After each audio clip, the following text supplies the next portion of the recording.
on my limit, not to compromise. And you can tell me if I mean it, looking in my eyes. Cause I've been waiting for my moment to strike. So come close, let me show you what it's like. Yeah, you can try to stand in my path, but you're gonna regret it. I'll be the one who laughs last while I'm making my exit. Cause this is only for the strong of heart, not if you get it. And no matter what the outcome, you better accept it. I can cut like the shell, I can bury the pain. So go down for a second, just get out of my way. Cause you can't still, I'm not letting you go. So take this as a lesson, cause it's all that we know. Will the whole world know your name? When we dance with destiny. I've been there and I've seen it. I'm never gonna stop believing. You'll find your flame. Oh, we can save.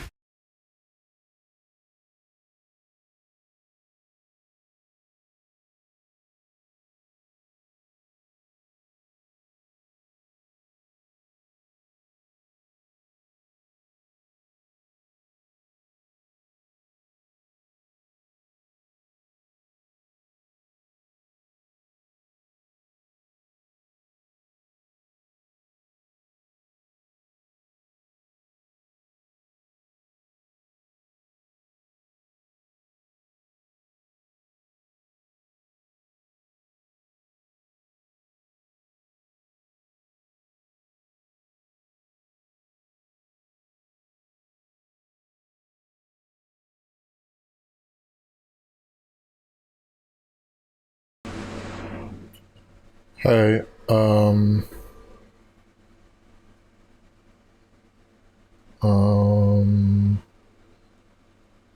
yeah.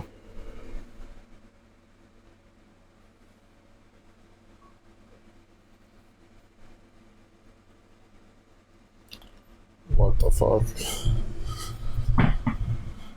I guess, oh god. I don't know how to stop that from happening.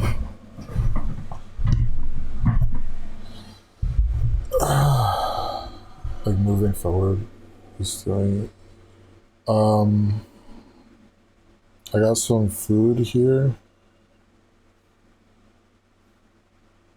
Is my mic working? Yeah, I think so. And, I don't know how much of it I'm gonna eat though.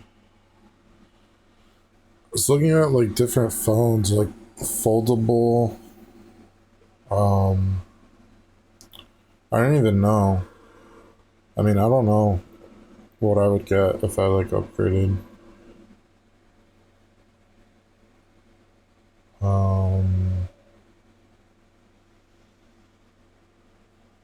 We can't keep doing this. Oh yeah. I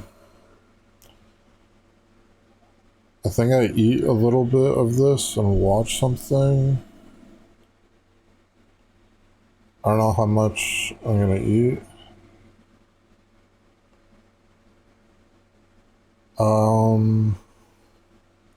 So I watched like the Apple event because I didn't know anything about the iPhone, like new iPhone. And like, I don't know, dude.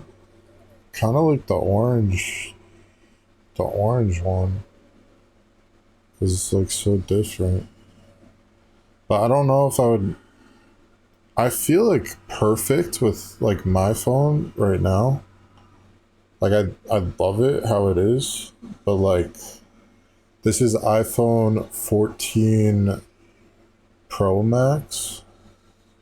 The only thing about it is like there's like scratches on the screen. I don't know if you can see any. Oh, can you see the painting?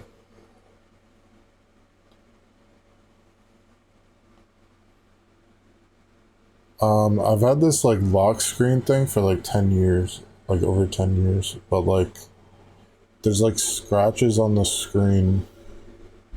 That's the only thing. I don't know, like, I watched this presentation. I don't know if I care about any of that stuff. The air also looks nice, but I don't know if I like that. There's just like a thing at the top. I don't know why they changed the look too. And then I was also like, now I'm getting like recommended phone video things. I was seeing like the other like foldable ones. Like the thing is, I don't know if I care about. Now I'm seeing like recommended like foldable laptops. The thing is like, if you were to use it to play a game, like the folding part, like the touchscreen at the bottom, I don't think that's like good for like playing a game. I don't like that.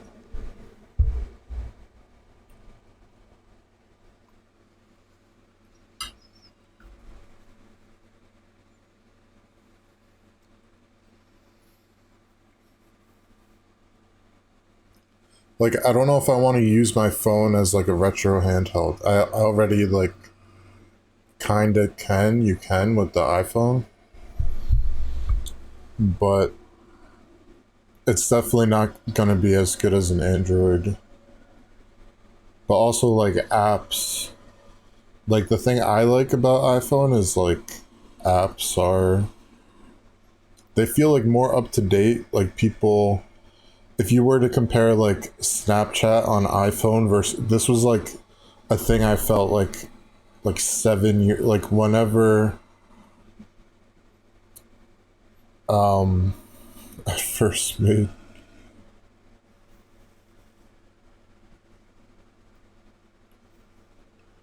whenever I first started using iPhone, I like, if you compare like the same app like Snapchat on iPhone versus Snapchat on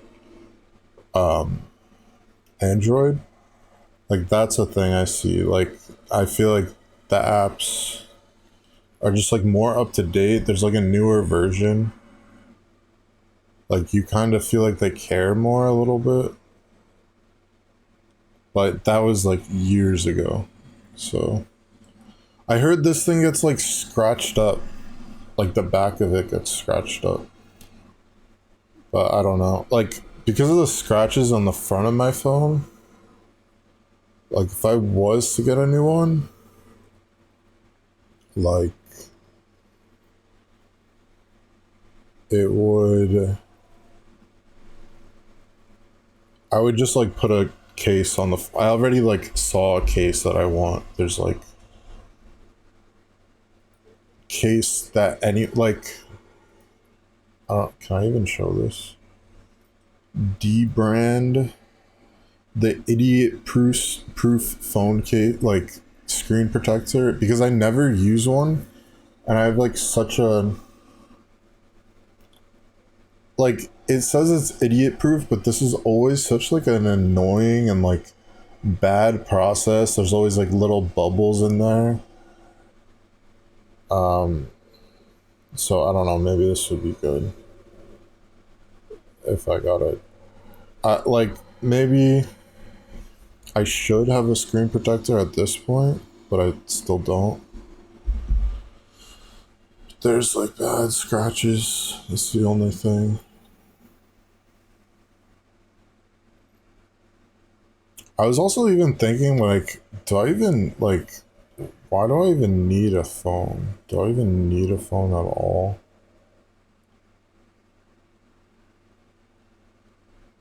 Um, yeah, I don't know. The leaked Sonic 06 script.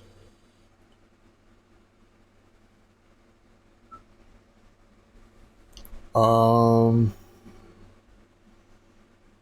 there was some, there is a thing I wanted to watch. Um,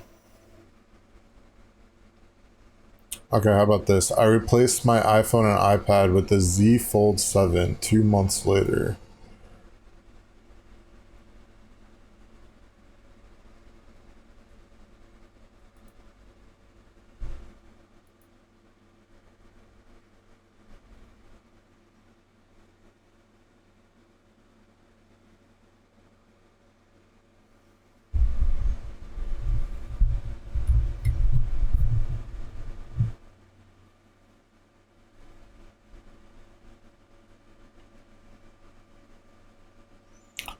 I heard the camera's bad.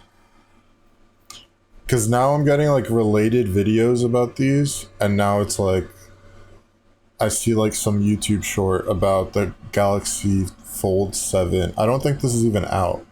I was just like looking up, this is like my first time ever like looking up like foldable phones. I saw that there's like Google Pixel 10, which isn't out yet.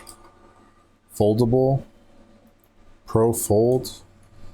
I think like if I was to get an Android, like Google might be like the way to go, Pro Fold.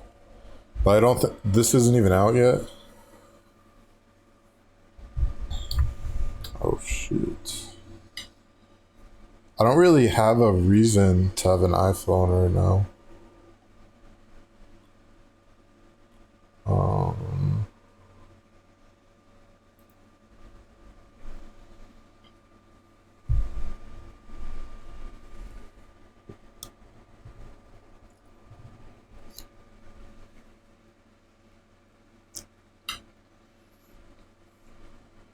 Like, the thing is, I look at this and I don't care. Like, I just. This size is also like weird. Like, this isn't the size of an iPad, it's like wider. I don't know if it's the size, like, if you're like reading a book, is this even like a good size for that? I kind of like this other color too. It's just so different. Like the iPhone 17s.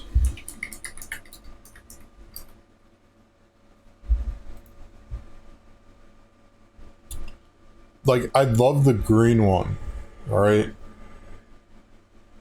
Is that the regular iPhone 17? Yeah, I love the green one actually.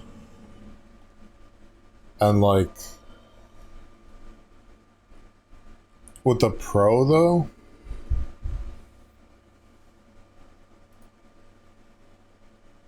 like, I think I would, if I got the Pro, I think I would get the orange one. Like, it's just so out there and like different that like I love, like, I think I like all of them. Like, I like this blue a lot, but like the orange one is just so different for like a Pro. I don't know. But I was like looking at like folds and stuff. I've never even like looked at them before. But even with like all of this, I don't know if I care enough. I don't think I care.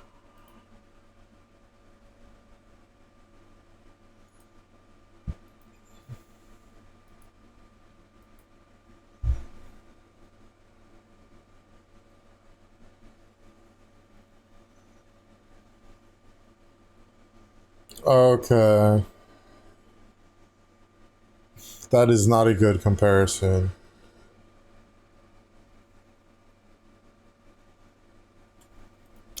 Like, am I crazy to say that this looks very awkward? Like, it's cool technology right now, I think, but like, practically opening this up, it looks like something that like you'll get stopped by someone like, whoa, it's so cool, like, that's awesome. But like, practically using it, I think it looks weird. Like, maybe it looks like an iPad without like the curve, like the curves around it, so it looks like odd to me. And again, like, I don't know if I like, I don't care. Like, if this can play games, this can like emulate, like do whatever, like the themes would be cool, stuff like that. But still, like reading on this maybe. And like it looks like a lot of apps aren't optimized to do this. So like if Apple makes a foldable, um,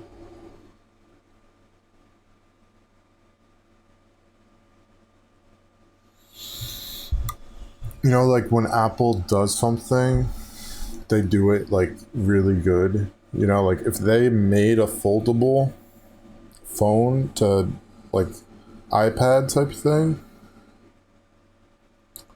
I think like all the apps would be optimized, but still, this is probably still good. I'm just saying, like, if they did, it would probably be like all the apps are very optimized, and they even like use their iPad OS to like integrate like apps from there and stuff.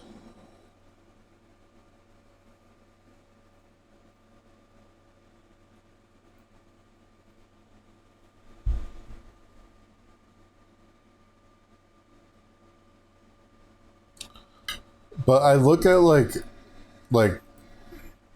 because I haven't done this like in a while, but I actually just like switched my phone carrier, so like I might like I could get a new gun or why did I say gun? Because I see gun on who's gun on the screen. Um, a new phone in like 3 months or something. But like I don't know if I even want to. Like I'm fine with this. Like it fills that need. Um, yeah, I'm fine with this. But like top like mod I just never even like looked at other phones. It seems like if there's like a phone that looks like that's not foldable, you know, it's just like a regular phone, I think I would uh probably get an iPhone instead, right? I don't know. Like I think that's the cool thing I'm looking at right now is like the foldable ones compared to iPhone. Like Razer is now making like I want to see like this UI like using this part of the phone. I don't know. Just feels like new technology right now.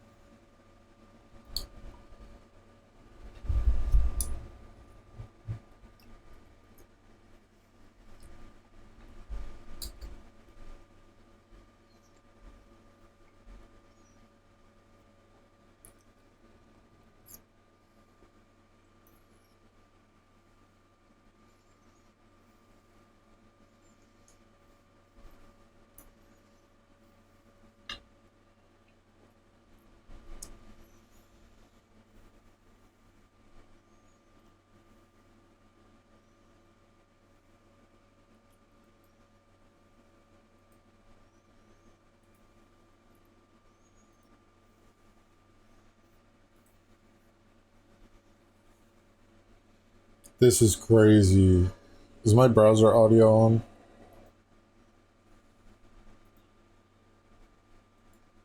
Dude, Nintendo's going through so much hate. Let me say one bad thing about Nintendo. I don't agree with all the hate Nintendo is going through, but like let me just say one bad thing. Nintendo, if you're listening, if you're ever hearing this. This is about the business. I think like for example, like Donkey Kong Bonanza has like a roguelike mode. Splatoon 3 has roguelike modes. It's like they are pulling inspiration from indie game developers and like they pull inspiration from other developers all the time. And it's really just about the patents. Like I don't think they should go so in like go crazy over patents because they're like also taking inspiration from other people. Like if someone else wants to like create their own version of Pokemon, like they should do that and they should like be inspired to do that. They should want to do that. Like yeah, it shouldn't like copy everything. I guess like Pokeballs was like a big thing, but yeah. That's what I'm saying. It's kind of crazy for like you to like as a bigger company like go down on an indie game developer saying like you are like suing them first of all for making like a Pokemon game with guns and like it's a crafting game, and then Nintendo makes their own Pokemon crafting game. Like that stuff, I think that's messed up. That's what I gotta say. Releasing terrible ports of games for more money, charging an upgrade fee to play titles in 60 FPS, raising the price of older consoles, charging creators to make videos on their products, and shutting down a charity event? What happened?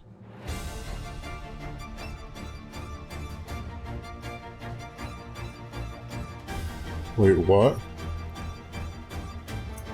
Nintendo went from being the most loved gaming company. They practically saved the industry at its lowest, making games that were timeless and consoles that were actually fresh. They were so easy to root for, until now. Their entire brand's reputation is falling apart, and they don't even seem to care.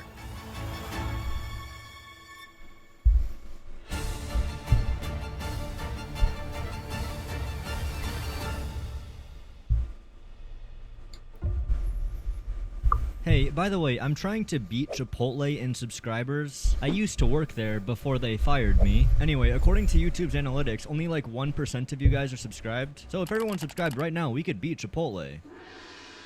Okay, back to it. Nintendo is a terrible company in just about every way. Trust me, you haven't heard everything. Now I understand this video is very long. Not everyone is going to be staring at the video the whole time. So I made another audio cue. If you hear this, that means I'm showing something relevant on screen. For example, this is my dog. With all that being said, please enjoy me talking about the most scummy, brain-dead, pathetic, worthless company in existence. Jesus. Nintendo. How about we start off with something nice and easy, like some good old software scams. Do you ever want to just donate $10 to Nintendo? Well, great. Introducing upgrade packs. Possibly the scummiest invention since loot boxes. You know that game you bought 8 years ago that runs like shit? Well, you can fix that now. All you have to do is buy Nintendo's latest overpriced console, of course the $70 game, and then a $10 upgrade fee to unlock the frame rate. I'm sorry, let me get this straight. Breath of the Wild is 8 years old now, and it cost more money? All you guys had to do was add 30 extra frames? And what, a gambling mechanic? Once per day, you can spin for a daily bonus. This is so pathetic. They add the tiniest, most insignificant features, like an extra save slot, sharing auto builds, and phone navigation. Your destination is north of here and close. Your destination is above. Your destination is nearby. You have reached your destination. Can you shut the f up?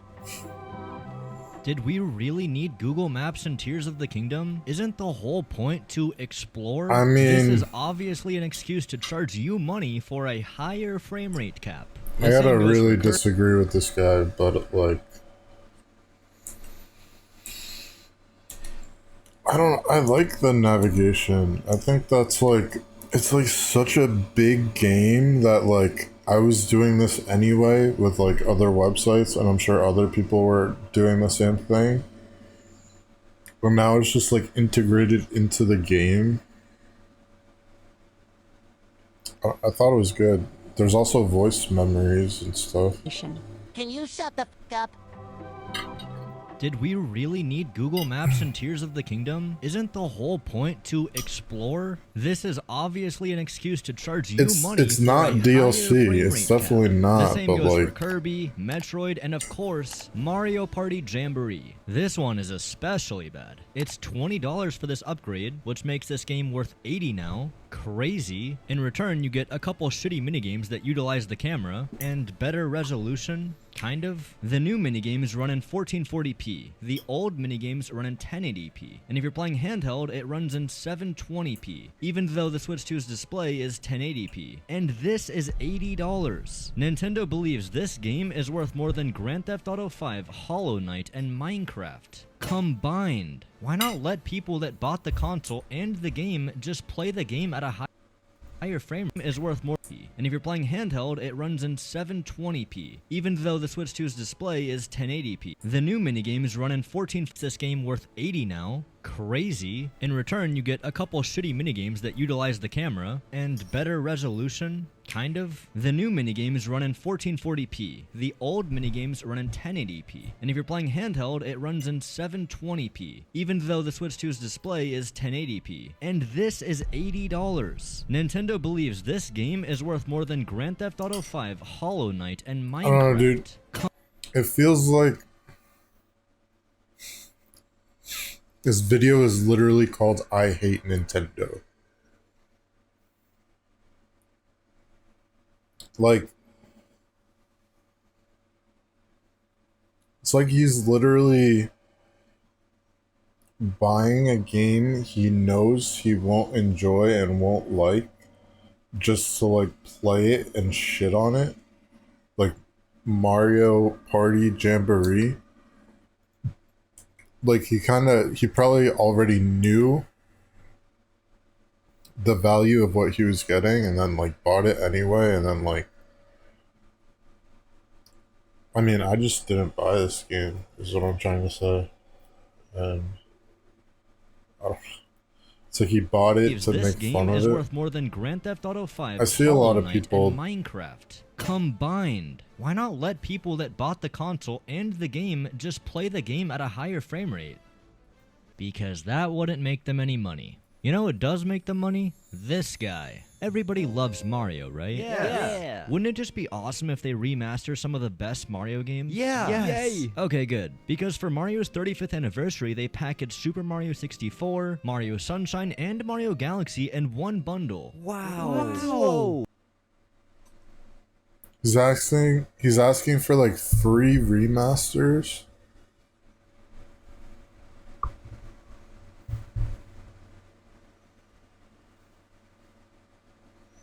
It fucking I don't know. It wasn't even like a question in my mind. Like the Breath of the Wild and Tears of the Kingdom DLC is just like instant, like just like instant buy, and like never thought about it again. Oh, okay.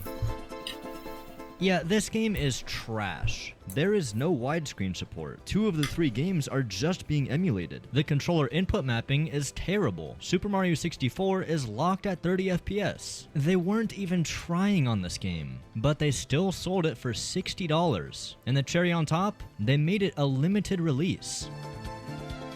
It was available for purchase for 1 year, and then all physical copies were stripped and it was taken off the eShop. I'm not joking. That was the whole marketing of this game. It was like they were yelling, "You need to buy this right now. It's running out. Buy. They were preying on FOMO, fear of missing out. And it worked. This game sold 10 million copies. That is a third of Elden Ring. Imagine bringing your side project to life just by thinking about it. Meet Base 44, a complete AI creation platform. Describe what you want.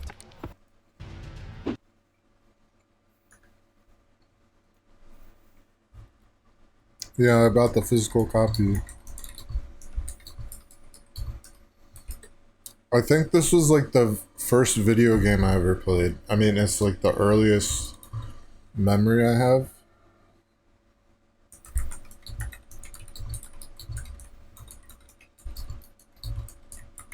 Super Mario All-Stars plus Super Mario World on Super Nintendo.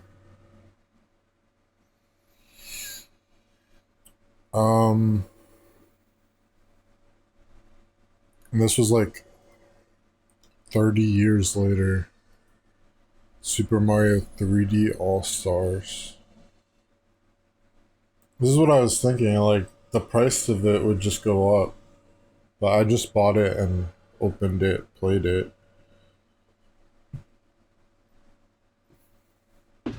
If they pull this shit again, please remember what you're buying. A half-assed, lousy, unpolished, stupid, boring-ass port that runs emulated. And unfortunately, this is just one example. Donkey Kong Country Returns is released... Again, though, it's like...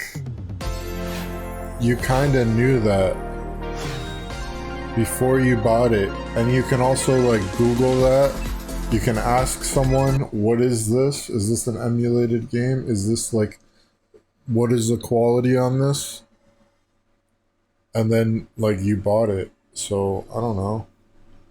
You didn't have to.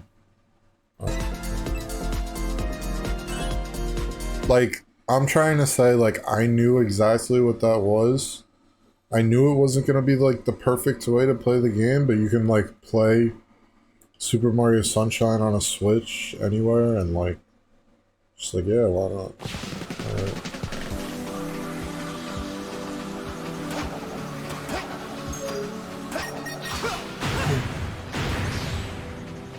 Is this Sonic Daybreak?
Create assets that fit in with your entire campaign while staying on brand with Adobe Express. Donkey Kong's adventure isn't over. Explore DK Island. And take on Emerald Rush, a new speed-based game mode. Buy the Donkey Kong Bonanza DLC today.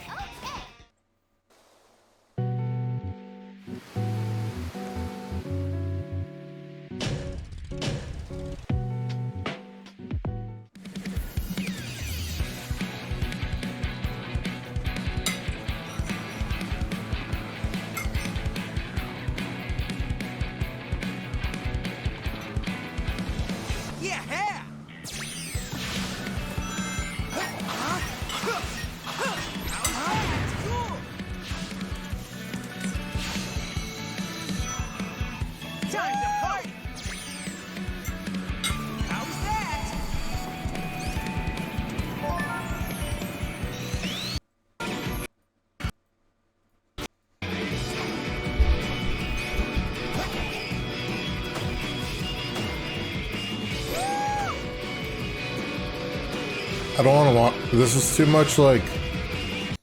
Let me guess. You've clicked on this video because you've got a small channel. Too clickbaity. He's too much like... Too much like, a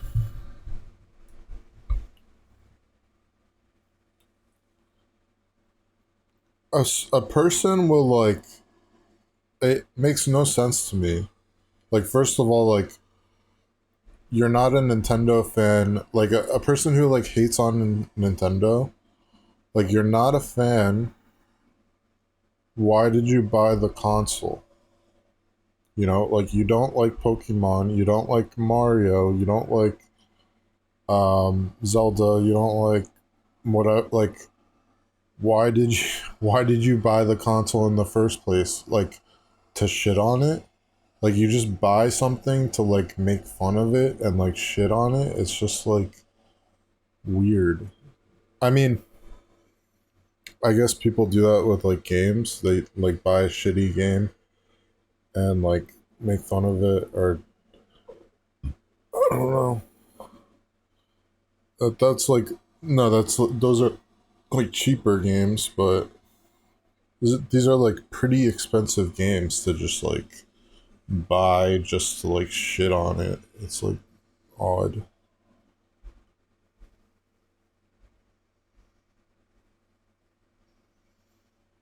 Like it felt like he bought Mario Party Jamboree to have a take on how bad it is. It's like you're going in with that in the beginning. Like, why did you buy it?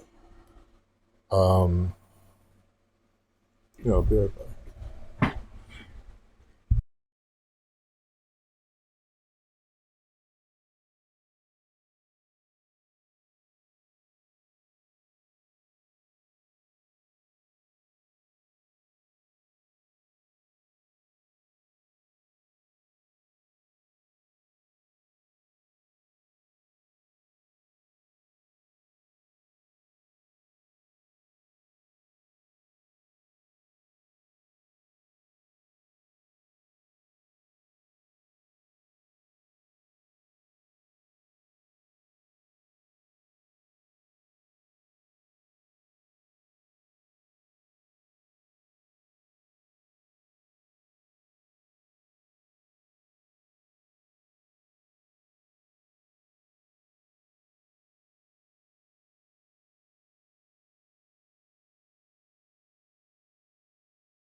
So I started playing Sonic again recently. The original 2D. Okay, so another option is shit. Dragon Quest 5? Is that the one? Yeah. Dragon Quest 5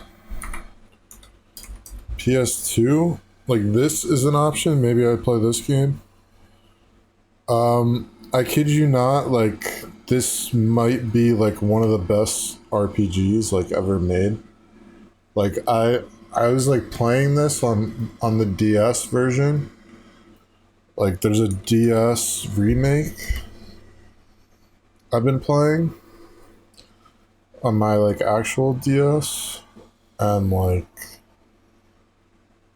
it's so like it's insane. Like, the first area you go to is like, or the first like, it's like a dungeon, is like a haunted house, and like you gotta like beat a bunch of ghosts, and I was kind of like scared doing it because like I was playing it before I go to bed, so it wasn't like I don't think it was like very scary. But okay, so there's a haunted mansion section, and then like, I mean, you start out in this like town and you're like going around this town, and then like you hear about this haunted mansion, and you gotta like sneak out with this girl and like go there, and then after the haunted mansion you find like a secret thing in one of your rooms in the town that takes you to like a magical fairy world, and like you just have to like save the, or I think they're elves, you gotta like save the elves from like what they're going through. And like I finished that section, but it's like a whole new map, and like it felt like DLC. Is like a, it felt like I just got like DLC in my game. It's like whole new map filled with monsters, new areas. But it was just like, that was one of the sections, and I don't even know what's gonna happen next in this game. That's how crazy it was. That was kind of how far I got. I think I got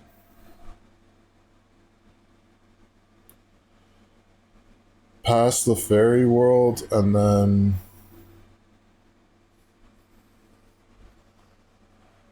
I don't know.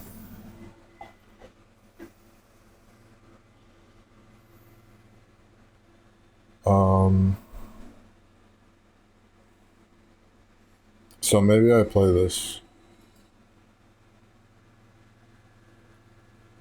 The PS2 version, because I played the DS version. And another thing that's really good about this game is it forces you to grind.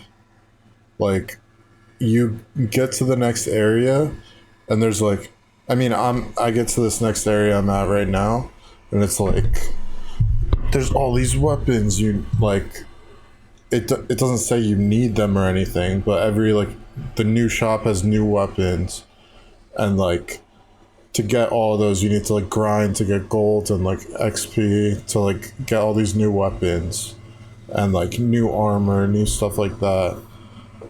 It's definitely not a game where you can just like keep playing, and I kind of love that. It's like you need to go grind and then like buy new stuff, and then like go grind again, buy new to be able to like beat the section. You can't even like beat the section without like going to grind on your own for a bit. I kind of like that. Yeah. Let me guess. You've I clicked might on this play video that game. because you've got a small channel, your videos don't get many views, barely anyone is subscribing to you, and YouTube isn't recommending your content. If that's you, listen up, because in this video, I'm going to teach you 4 ways of how to get out of small channel hell forever. Alright, so firstly, does YouTube treat small channels differently to big channels? Because I see a lot of gurus saying that YouTube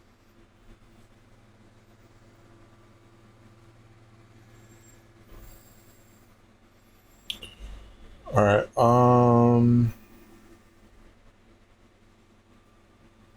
I do Smash.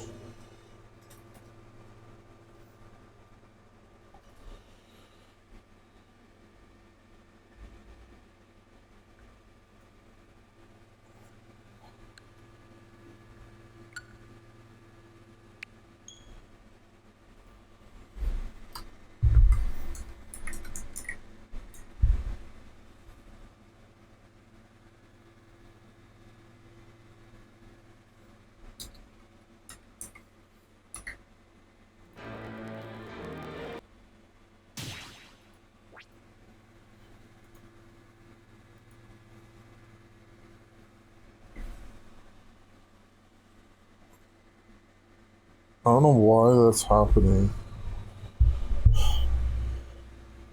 It's annoying. What the fuck?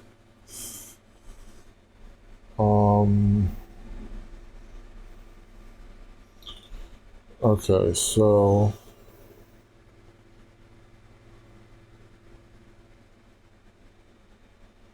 Donkey Kong roguelike is coming up. I feel like I should do Smash first. But it's actually so good. Emerald Rush and Donkey Kong, dude.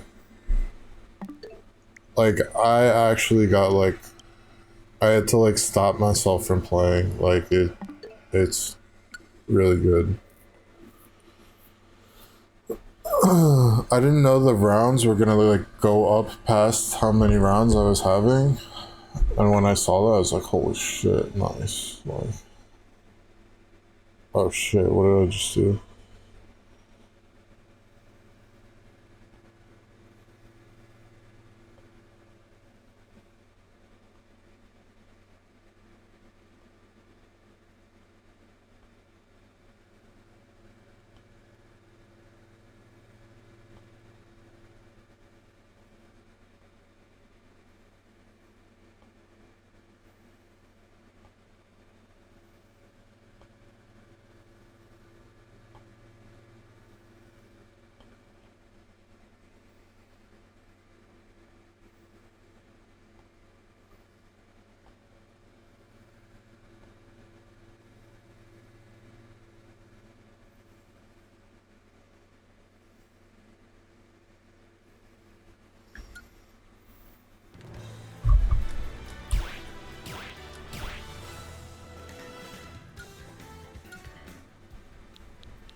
I don't know how the audio is.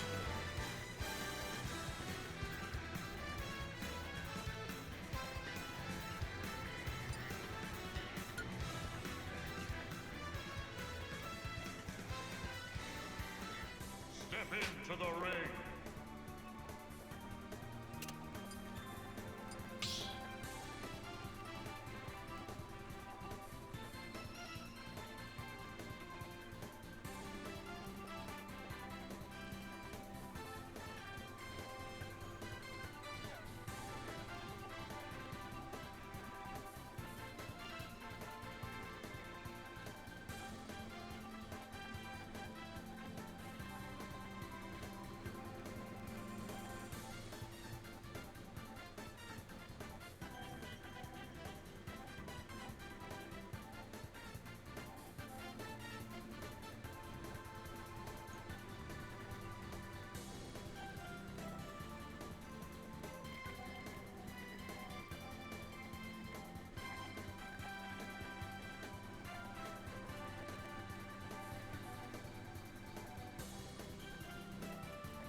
I don't know what to listen to.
Alright, there was a thing I wanted to play. Okay.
He's not dying.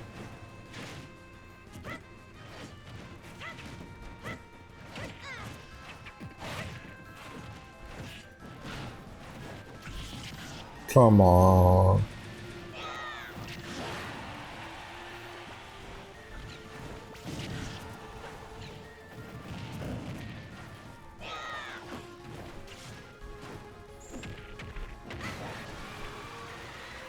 Nice.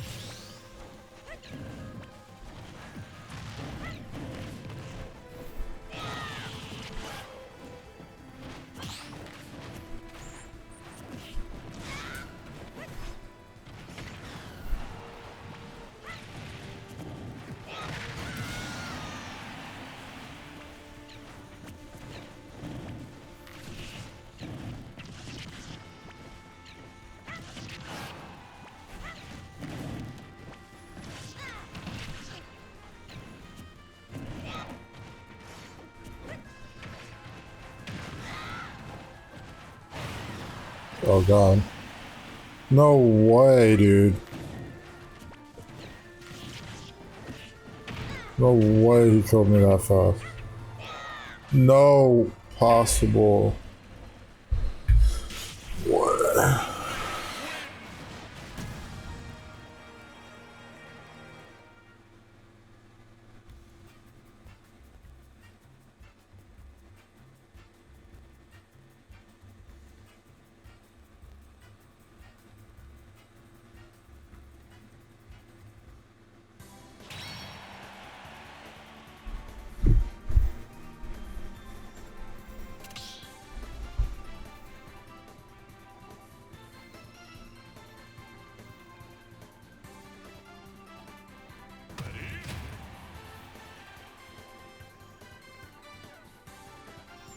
I thought that was like close. Oh, he's out.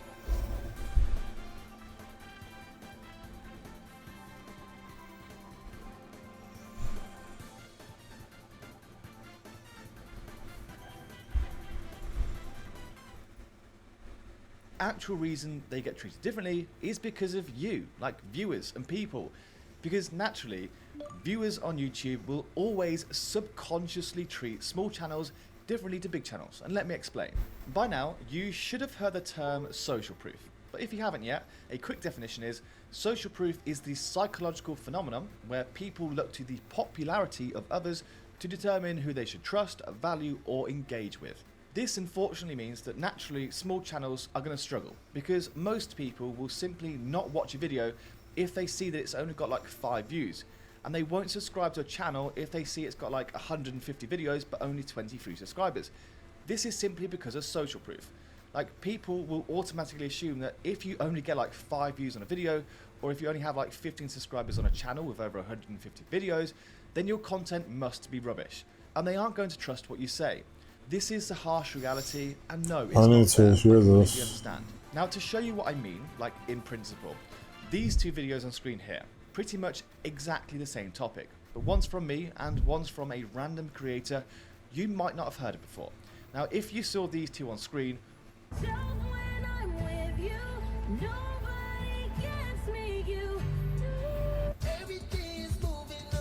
which one would you click on? Well, 99% of people would click on mine, simply because my video already has a ton of views. My channel has over 200,000 subscribers. This means that viewers will automatically trust and value my content more, simply as a result of social proof. But in reality, that other video could have actually been so much better than mine, and it could have been really valuable content. But naturally, that channel is just going to struggle to compete with me and other big channels in this niche, simply as a result of social proof. It's tough and it's harsh, I know guys, but look, there is now so much competition on YouTube, it's almost at a point where it's way too oversaturated. Maybe I don't even have to do anything. I just watch this video on my stream, and then it's just like willed into the universe. There are a few different ways you can get around this as a small channel. That's it. No. Just like I did with these 3 channels. They all started from 0, and they were all once small channels. So now what I'm going to do is, in this video, I'm going to cover the 4 different methods of how you guys can get out of small channel now. They're all going to be timestamped down below, so feel free to skip around if you need to. But let's start off with method number 1, finding your unfair advantage. So one of the ways you can actually beat the competition and escape small channel hell is by finding and embracing your unfair advantage.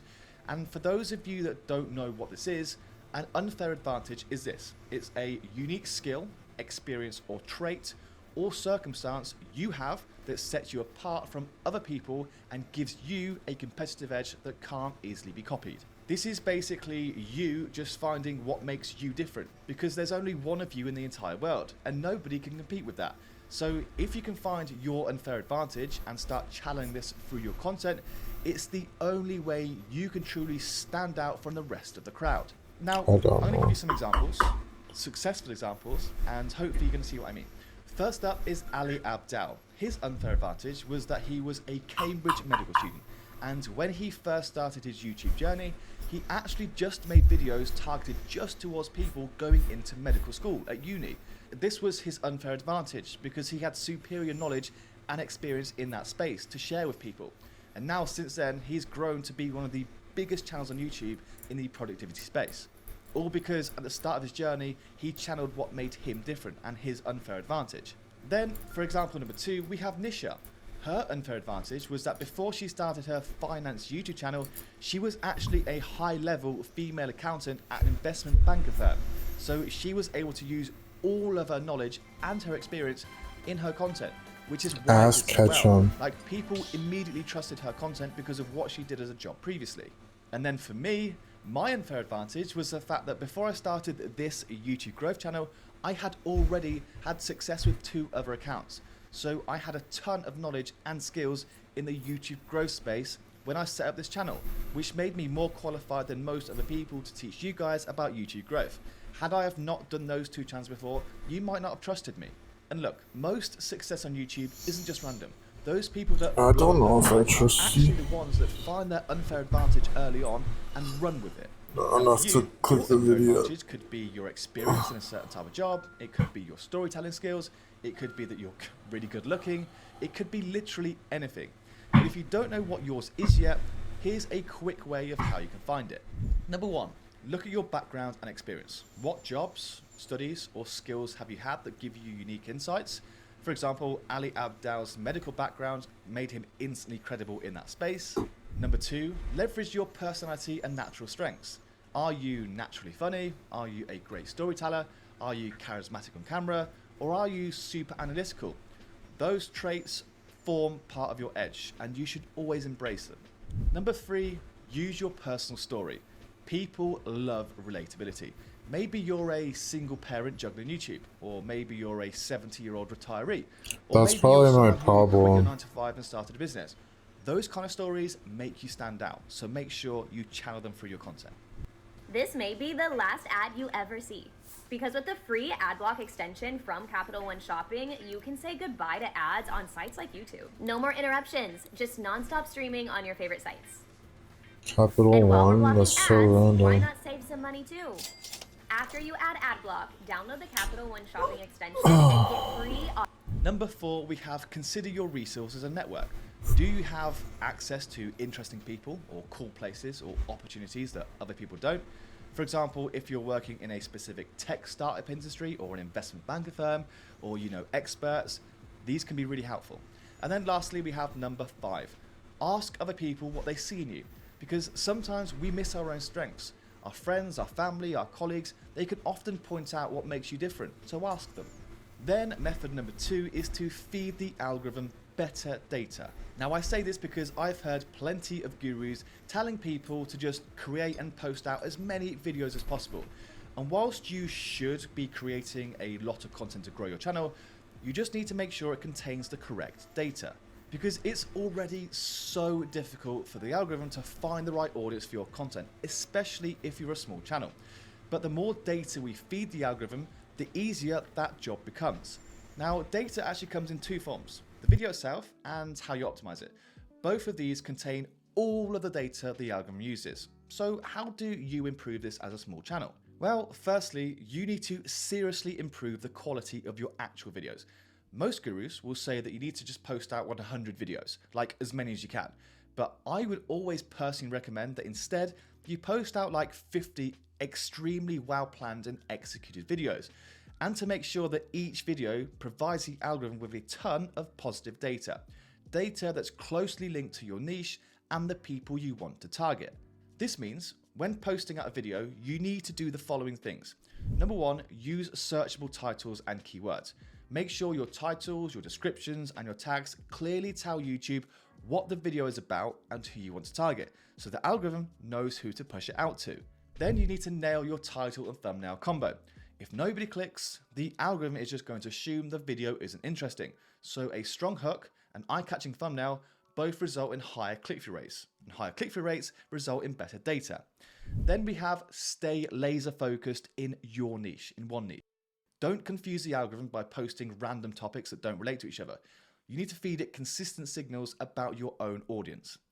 Then we have optimize for retention. Structure your videos with strong hooks, fast pacing, and good storytelling, so people actually watch it to the end, because long watch time equals great data. And then lastly, we have encourage engagement. Ask your viewers to comment, like, and share on your videos. Engagement signals are powerful data points that tell YouTube that your video is worth spreading to more and more people.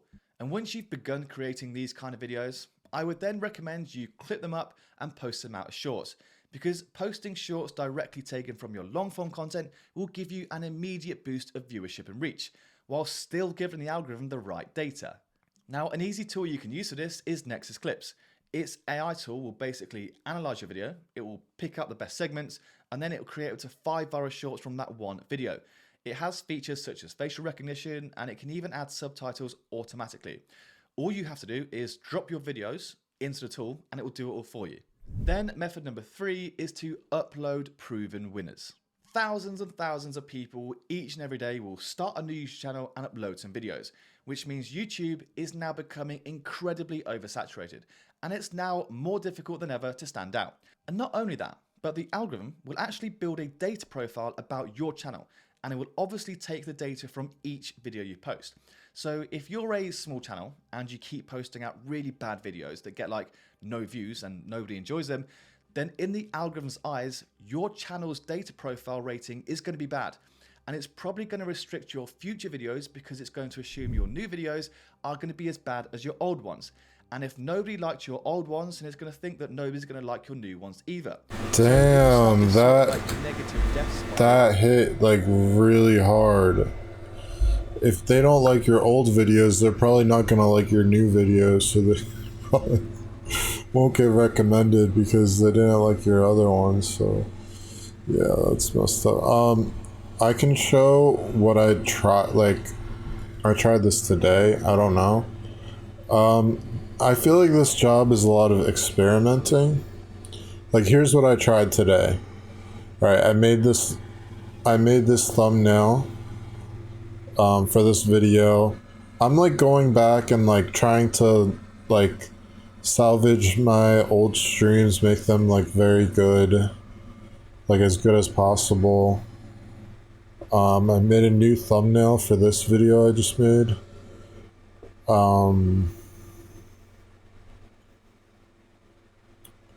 I should be focusing on TikTok though. TikTok, you can follow me on TikTok at Timur2. I don't have the like TIMURTU, but this video got 20,000 views. I posted another one. It got a lot of views. I deleted it. I think I need to focus on TikTok. I think this one got like 5 views. Like, I get what he's saying. If these are not getting views, then like why would the other ones? And that's why I'm trying to focus on my videos. But if you look at like, this is my best video on YouTube. And this is like the art, like the thumbnail I made for it. And people are clicking on this. It's 9 seconds long. So that's why like a lot of shorter videos have been good for me. And I also realized like all these like thumbnails that are like in your face, like there's like a big thing, like this one, Jigglypuff, like a lot of people clicked on that. If I go to my popular videos, so this was like the most successful one. So it got me thinking, like if I do for live streams, I do like a thumbnail like this. Like, this is a Smash live stream, and the way I made it different is very subtle. You know, if you compare it to this Frog Victory one, this is just like a video. It's just like a clip. But this one is like red in the background to show like, instead of having like a red dot somewhere, it's kind of like circular in the back, and it's like red, like a red circle, kinda, as in like this is a live stream. And then like there's a YouTube logo, because I don't know, this is like an experiment is what I'm trying to say.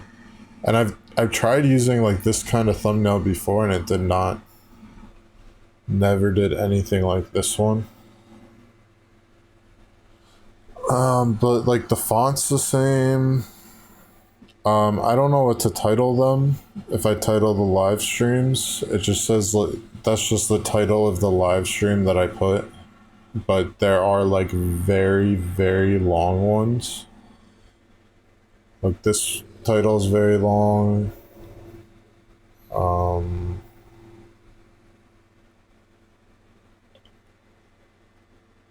Which title?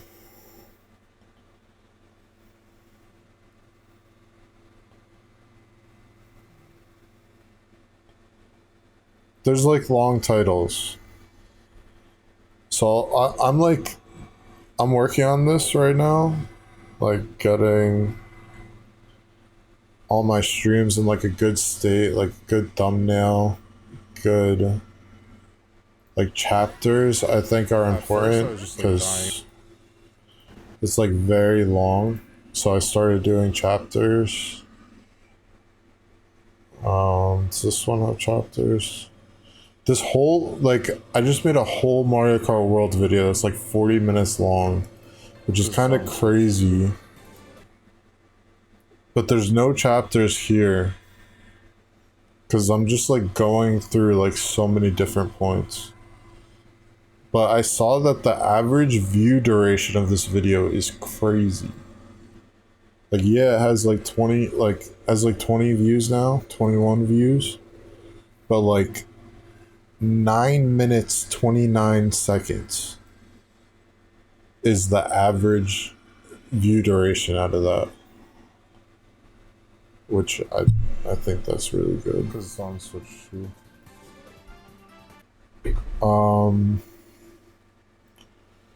Project Reignition. So Ridge is already really good at the wallet and all the everyday carry stuff, but I was surprised with how much they were able to do with their first foray into tech. So this, a 10,000 milliamp hour battery that's already this small, is pretty clutch, but it's also pretty loaded.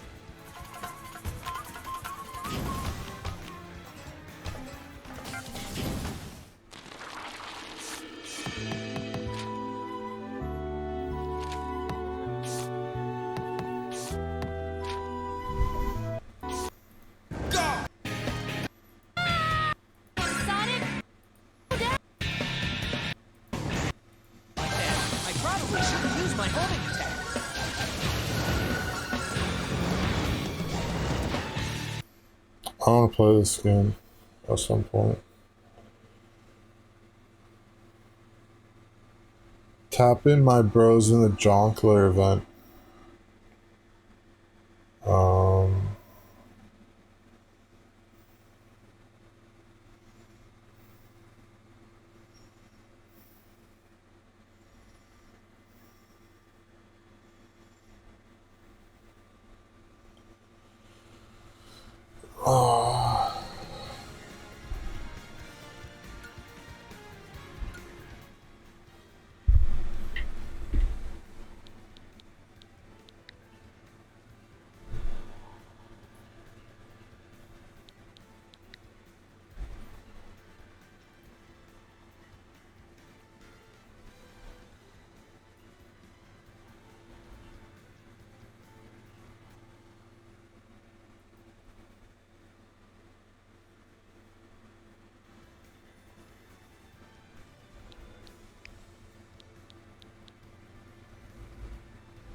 So I've been trying to get...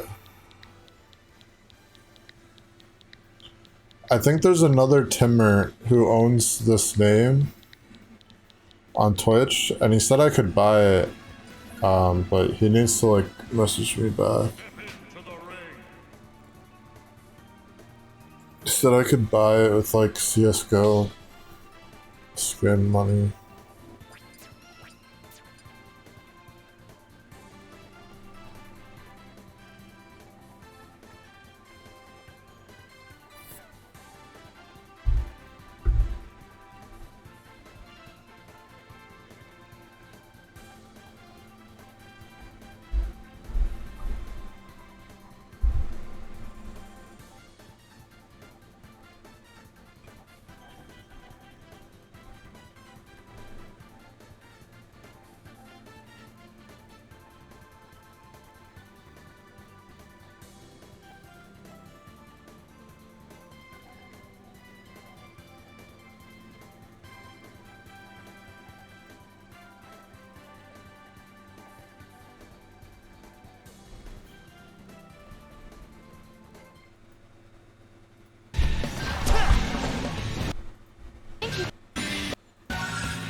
checking it out?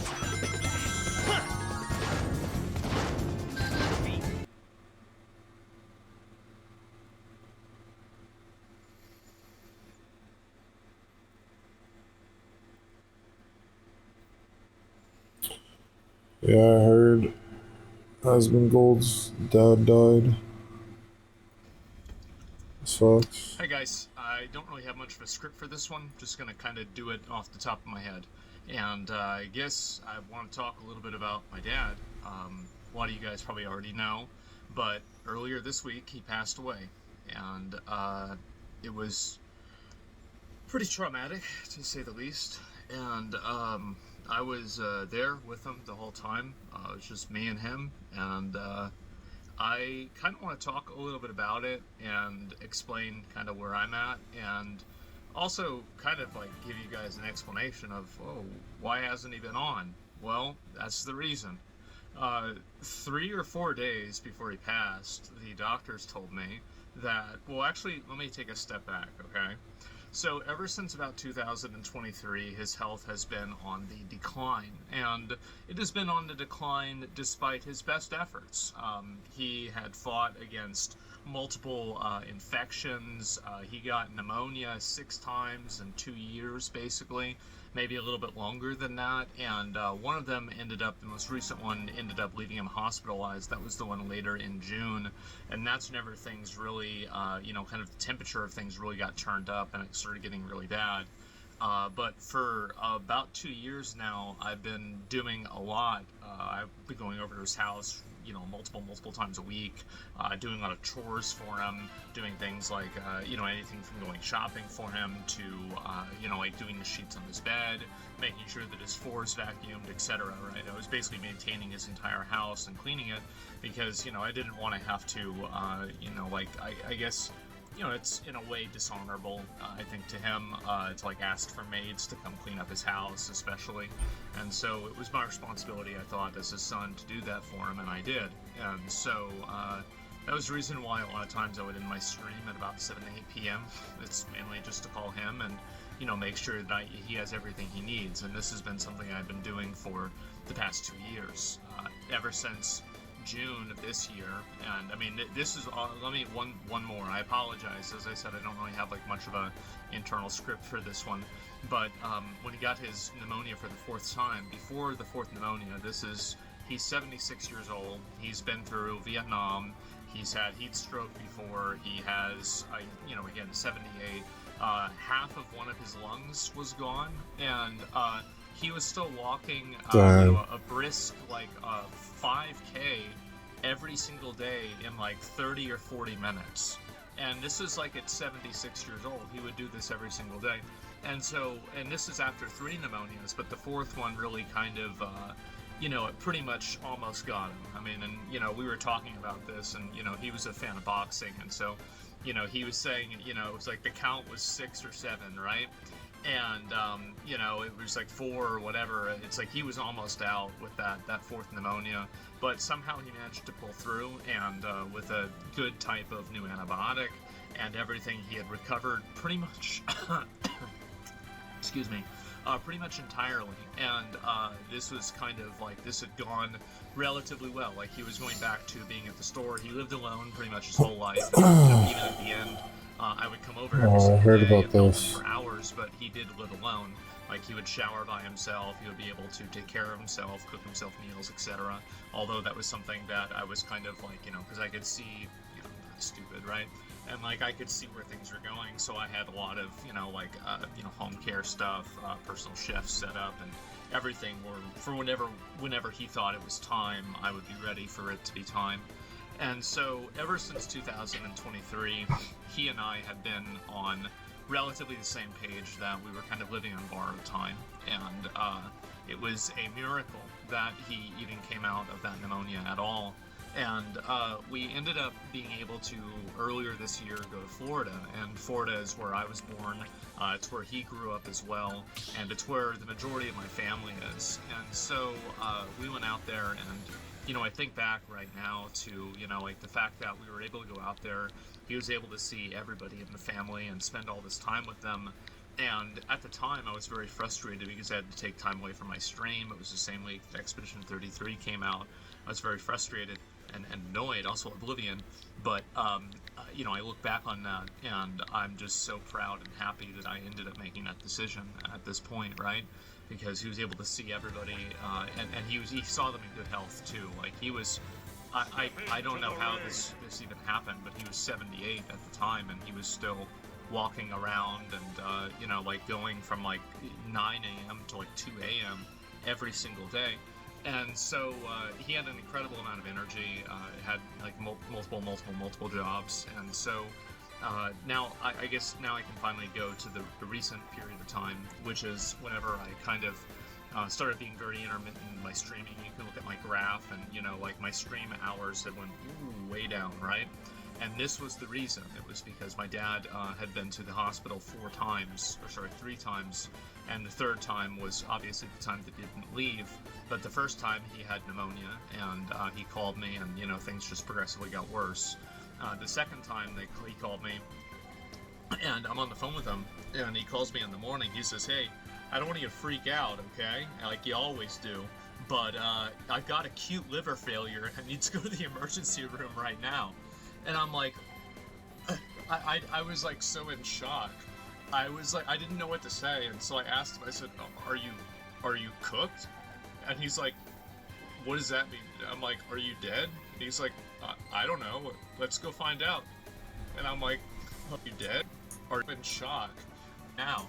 And I'm like, "I've got acute liver failure and need to go to the emergency room right now." And I'm like, I was like so in shock. I was like, I didn't know what to say, and so I asked him. I said, "Are you cooked?" And he's like, "What does that mean?" I'm like, "Are you dead?" And he's like, I don't know. Let's go find out." And I'm like, "Okay." And so we go over there, and you know, like he turned out, long story short, had pancreatic cancer. Not a good day. Worst cancer to have. And I remember telling him that he had pancreatic cancer, and somehow he didn't get the memo that he had pancreatic cancer. I was the one that was called and told before he was. And so he called me, and he's complaining about the nurses because the nurses are waking him up at night. And he's in the middle of a rant, and I interrupt him and I say, "Pa, just real quick, did the doctor talk to you?" He says, "No." He says, "What's going on?" I said, "You've got pancreatic cancer." He's, "Oh, okay." Well, so anyway, so it's like 4 in the morning, and this bitch comes in here, and he didn't even care. He didn't give a fuck. And so, and it was honestly, like, I've never met a person in my entire life who gave less of a fuck than my dad. It's honestly been inspiring to me, and, you know, hopefully I try to embody that as much as I can.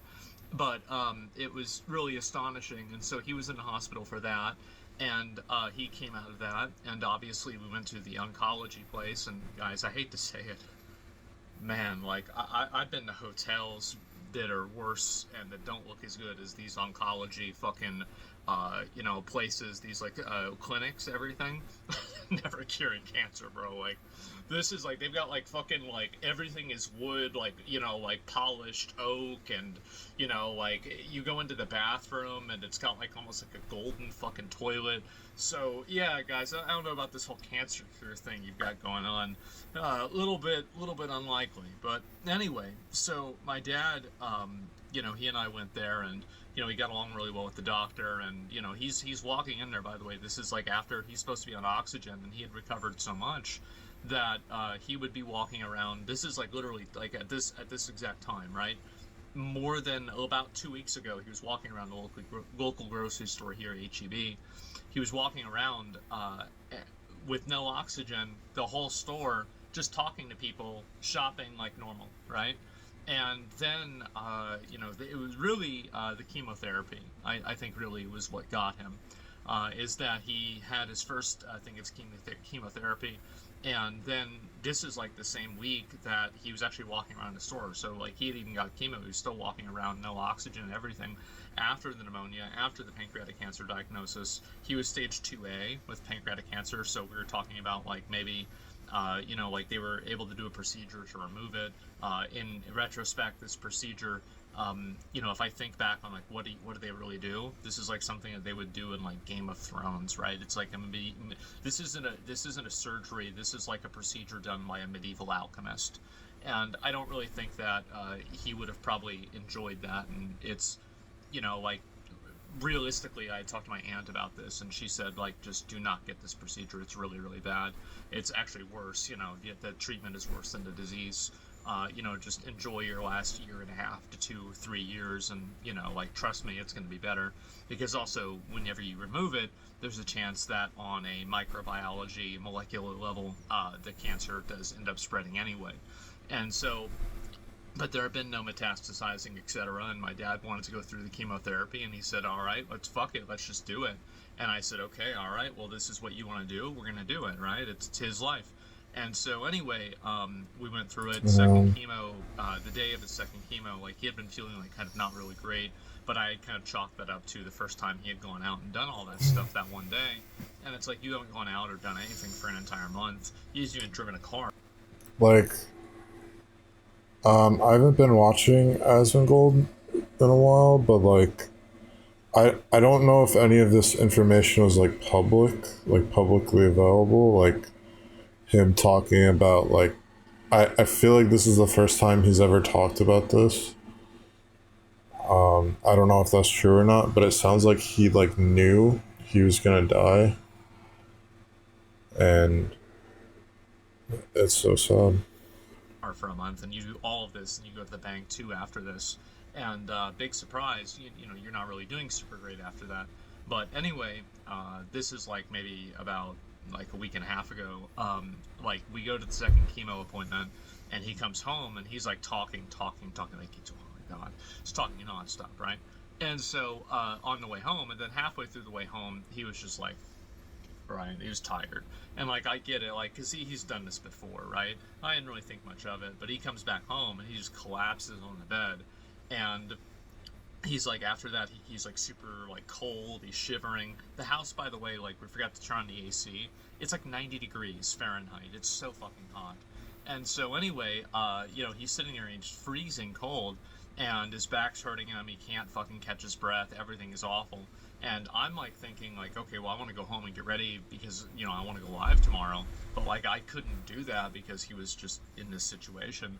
So, you know, one thing led to another, and I ended up just sleeping on the floor next to his bed that night. And, you know, he couldn't catch his breath all night. It was just awful.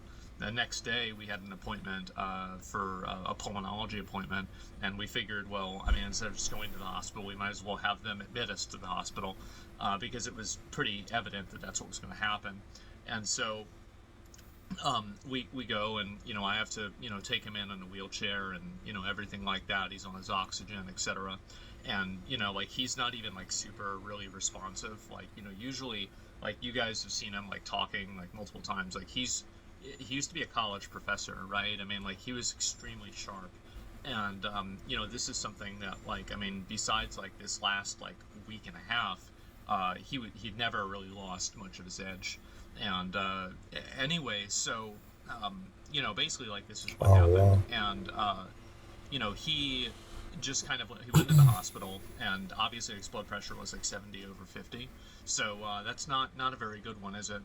And he goes to the hospital, he gets admitted, and things basically... Or, like, I didn't understand, or he, like, found out he had cancer, like, a week and a half ago? Or he knew about it for, like, years? I don't know. Either way. So. Or not good, but they're, you know, like, oh, we think it's this, we think it's that. The end result is that I don't think that they ever really found out entirely what was wrong with him. But in my opinion, it's like, oh yeah, you go and you get chemo, and then after that you collapse and have a massive fucking crash out where you can't breathe. Probably it was because of the chemo, right? I mean, I can't be sure, but that's pretty much it. And so 4 days before he passed, 3 days before he passed, the doctors, I had 2 doctors in there telling me that, you know, it wasn't a matter of if, but when he gets out of the hospital. I'm pulling into the hospital the next day. The doctor calls me, and she says that, well, we don't know if he's going to leave the hospital. So, whiplash, to say the least. And I'm like, I'm freaking out, right? I mean, like, it's just like, this is just, oh my god, right? because I'm dealing with this, by the way, primarily by myself. You know, like all my family's in Florida. Lucky enough, and I'll get to this, but I was able to handle all this on my own. I did all this by myself. You know, I had friends that would, you know, reach out and try to help me, etc. But, you know, for the most part, it was really just me doing all of this. And I'm lucky in a lot of ways, but, you know, like he's had a lot of friends over the years, obviously. And so, you know, many of them were able to, like, come see him and everything. But, you know, I think about it a lot myself, and I think to myself, like, well, like, growing up, and even, like, as an adult, there was a lot of friction between me and my dad, right? I would get very angry at him. I'd be very, very furious, angry at him for a number of reasons. Same with my mom, but especially my dad. And I had a lot of resentment for a lot of different reasons, etc. Like, I love my dad. I always loved my dad. But he would make me frustrated a lot, and the way that he would act sometimes would make me uncomfortable, and it would bother me a lot. And so there was a very big amount of friction there. But, you know, I remember when I was a kid, and he would always say this. He says, I'm not here to be your friend. I'm not here to hang out with you. I'm not here to be your buddy. I'm here to be your father and to raise you. So, you know, when the time comes and I'm gone, you're going to be able to keep going. And at the time, you know, he's telling me this, obviously, when I'm 8 years old. And so this is like, I've never met anybody who is even remotely close to as much of a hard ass as my dad is. Like, it's not even remotely close. And, you know, I'll tell him something bad that would happen to me, and this would turn into a story about how his family didn't have any money growing up, and so he had to hunt squirrels to feed the family.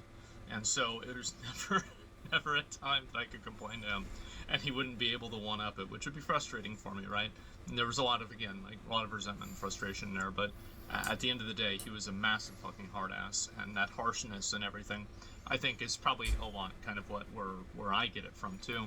But, you know, I was thinking, and I would always resent this, and I'd be very frustrated. But I realized that, you know, like, you know, when he was dying, I was there, and I was able to deal with it, and I was there the entire time.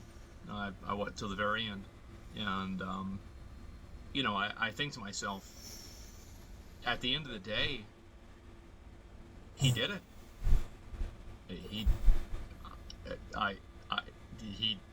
I was ready, and I mean, not as ready as you can be, obviously, right? But, you know, I think about that a lot, and, you know, what he set out to do as a father for me, I think he achieved it.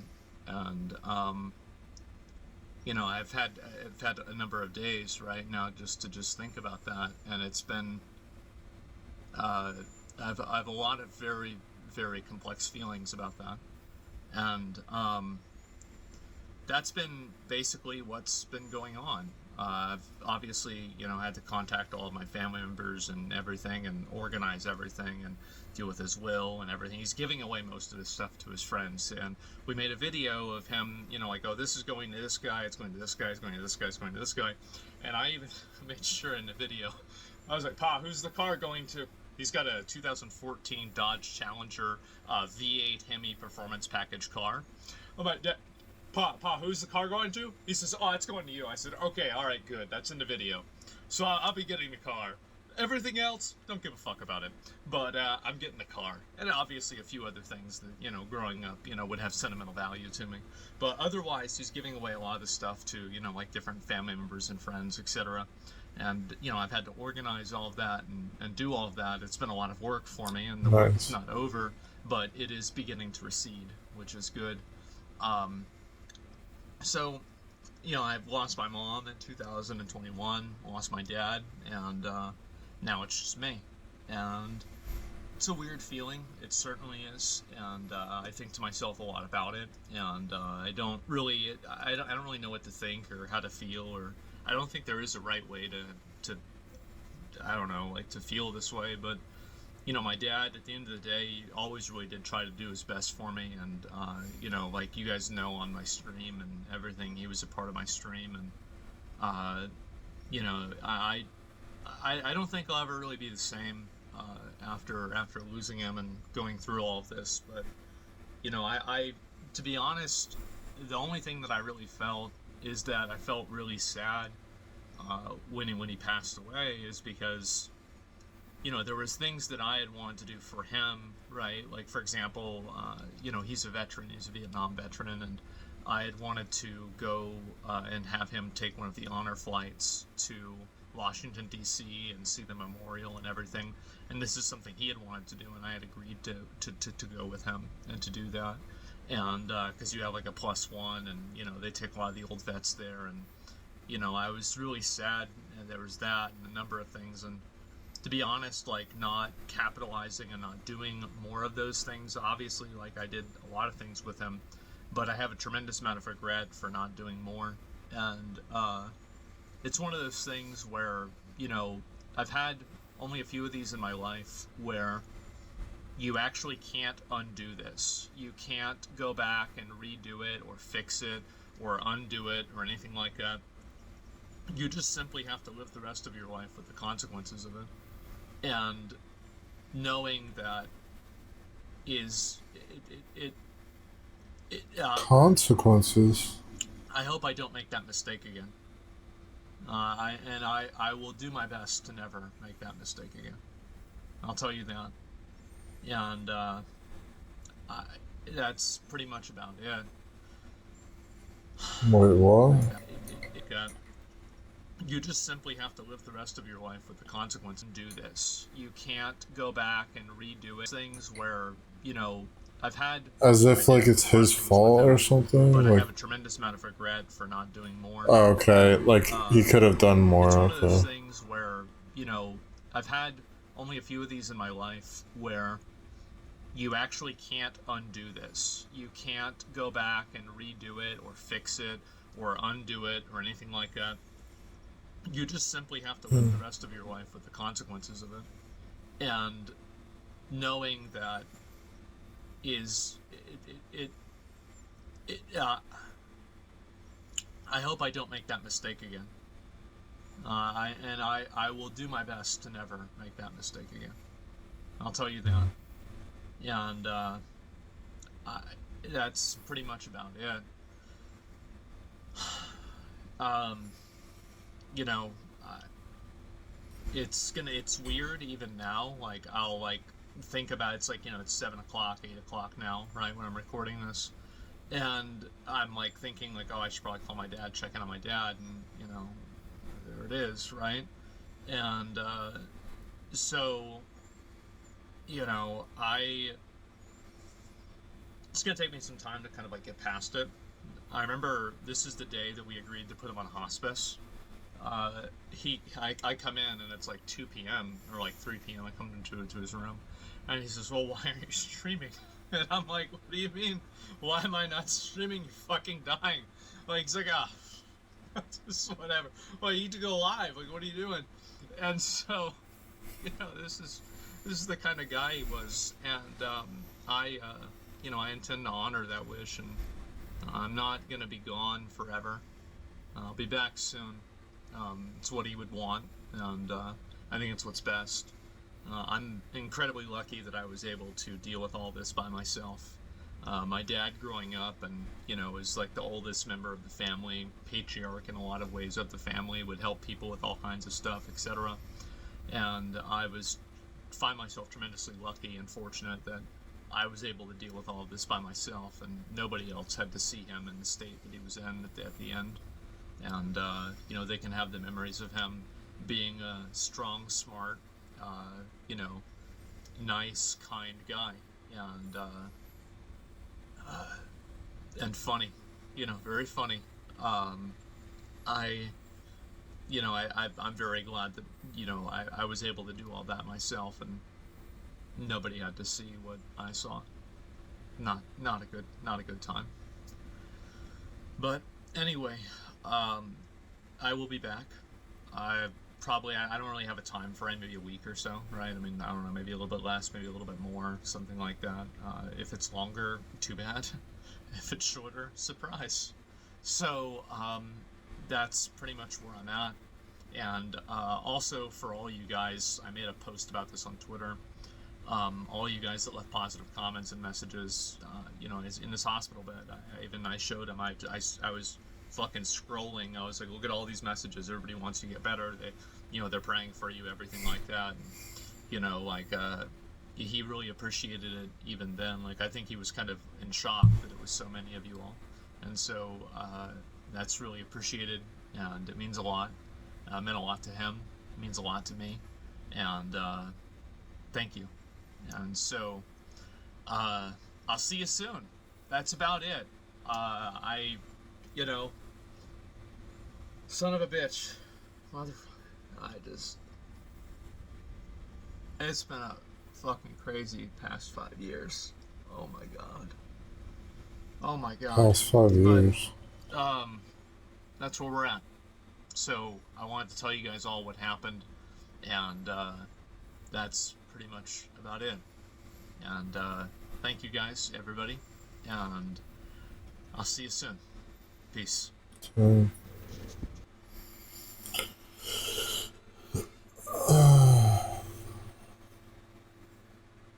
Sonic Rush rerun. Elon Musk crashes out on Destiny. Dude, Elon Musk has just been saying some like racist shit on Twitter. He's been saying some like, he's just like going off. Some like right-wing stuff. He keeps saying racist things. He keeps like retweeting racist things against Muslims. It's like some like Muslim guy, he's like reposting, saying like he should, like literally like one of the most racist things you can say is like should be like thrown out of the country or something. And like, I don't know, he's saying like bad thing about Muslim people.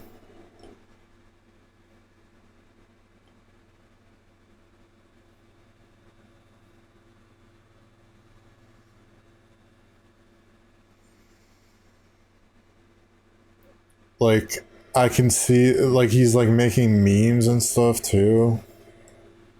He's, like, pointing out, like, a Muslim name and, like...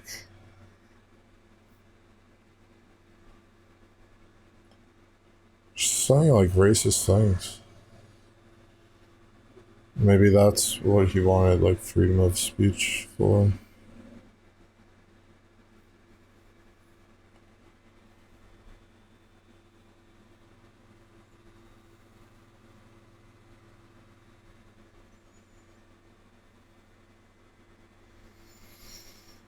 Alright, so I'm gonna go to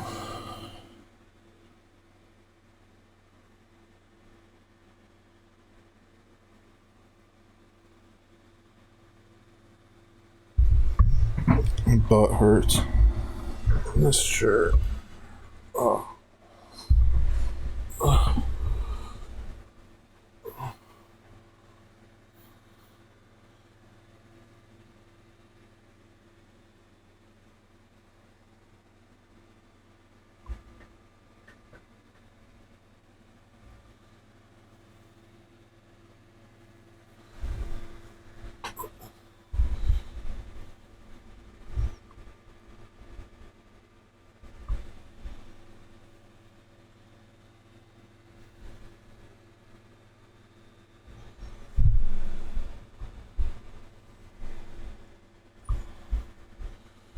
Okay, so where is the volume here?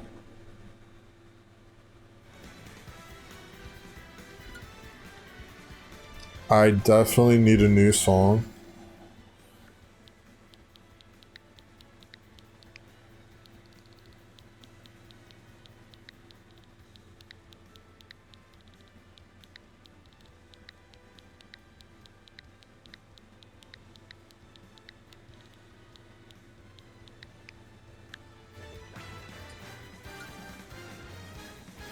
I did it again.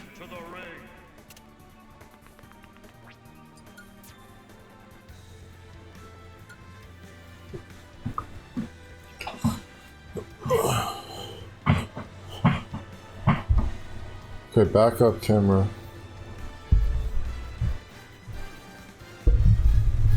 Okay.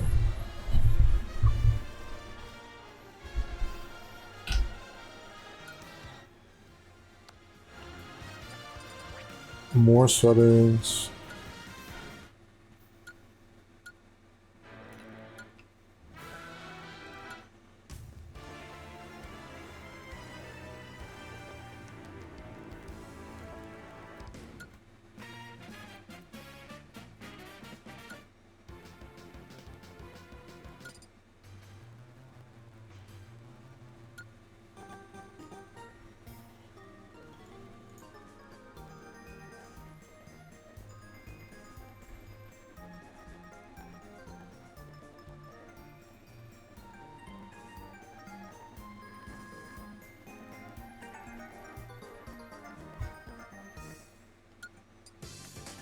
No more Mario Kart.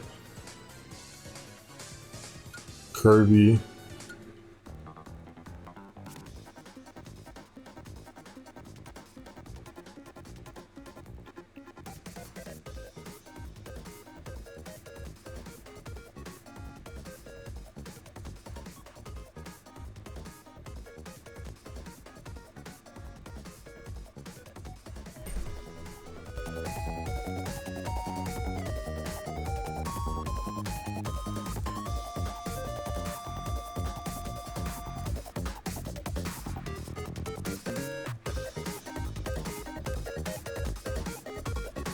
Oh my god, it's so good. Maybe we just go green greens. Just the classic green greens.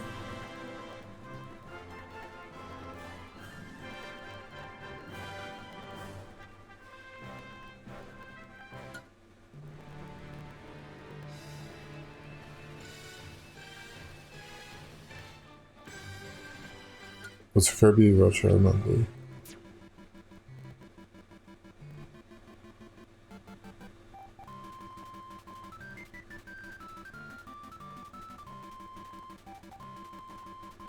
Butter building? Forest stage.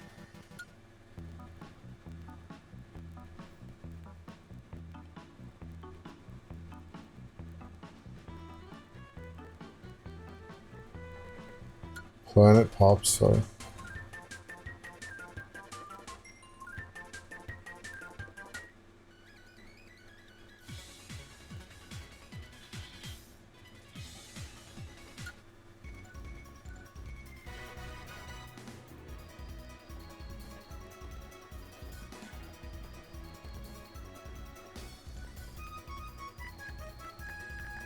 Oh my god.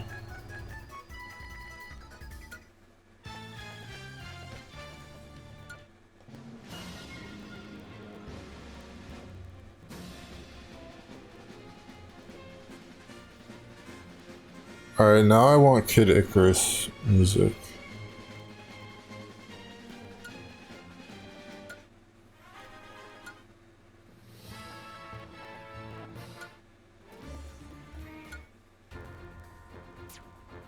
No.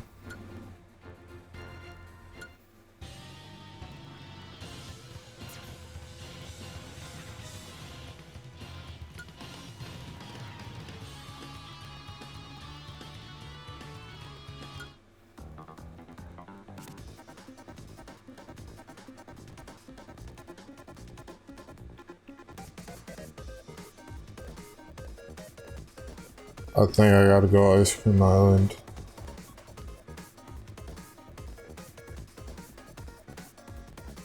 Remix.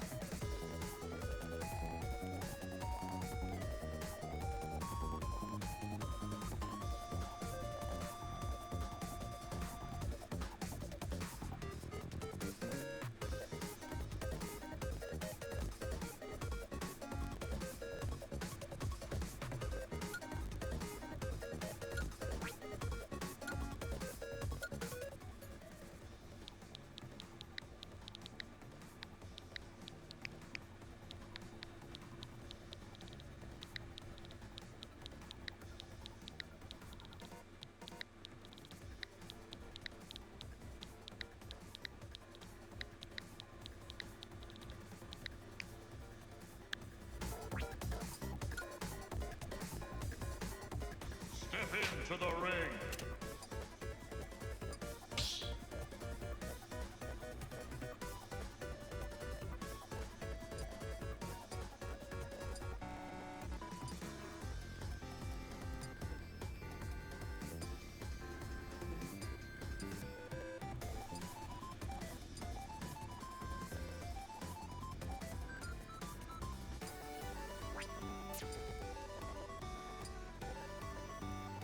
I don't remember this part of the song.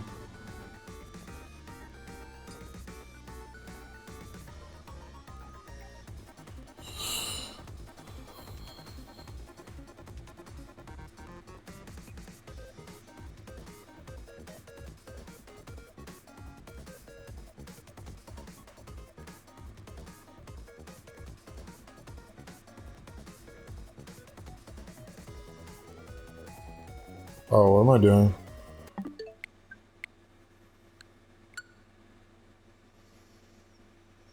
I think it's time.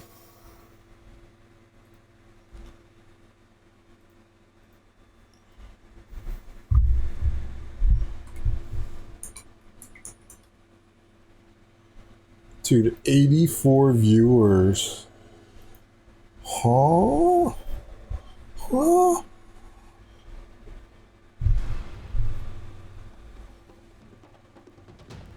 $84 viewers?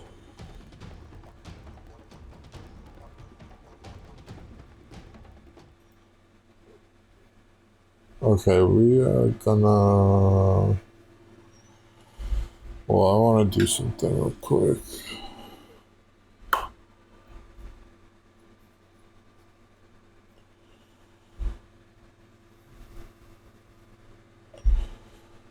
Sonic Adventure Advanced.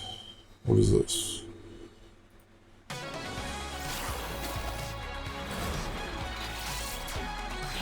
Did I say that already? I started playing Sonic Origins. I want to play through all the Sonics. It's something I've wanted to do before, but I never did it. I started playing like Sonic Origins. It is different though, because Sonic has the drop dash in this game, so it kind of changes like all the games. Maybe I'll do that on stream too. Play the Sonic games. Ah.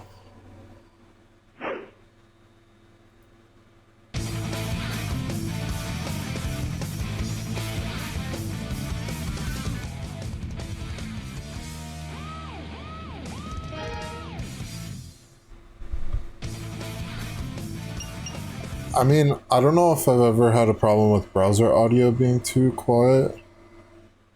I don't know though. Maybe right there. Ow. That's hurting my ears, so...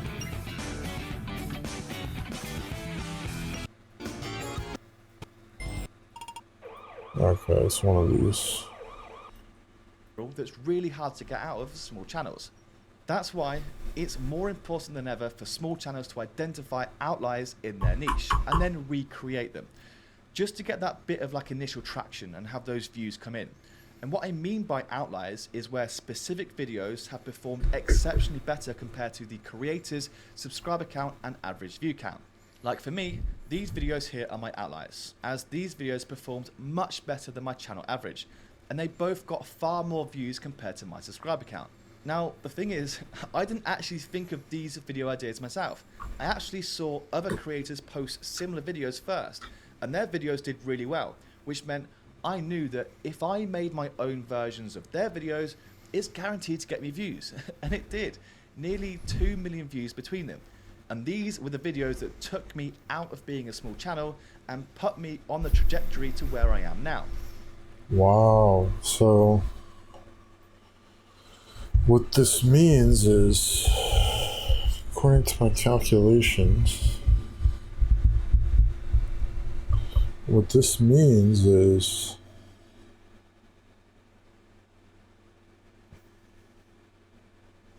wait, what?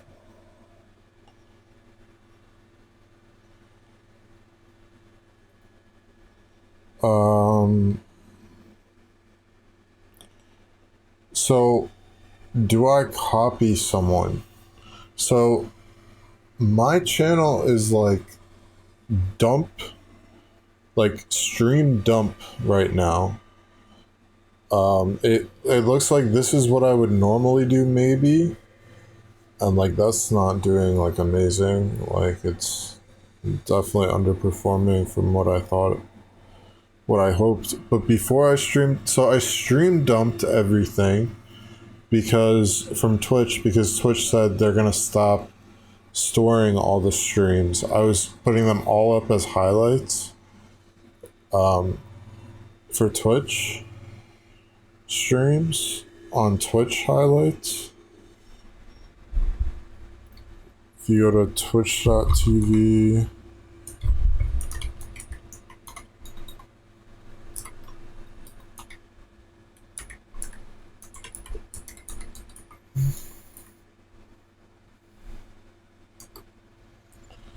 I was putting all my VODs up here.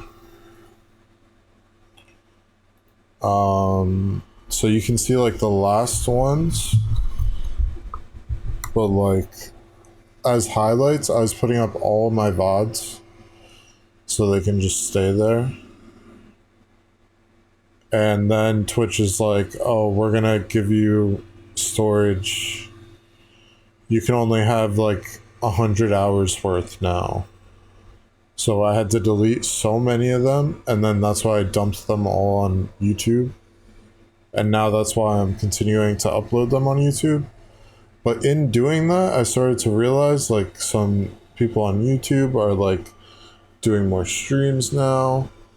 Like maybe it's even a good thing that I dumped all of this.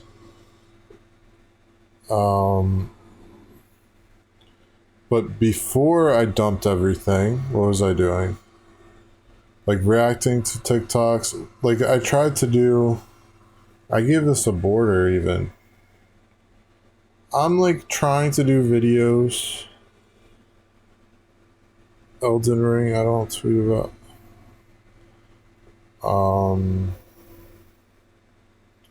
Breath of the Wild fighting a Lionel.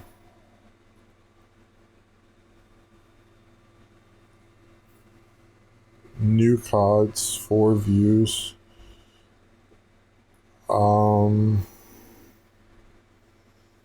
This is, I'm playing a stretched.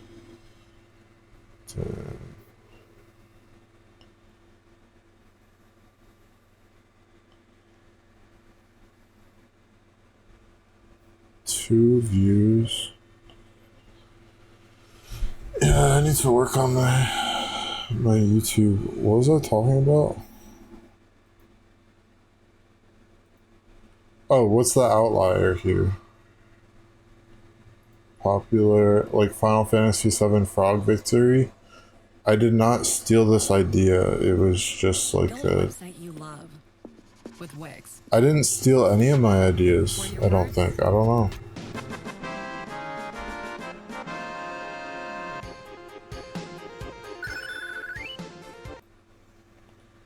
What ideas? Modded Zelda.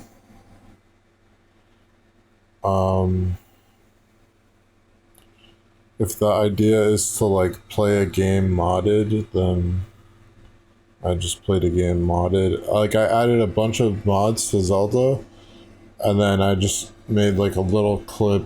I made like longer clips too, but I just made like a little clip of like 3 or 4 things of the mod.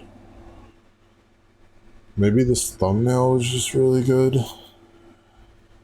These, it's not a stolen idea, but I'm just using someone's mod to show skins. Grinding in Maple Story. They're all like short clips. Besides like this one. This is 25 minutes.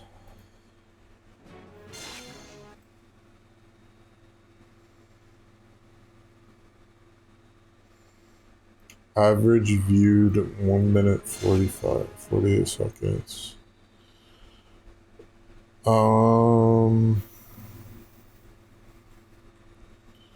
was looking at popular.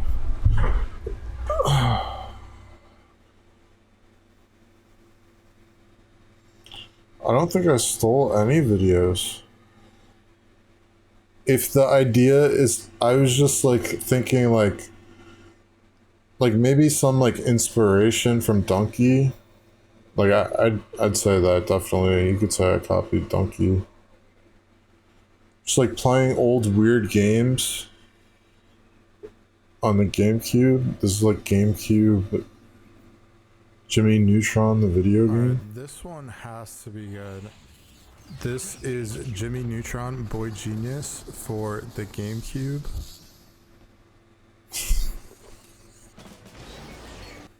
This looks...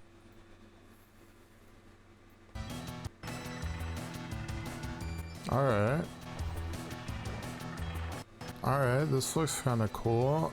I like how it's like a menu screen that you can walk around in. But what the fuck? What the fuck is... It doesn't look that bad looking at it right now. I feel like I was too harsh on that. One else is already in the park. Alright, Nick's hands are weird. This mouse not moving. Look at the hands. Look at the arm and hand animations. Let me slow that down a little bit. Ew.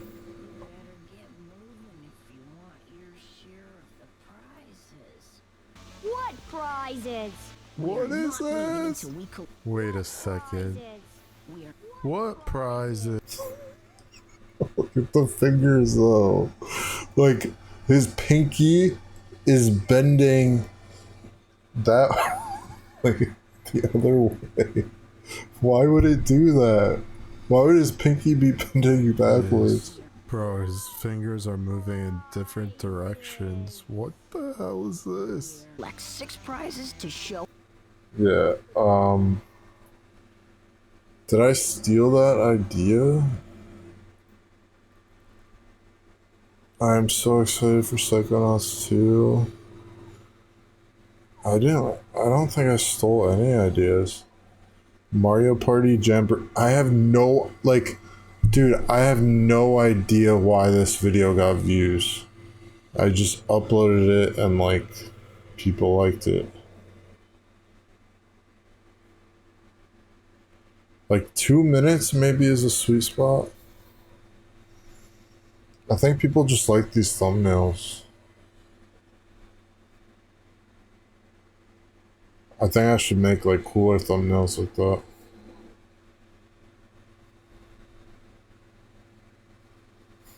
Maybe.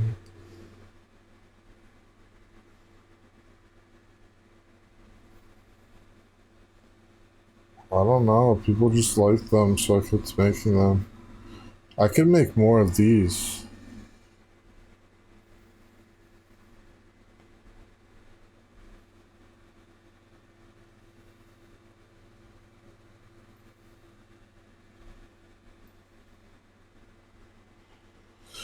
How do you recreate something like this? Oh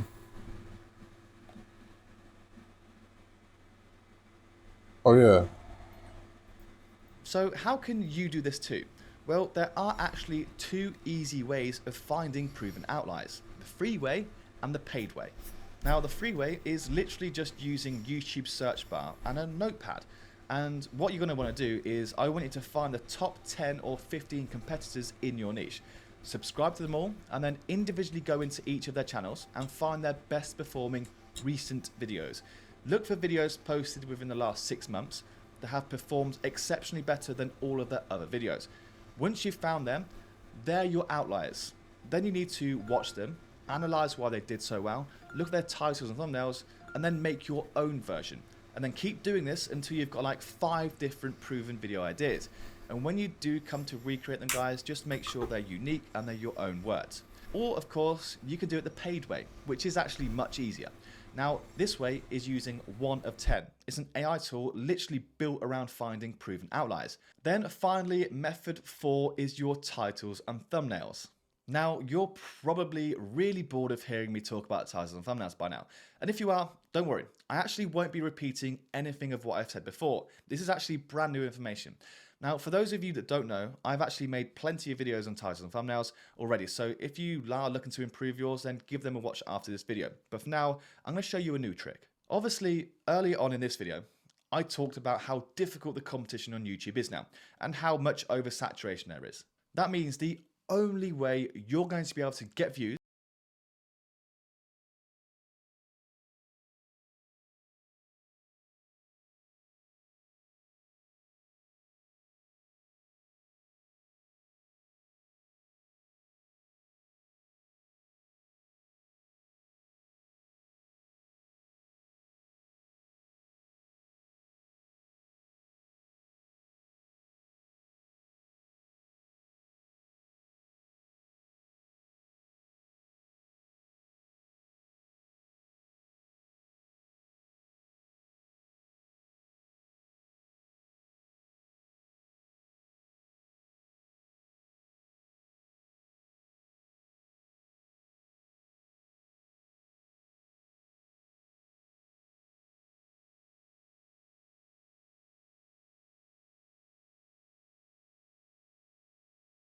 won't be repeating anything of what I've said before. This is actually brand new information.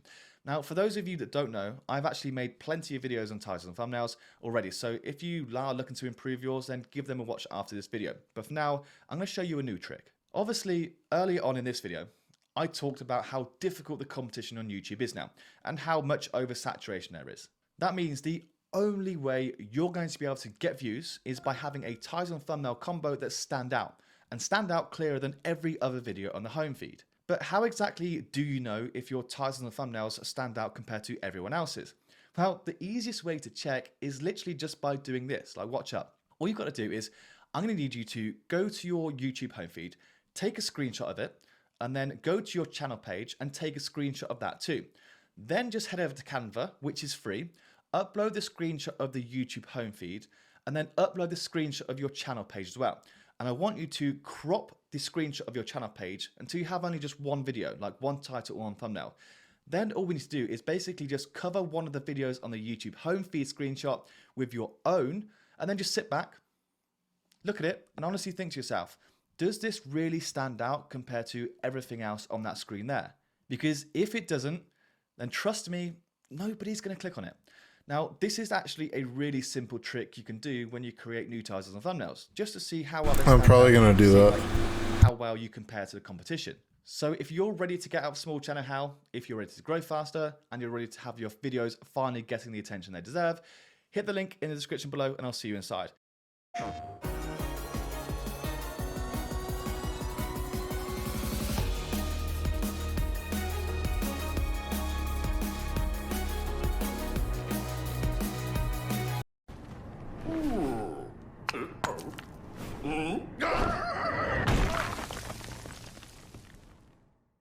Donkey Kong Country 3 might have just changed everything. Now, what do I mean by that? Well, allow me to explain. But first, remember to like and subscribe. We're on our way to 8,000 subs, and I would love to have you join the community, as well as the Discord, pinned comment in the comments. Now, saying that DKC3 might have just changed everything is a bonkers and wild thing to say, especially almost 30 years after the game has been out, right? The game's been out for 29 years at this point, going on 30. And so what do I mean? Well, allow me to kind of backtrack a little bit, because this relates to Bonanza very, very much so. Donkey Kong Bonanza, by all accounts, is a masterclass in game design. It's a masterpiece. I think it is. A lot of people think that this is just one of, if not the best Donkey Kong experiences we've ever gotten when it comes to TV, film, especially in gaming. Bonanza has it all. But one complaint that some people had, I did not have a problem with this at all, but some people just felt and feel like the game is just a little bit too detached from the rest of the Donkey Kong, quote, canon, if you could call it that. And, you know, the lack of returning characters, lack of returning locations, especially in the world design. A lot of these new species and new races and new locations, I loved it because it expanded the world, but a lot of people didn't like it because it wasn't Crocodile Isle, right? It wasn't Donkey Kong Island. And so you had people kind of upset that it wasn't, you know, the same that we've had, but I like it because it's different. And one of the epitomes of that, one of the biggest examples of something new being added to this game that really no one knew about was the fractones. We don't really know what they are. We don't really know where they came from or why they're here. We just know that they live underground. They live in these underground worlds, and that's that. You can break them. They sell you golden banandium gems. They help you out on your journey. They're just these nice rock dudes, and that's that, right? That is what the Fractones are. Well, I woke up this morning at like 7:30, which is pretty normal, and I had a ping in my Discord from my good friend Silver. If you're not in the Discord, again, join it. Super easy, super fun. Join it. And he said, Justin, this is huge. If it's true, I don't know if it's true though. I need someone to fact check it. And I'm like, okay, I'll fact check it. What is it? What are we looking at here? And he sent me this post on Twitter. I'll put it on the screen. And it was someone on Reddit, actually. So the original post was on Reddit in the Donkey Kong subreddit. He was playing through Donkey Kong Country 3. Oh, I've known about this, dude. I've known about this. The Fractones came from this. Yeah, I've known about that.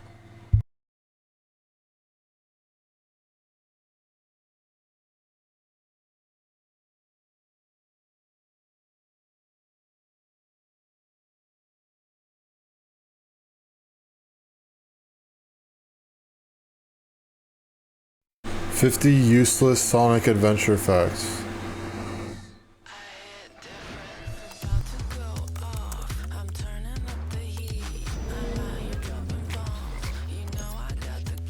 For some reason my game crashed as I approached it, which is pretty weird, as that's the only time my game crashed the entire time I was recording footage for this video.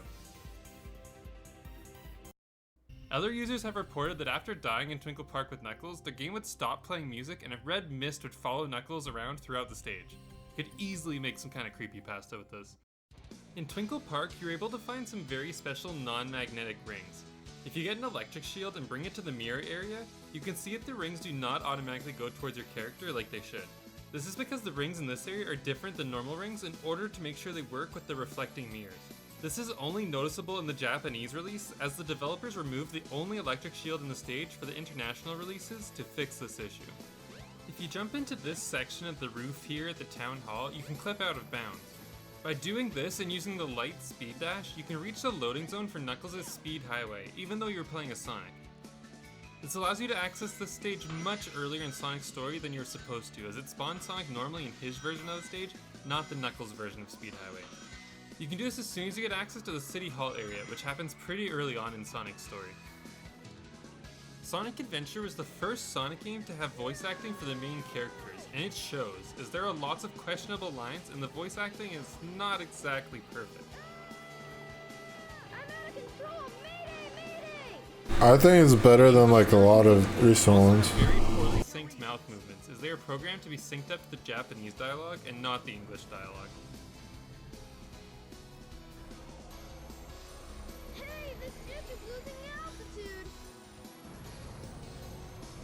I mean, they never do in Japanese games though.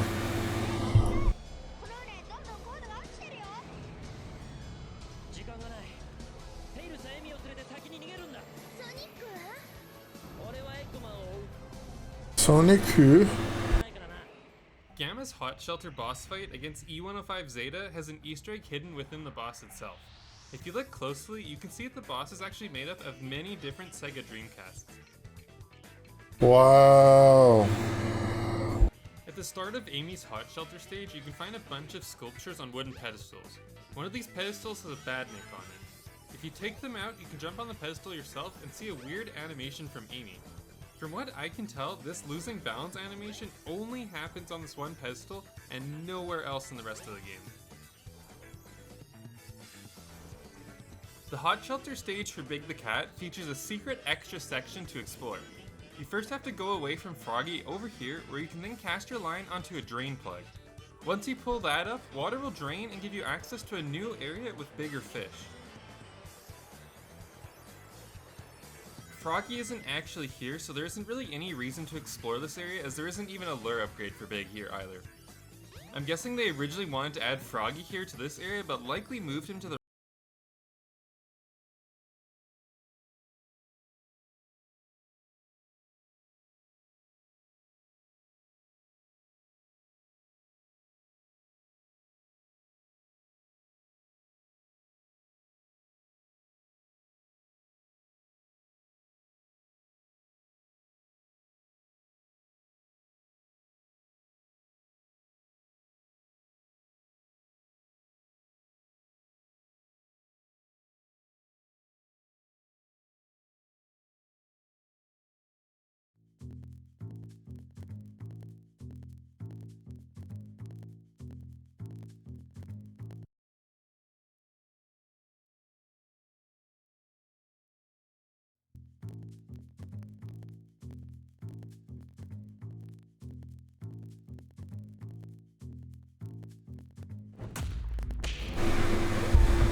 I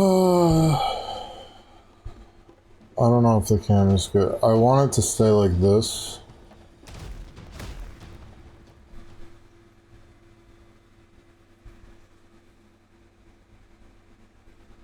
I got an echo glow.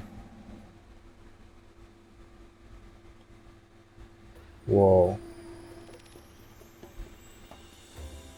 It's like kind of cool, I guess.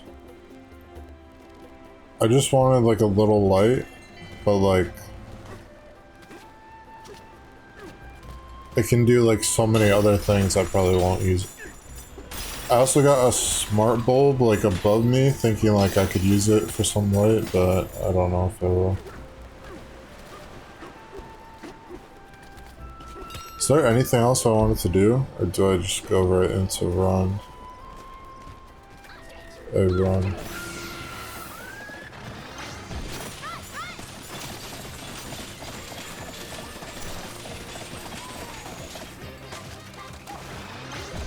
So the rounds got up to 15 rounds now. So it's longer. I haven't been able to beat... I play this a lot more and I kind of love it.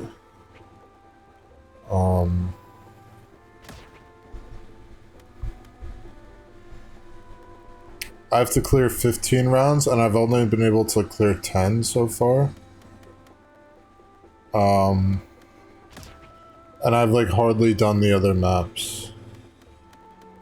The other maps are like a whole nother thing. You gotta like learn the locations of the fossils, because now like I know where the fossils are on this map. I know where like everything is.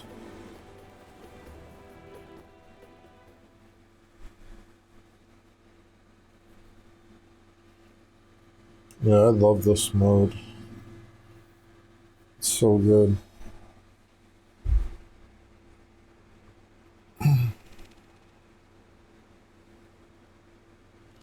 I might play like Splatoon roguelike mode too though. I haven't played that yet. Okay, so I need to fill the quota. I'm noticing here there's 2 bananas right here. There's ostrich bonanza here, zebra bonanza here, there's one up here. I think I just get all 4 of these and like go around this way maybe.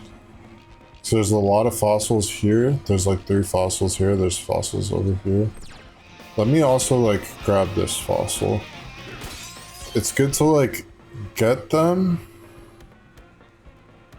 This is not good at all.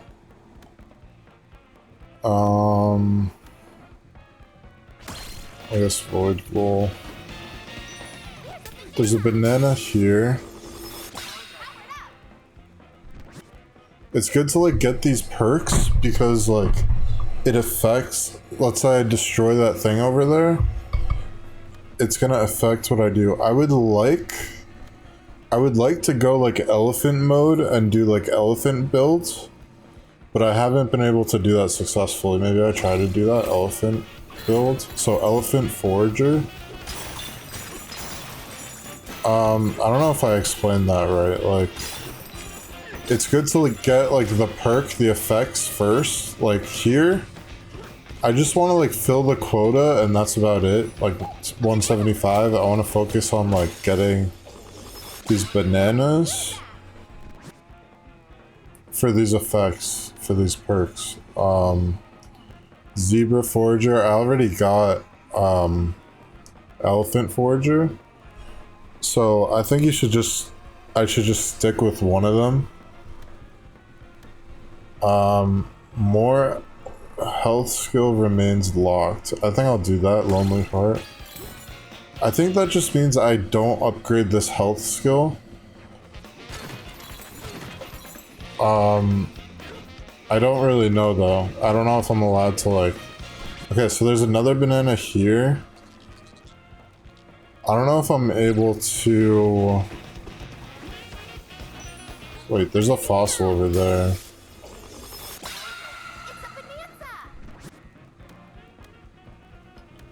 Alright, smashing forager. Both of these things are necessary. But this is necessary first. These are both really good. This is better long term, this is better short term. I think I just get this for now.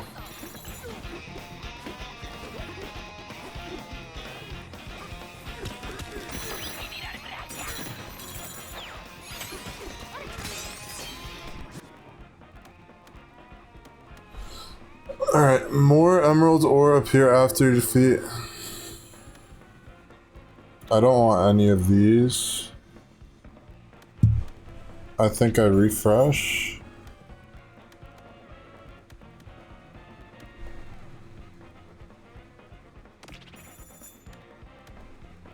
Treasure hunter is good. So basically what I'm doing is preparing. I think I'm gonna go like elephant build, but I can't even. So I only unlocked one of the bonanzas right now. I have the bird. I can get the zebra here. I can't even get the elephant right now.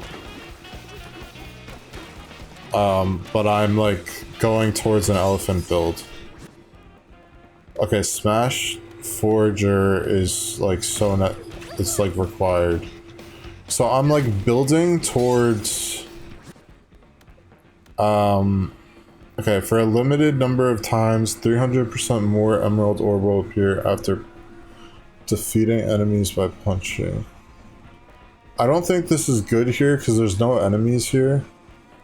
More emerald, I'll do this. But like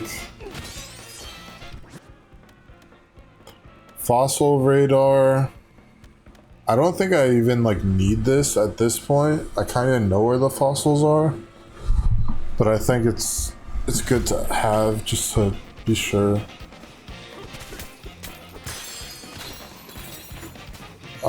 Like I know if you go around here,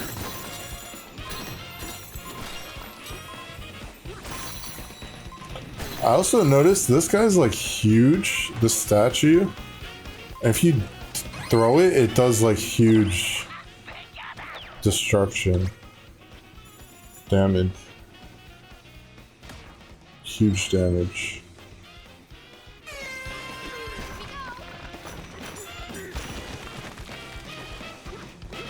Like maybe I can use this for like digging through the level later. Where'd it go? Oh.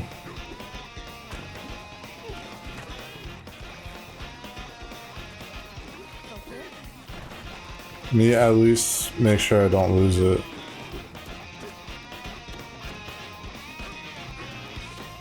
So this area becomes like a museum for all the like statues you collect. Banana Slamma is good. I just wanna. It just gives you a bunch of emeralds when you smash a banana. Is there anything up here?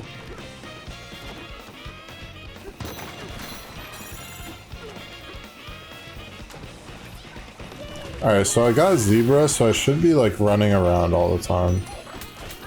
Actually, let me look.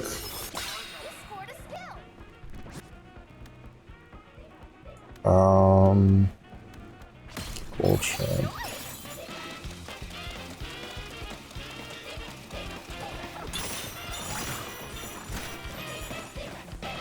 So that perk I got made like this multiplier go up, so you get a lot more emeralds when you smash these.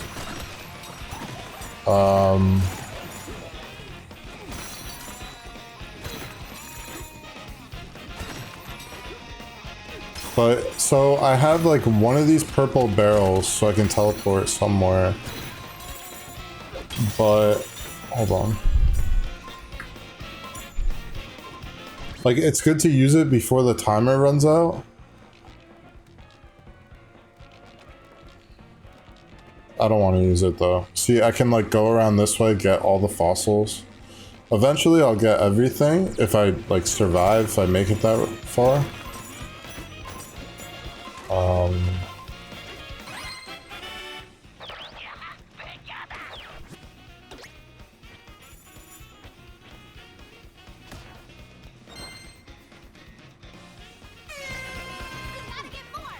I am matcha colored right now. Matcha fur.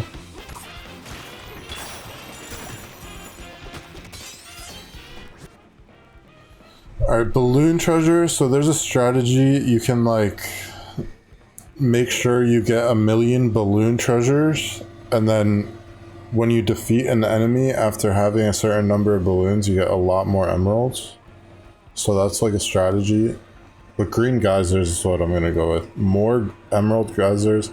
So I started talking about this. It's kind of like the point is I'm trying to get as many abilities as I can and fill these quotas like to the bare minimum. I don't care right now because I'm trying to like, I want to be able to tear through the terrain and like get as many emeralds and treasure chests as possible as I'm tearing through the terrain.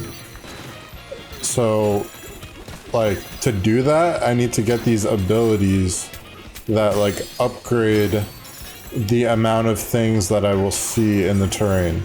Because right now it's not really worth it to just like punch through it. I don't even have the elephant bonanza yet. I don't even have that. But I'm like upgrading for that thing. So punching through walls as DK. First of all, I need to upgrade my punch power to do that. Like, wait. I was up here already. Damn. Alright, here we go. Okay, so another good thing that I should be moving towards is like... Okay, I'll just skip this.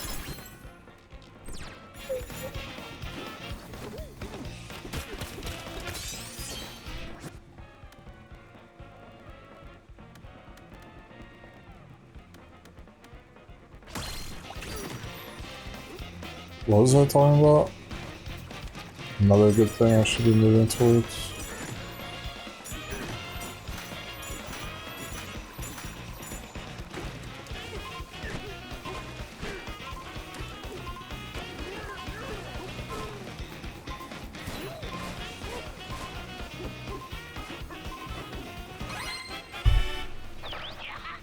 So I want to be able to smash through the terrain and get as many things as possible when I do that.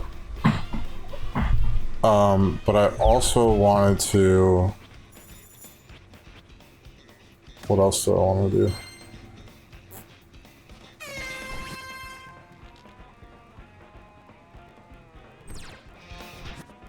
I could upgrade... Okay. Yeah, here. So this is how I get the most gold if I wanted to like go through the terrain and mine for gold. This is the way. Like you go Kong Bonanza, Emerald Punch, and you need 500 chips to do that. You find chips while doing this. I have 39 right now. So you need 500, and that's like another thing to work towards. Getting this Emerald Punch. And like you gotta fully upgrade these skills. Get this skill. I've never done that before though. Alright, so I just want to make emeralds or like elephant very good for when I get the elephant. It might not even show up actually. So it's not like smart what I'm doing right now.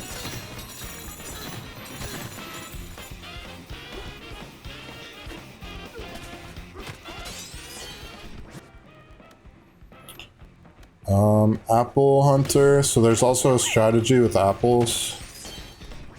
If you pick up an apple when you have full health, there's a skill.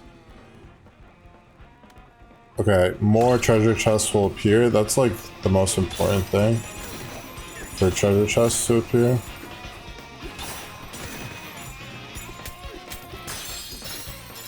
I also upgraded like the amount of emeralds you get when you smash a banana, because that's just good extra banana or extra emeralds.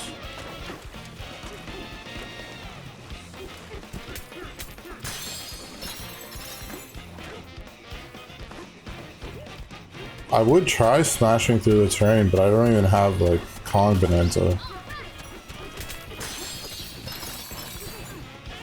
Okay, where am I going? Let me do this goal over here.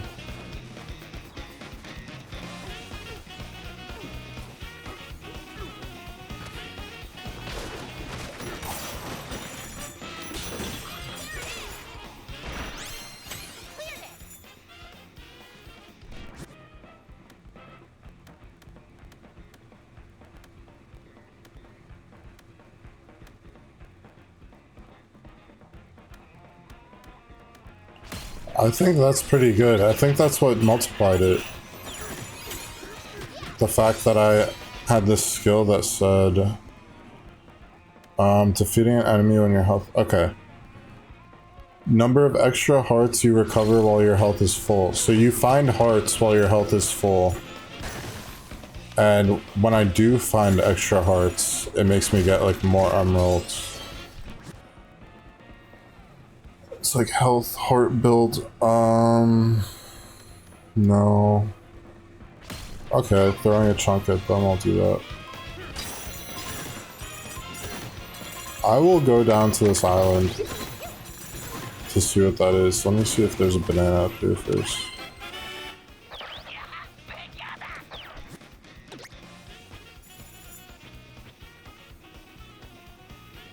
Dude, why am I feeling like itchy?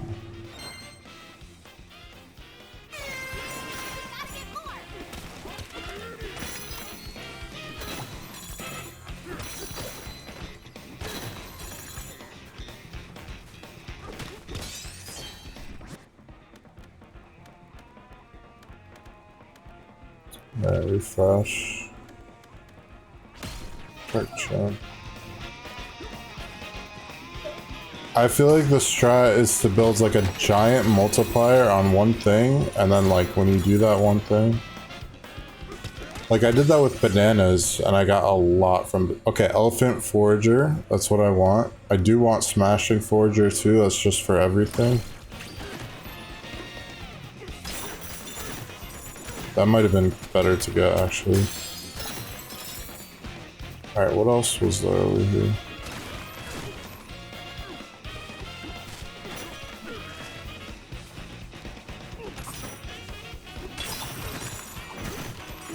Alright, so can I use a statue? Nice.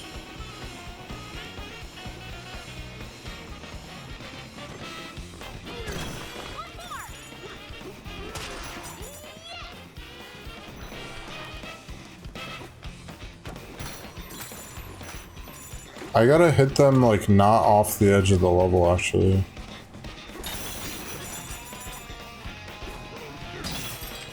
Gotta hit them onto the level.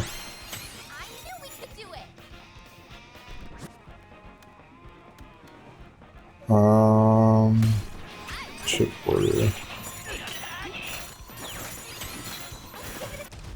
Alright, so next round the bananas are gonna change. Hopefully I will get a elephant bonanza.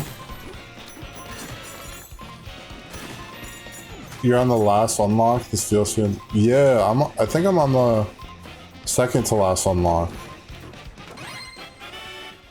Yeah. Do you like it? I like it. I think it's good. Like this. Oops. I haven't been able to beat like the 15 round one. I'm doing the 15 round one right now. And I was hoping there's 20 rounds. I don't know if there is 20 rounds or 25 rounds. What was I doing? Alright, let me do this goal.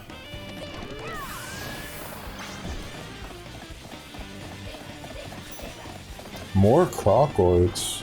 If I had like a skill for that, that would have been like very good.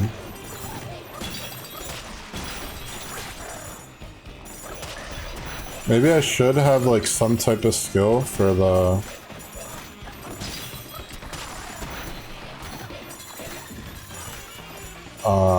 for when I defeat an enemy, like a certain way to defeat them. Repetitive and addicting. I was surprised and enjoyed playing it, just trying to get... There's a final boss fight. I didn't know that. There's a boss? Yo. How do you get to the boss? Yeah, I think it's good. Like the skills I started getting like more like roguelikes. Let me do this challenge too. Oh wait, the bananas reset. Okay, I can get elephant now. I get elephant. I was doing like an elephant build. Oh, unlock everything? Is it a K rule boss fight? That's like a pretty big spoiler. I was hoping there would be like some type of K rule thing. Like when I first saw the DLC, but then it kind of like... It's just like a new mode. I feel like a lot of people don't like this DLC. I think it's good so far, you know? I think it's good value. Unlock everything. Each match takes 40 minutes. It's just like a huge grind. Nah, void fight. Oh, really? A void fight. You gotta fight your boss.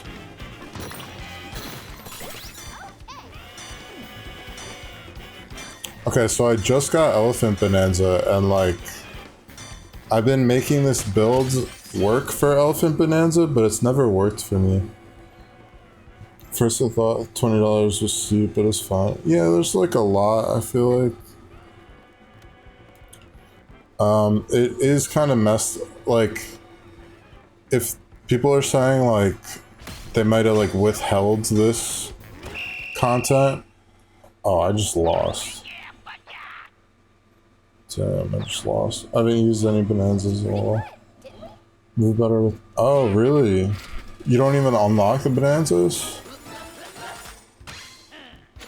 That might be like a good strat. But do you tear through the terrain?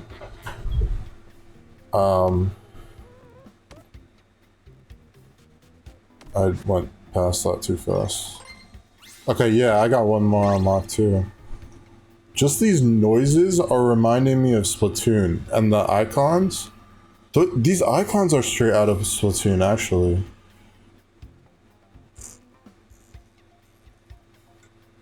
Bananergy, Forager, Encore Groove, Melon Treasure.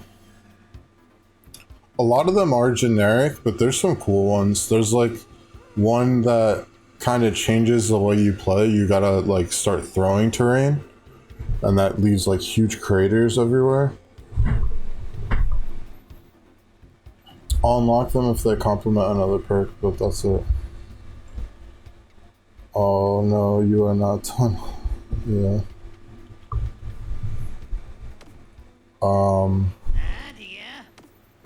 I've only done, which ones have you done?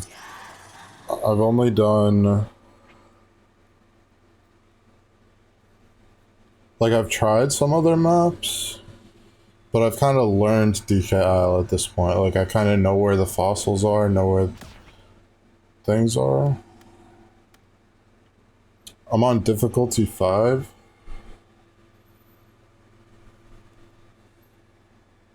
Oh yeah, this? The perk list? Wow. So there's a lot left, you're saying? Oh, wow. Oh, wow. So there's a lot. Okay, so it goes all the way to the end of the card, maybe? Wow, I didn't know that.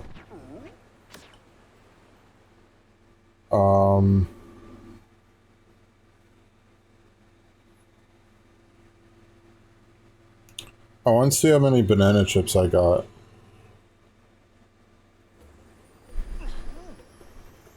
Yeah, it's not worth going. I don't know if I got a new outfit. I might have.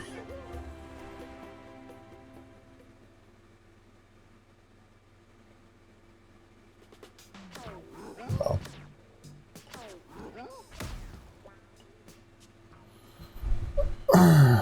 I was really surprised. What you see is only up to 2,000 rating. Max is 10,000. Oh. Wait, where's the rating?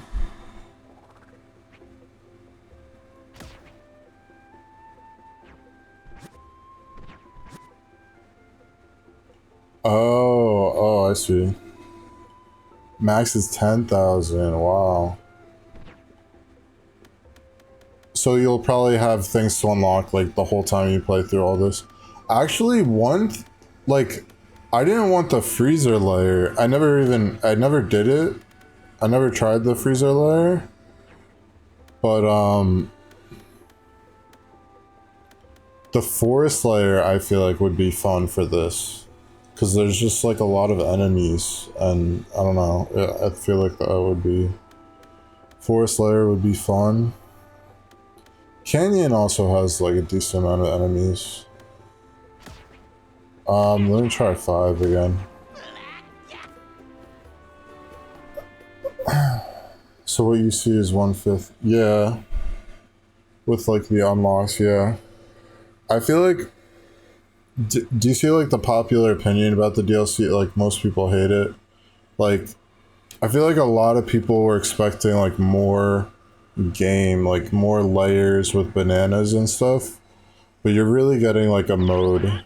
And I mean, I like it. I think it's it's a fun mode.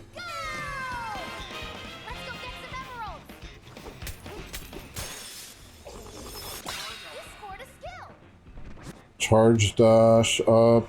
So I could go Kong Forager. For some reason, Elephant Forager has never worked for me. I don't even know what is on the map right now. I think I just go Kong Forager. For some reason, like when I go Kong Bonanza, I get like a lot more emeralds and stuff in there than the Elephant Bonanza. I've only been on DK Island because I can't navigate the other. Yeah, I don't know where all the fossils are on the other one, so you gotta like learn the maps. I want it to be more like Mushroom Kingdom.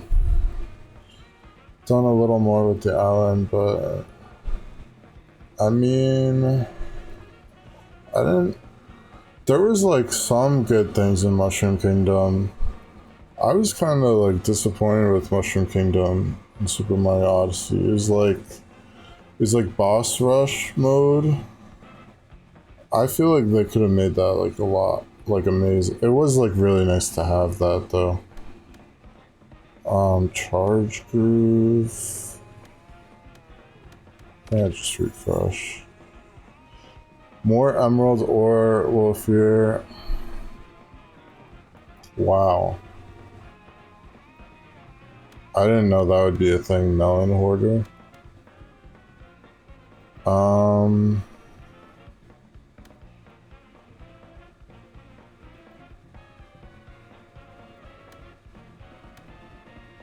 Oh yeah, try that. I don't know, I never have melon juice at all. Healthy heart, more emerald ore. I'll just try melon hoarder. Okay, where am I going? So there's an elephant or zebra bonanza here. I feel like it's good to get like the fast charge skills. Like my goal I'm working towards is like getting this like emerald punch move, because that's like the best way I see to get like gold in the terrain. So if I like get fast charge on the map, like these are like priority, I feel like.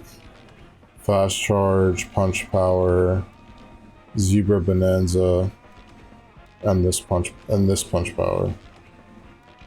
And drum beat is good.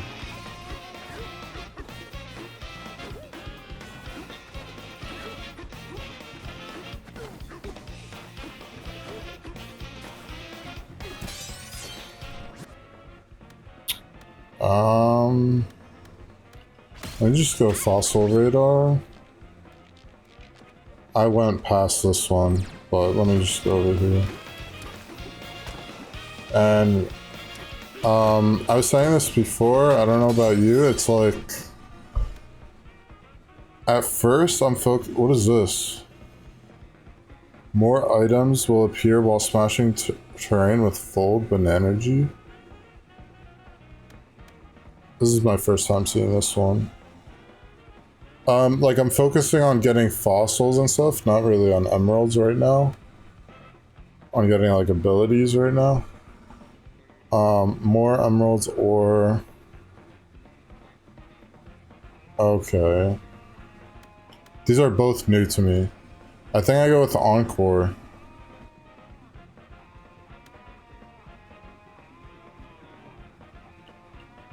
Oh, I see. With full Banana-G. So you're not using bonanzas if you do this. You're just keeping your full banana. Okay, this is like more time using bonanzas versus less time using bonanzas. Let me go green geysers. More emeralds appear when smashing terrain.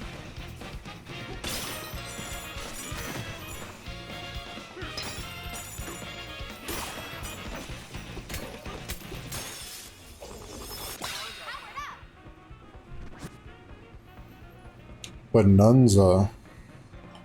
More emerald ore will appear after defeating an enemy. Okay, so you would go for something like this. Wow. Defeating an enemy though? There's no enemies here. Treasure hunter. I think I got treasure hunter. Got all the treasure chests. Like, I'm working towards getting the most amount of treasure chests and like things when I do end up smashing through the terrain. Let me get this banana.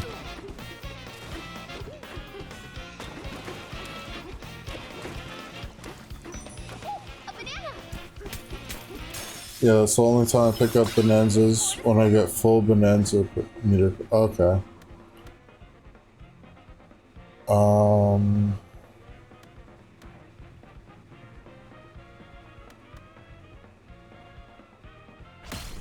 Melon treasure is good for that other perk that I got.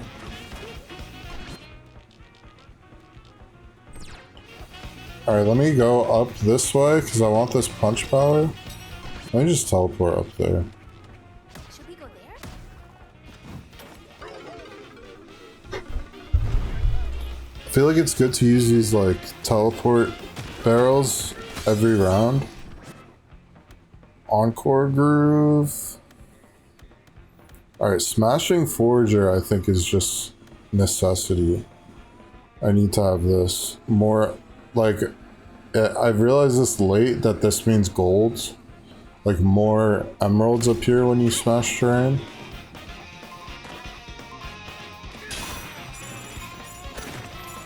I mean, it could be, I think it means anything, but it means gold too. Or emerald.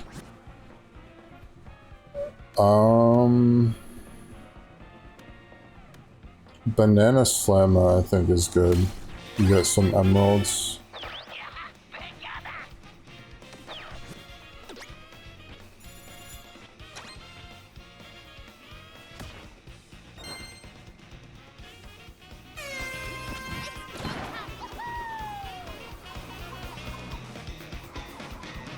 Alright, how many? I have like 3 rounds to get everything.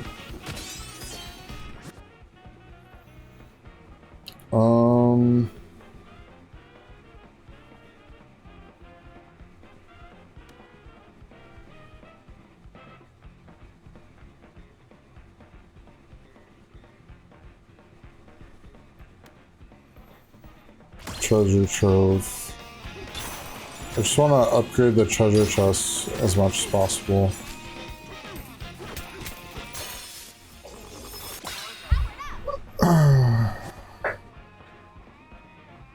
Banana Slamma is your favorite.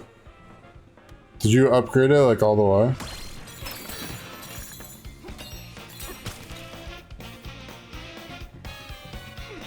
Upgrade that perk like 3 or 4 times, easy dub. Oh, I see.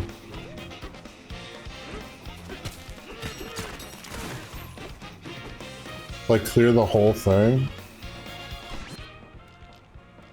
Okay, wait. There's a zebra bonanza here.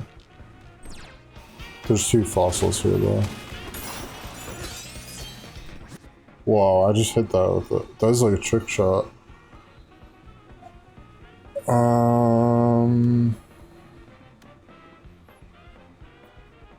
Defeat an enemy. I don't want any of these.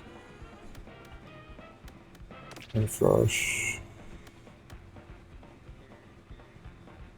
More emeralds ore will appear based on number of extra hearts. With that.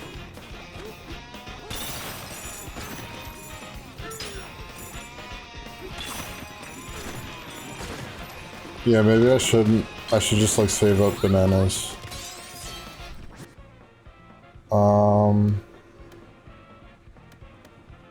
More apples appear.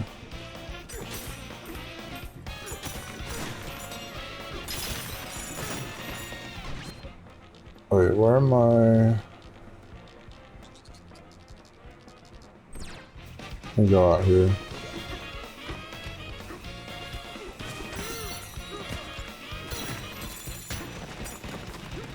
I could leave this banana. But you still like go through terrain even though you're not getting the bonanzas. Charge groove. I'll get more banana slam though.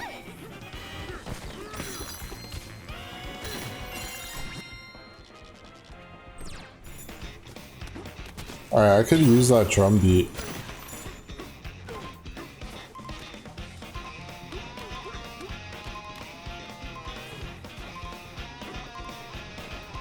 Aww.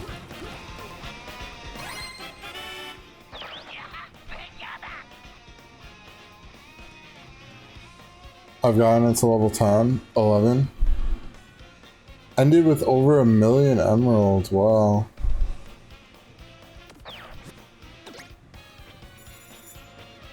You can dig with DK? What do you mean? Is that like a different perk?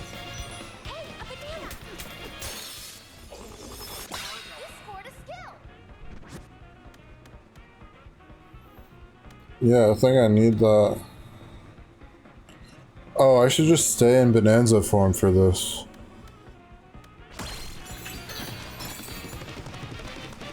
Oh wait, I don't even have one. It's down there.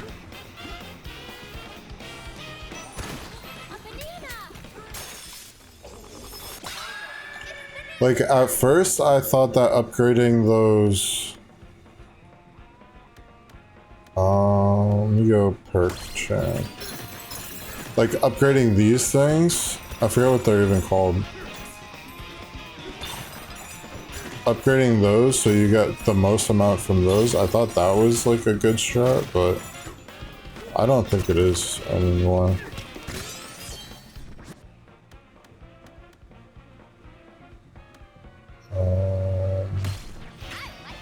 More apples.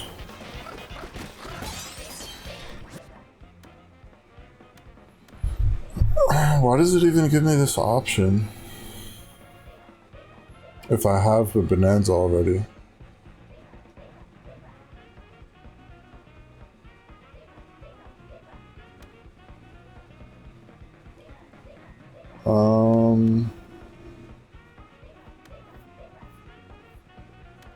Let me just get a buzzword.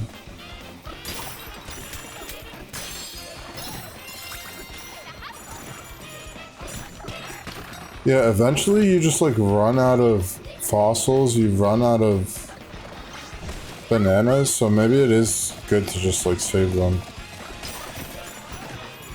I don't know if I'll get that far though. That's why I'm breaking them.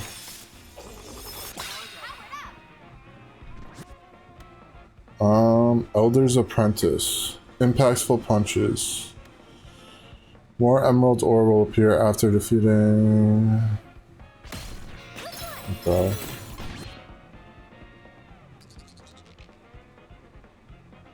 Oh, I need this. On these.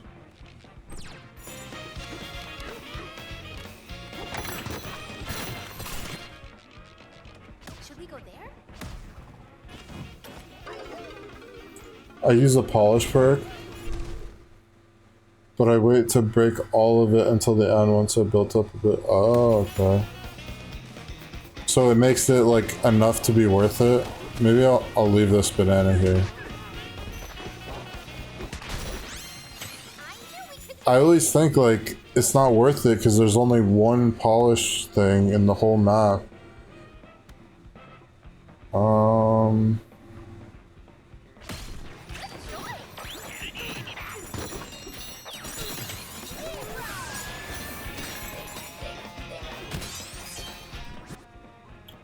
Green geysers is good.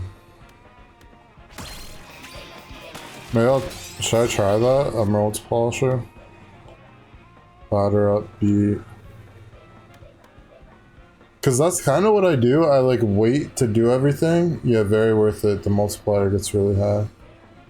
So that is what I do, but I've been doing it with the terrain. I end up losing though.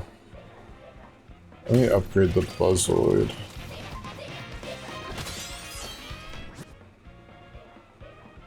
Bonanza Smashing Forager. I just like build up to like at the end just be smashing through terrain.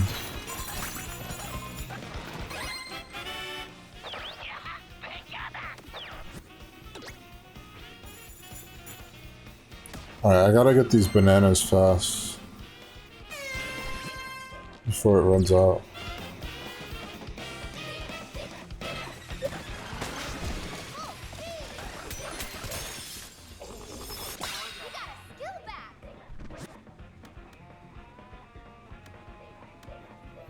That makes sense, I just didn't think to... Let me get new ones. Banana Slammer, just keep upgrading that. I just didn't think to save them. Like, I could save up all these. I think the geysers... Yeah, the geysers work with, like...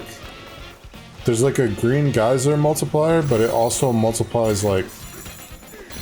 the amount of geysers that you see when you're just, like, smashing terrain like that.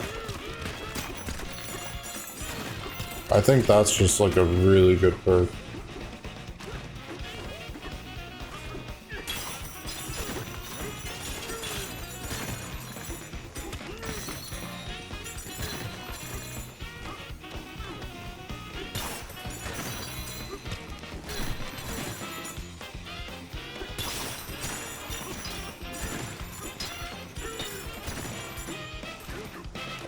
There's probably like a lot more of those like polish, rock polish on other maps, I feel like.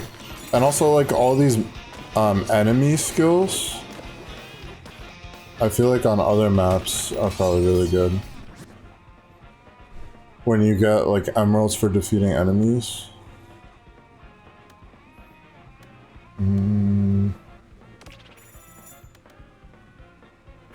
Superior Smasher, maybe. I could save up those too. All these like crazy things. I'm gonna leave the health skill locked, so.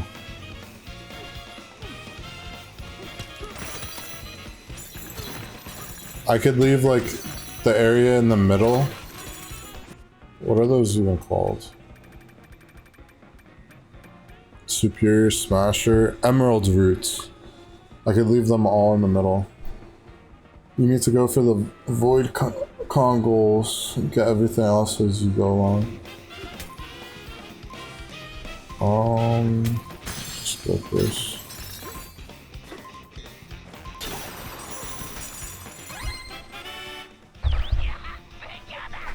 And do you upgrade the Void Kong skills, perks?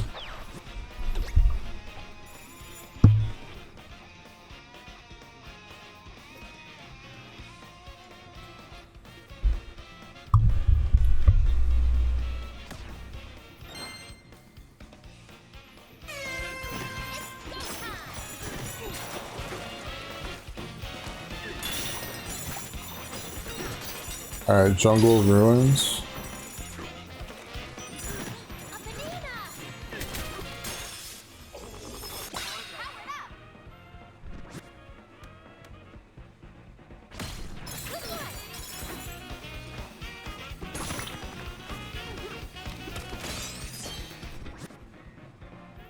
Emerald Polisher. Let me try it.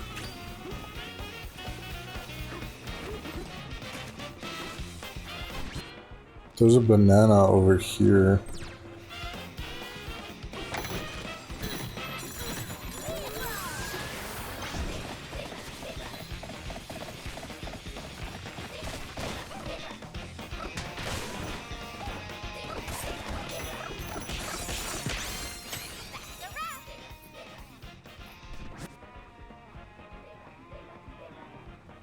I see what you're saying. Like, I'll run out of fossils eventually. So I need to do these.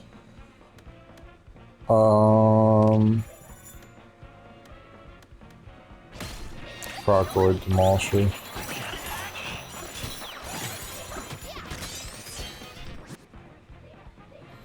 Turf Grew, Barrel Bump. Let's go Barrel Bump up.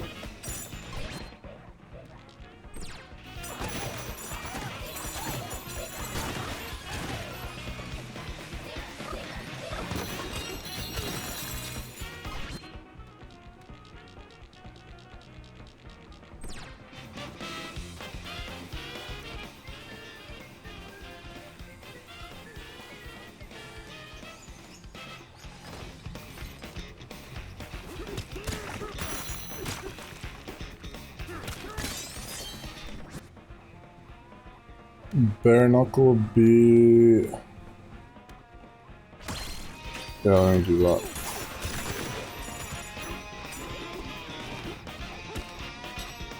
Oh, that's it right there, right? Emerald's Polish. Should we go there?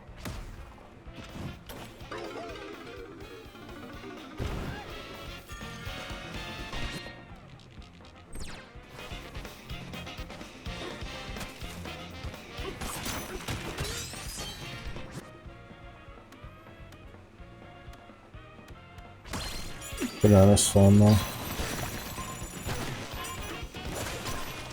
Should I get these bananas yet?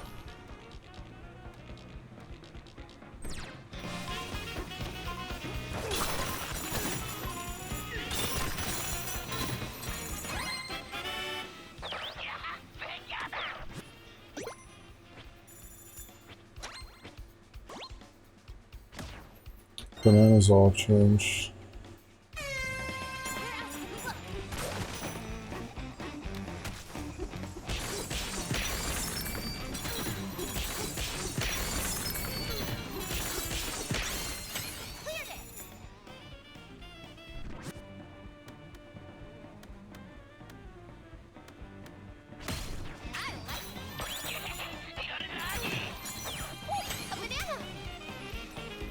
I don't know if this affects the skill.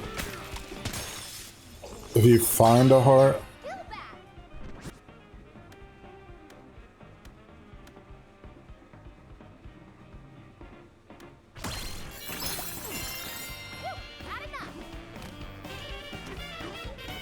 Like there's a perk that says if you don't unlock the heart you get more emeralds, but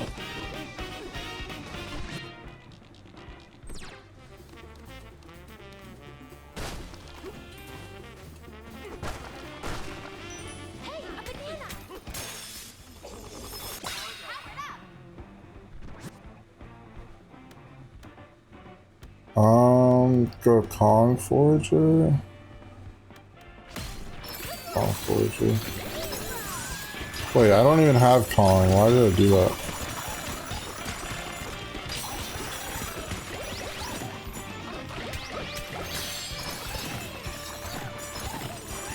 So I could save up. I just hit one of the polishes by accident. But I could save up like all of these in here. Well, not this one. Like the main area ones. Okay, there's a Snake Bonanza, Kong Bonanza. What's this?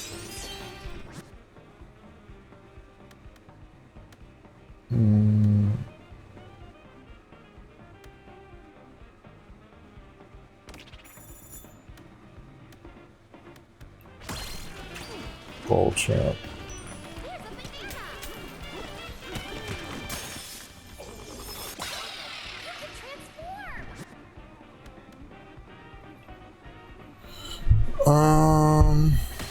Encore groove. Just keep doing that.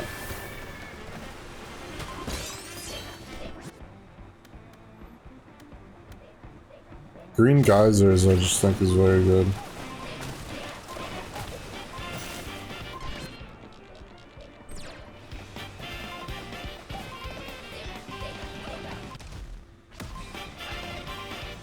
I thought it was gonna replace the perks on me.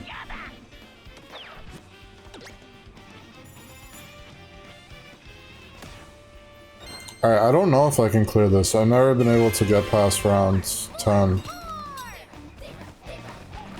So I don't know. I mean, hopefully. I don't know on this stream though. Maybe. Lonely Heart. Treasure Hunter. I need more. Okay, so now I like try it out. Like, try out just like smashing the terrain. There's some chests. I did not mean to. I don't want to break all these yet.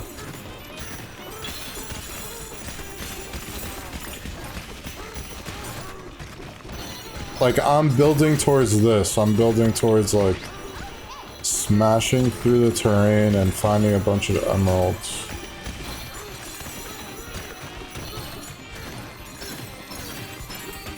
And that was pretty good, I feel like. To the point where I could, like, sustain myself for the round. Should we go there?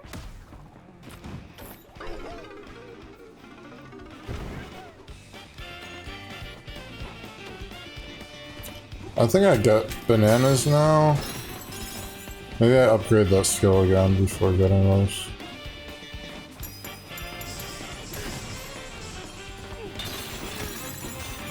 Why are those upgraded? I don't know. Banana slammer, nice.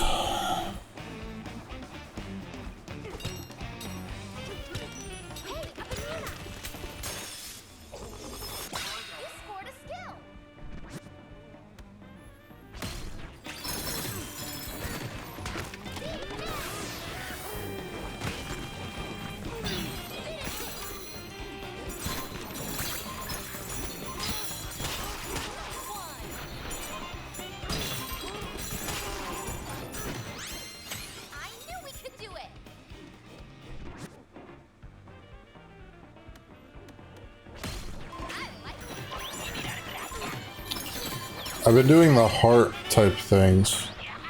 You get full health, you get rewarded for getting full health.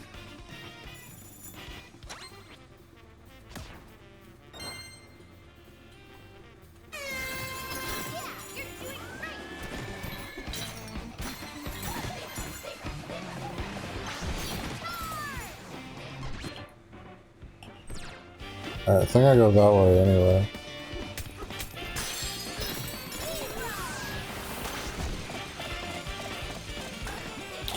I'm just building towards that, like, best experience when I'm, like, tearing through the terrain. Apple Hunter. I'll go barrel up.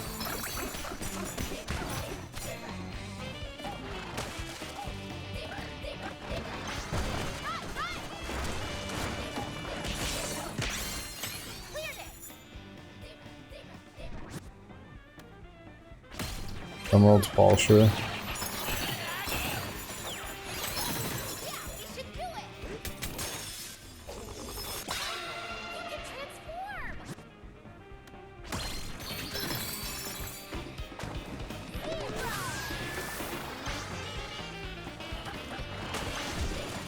I could get these.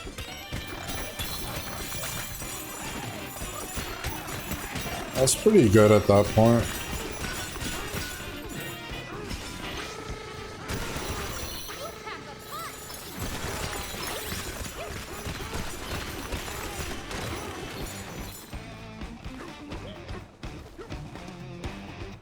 Do I get the geysers? Alright, let's get these.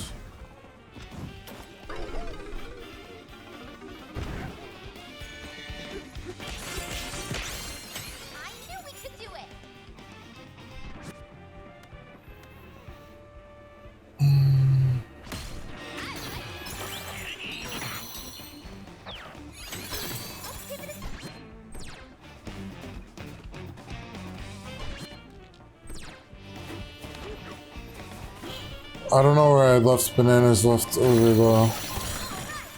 Whoa.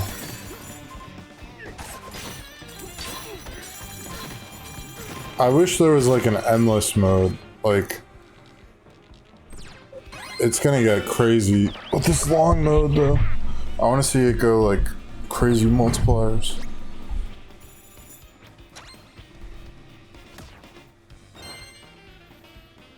Wow, I did that canyon right there.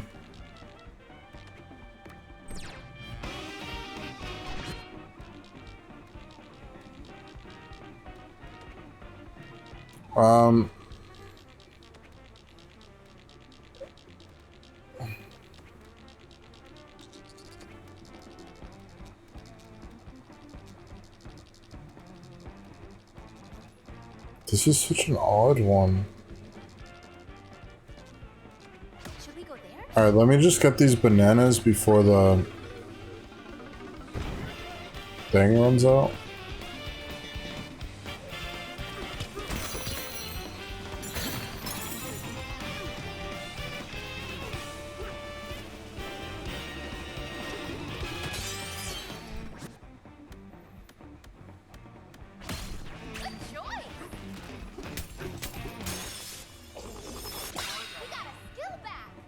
And energy. You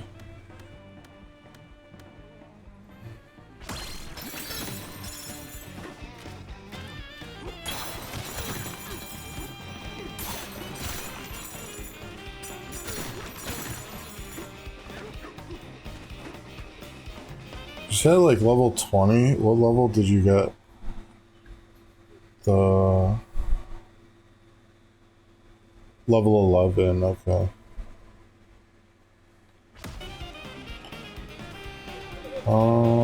Okay, I want to climb.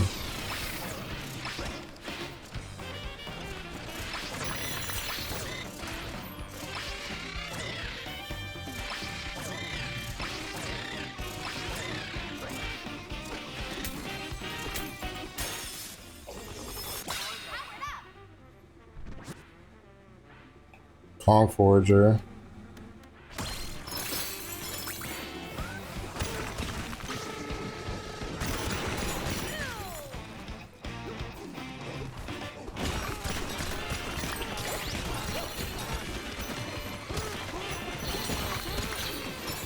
Probably not good to do on the side of the mountain. They're all falling down. I'm just looking for the... There should be fossils over here. Where are the fossils? Oh.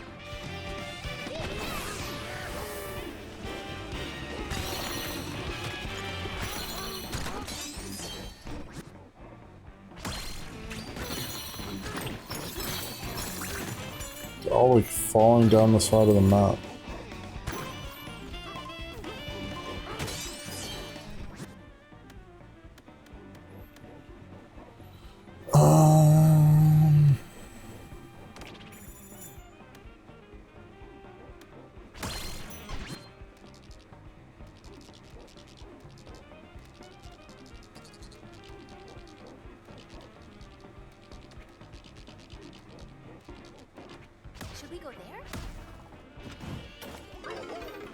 I'm just supposed to turf surf right now.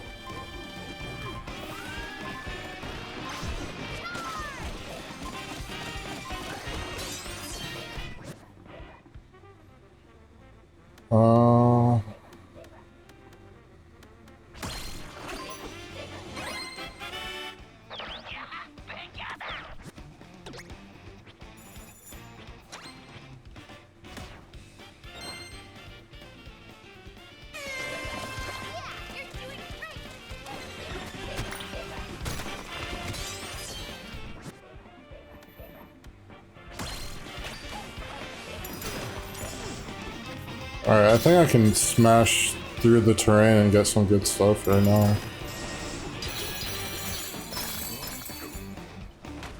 Let me try it.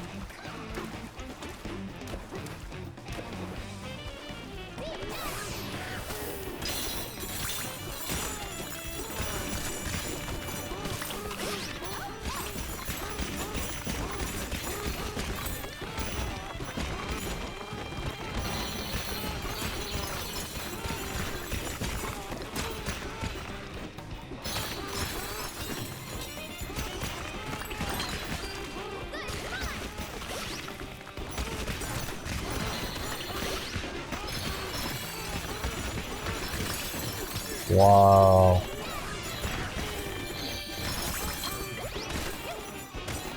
It's like, while playing through the main game, you could do this, but you never had like a crazy reason to, like, if you don't do this, you're gonna lose. That's what I like about this mode. It's like an incentive to, like, tear through the ground and, like, grind through the ground for gold. And it probably could be a lot better than what I have it as right now, but it is. This might be like the best it's ever been.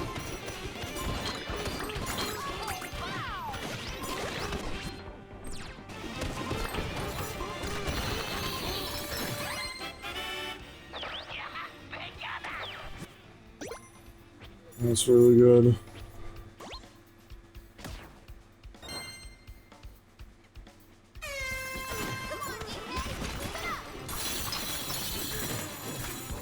Wait, I was saving these.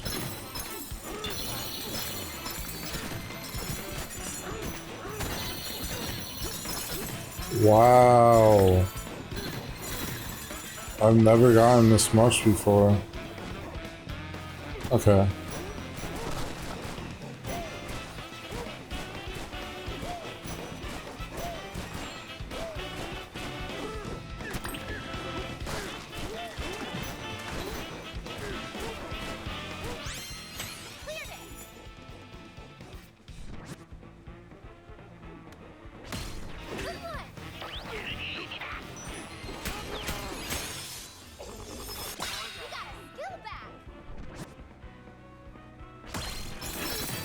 Maximum green geysers.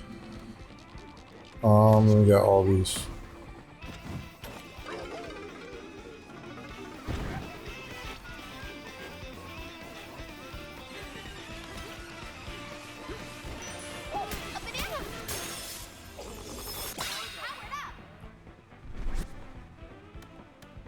Smashing Forger. That's just like the most necessary skill, I feel like. I guess for this type of builds, you could do like different things. Like, you could just say that like you're not gonna... Shit. Holy shit. Look at those geysers. Oh my god. When I punch down, there just might be a geyser. Wow, those geysers are amazing.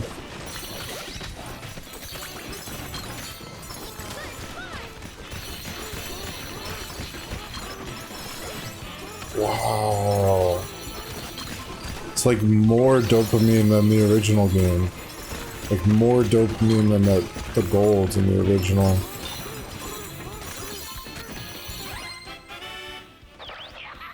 Wow. These emeralds are just like pouring out of the ground. I've never gotten into this level before, where it's like more than it would be with the golds. Okay, I can't just do this forever, I gotta move on. Wow.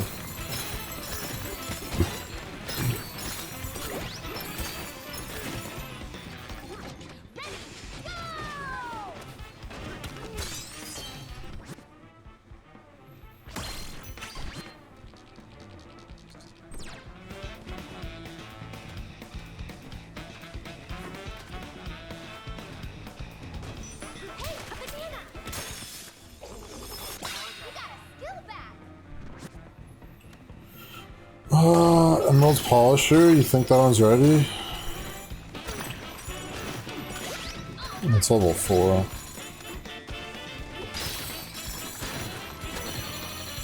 Wow. This might be the best I've ever done.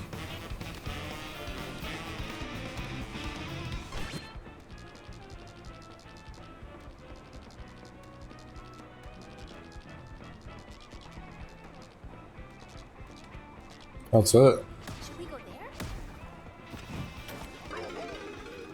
But I should keep doing these tasks to keep getting upgrades.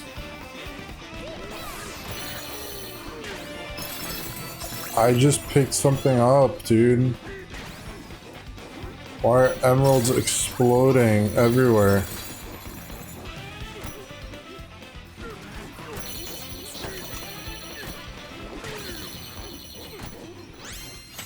Wow.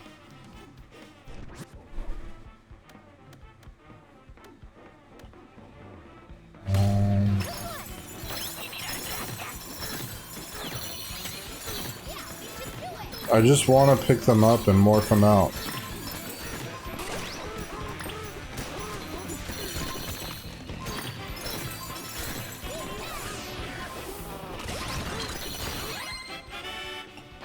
I could try the Emerald's Forager now. Or the elephant.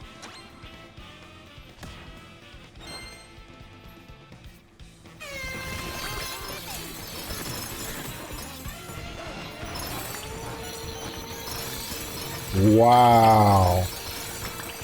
I've never experienced that before in this. Wow. She's like vacuuming up gold or like emeralds.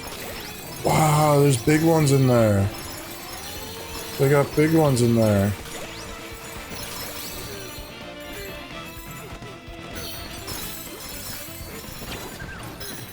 Wow. Alright, what am I doing? This banana over here.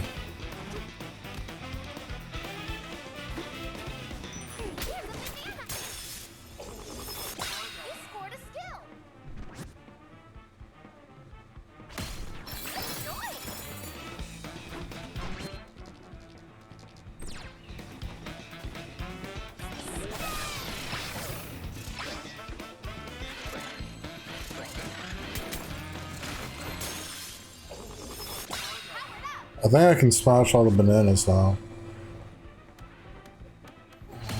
Sure.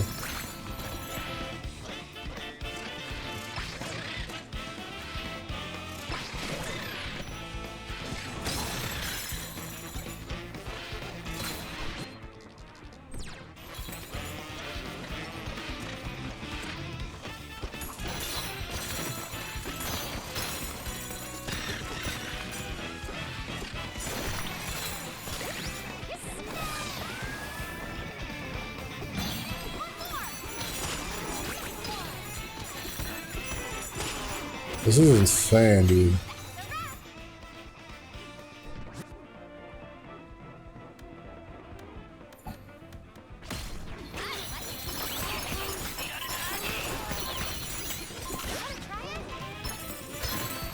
Like, should I just meet the quota or should I go for the high score?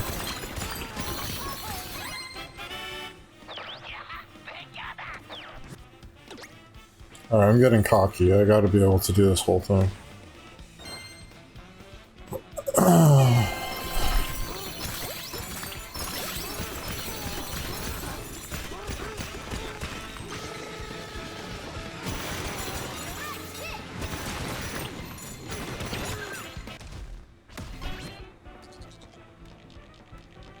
Alright, I got everything.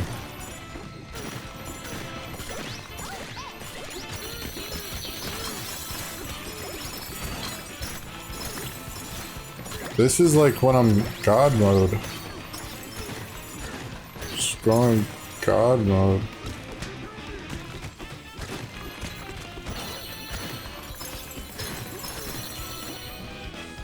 Wow.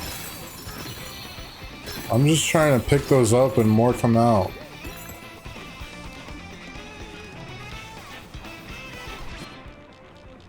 Okay, let's do this.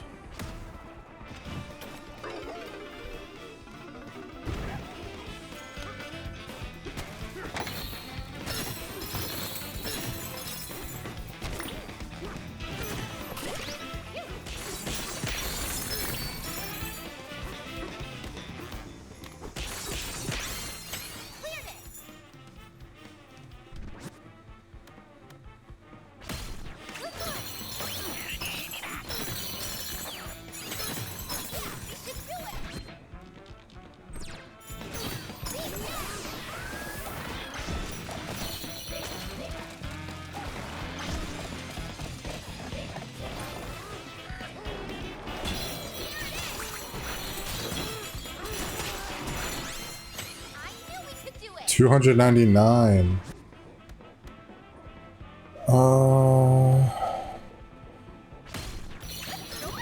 Charge punch.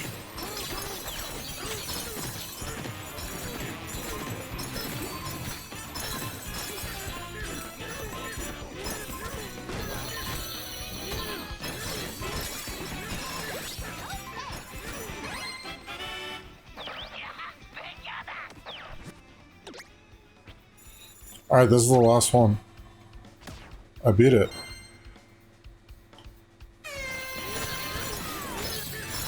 Alright, let's just see how many I can get.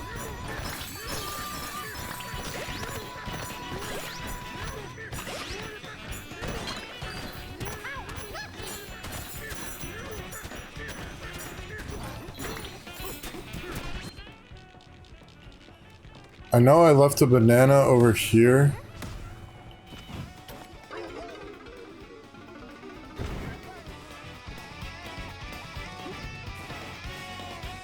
Or did I get it? I left one over there, right?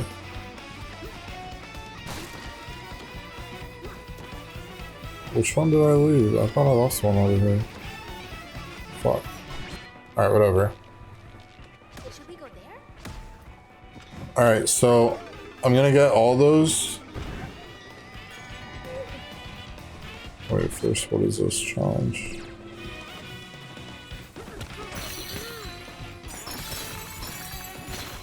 There's geysers up there, I forgot about that.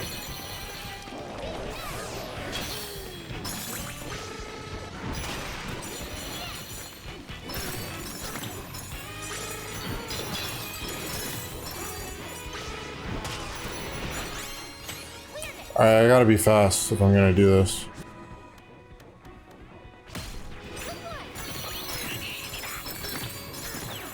There's more geysers over here, but I gotta ignore them. Okay. Should we go there? I gotta get all the... Gotta collect all the things. So this is the one thing in the whole map. The one of these. That was it? Damn, that was it. Alright, now all these.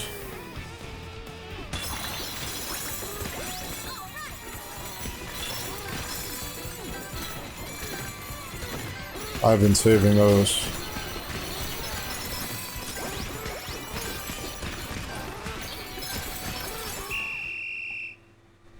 Damn.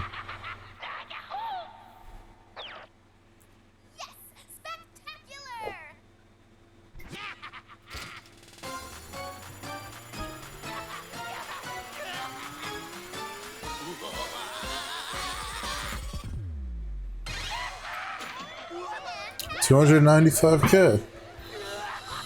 That's pretty good. That was good. That was a good run. Wow. I love it. Sounds like Splatoon, and the UI looks like Splatoon, and the whole idea of like this being like a part-time, like a job. It's just like Splatoon's salmon run, which I like. I like that a lot. Makes me want to play Splatoon 2, also. Splatoon 3.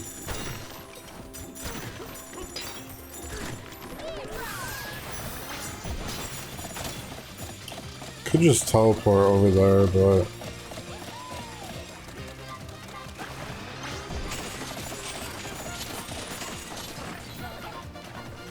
Alright, so statues started costing 150 per per statue.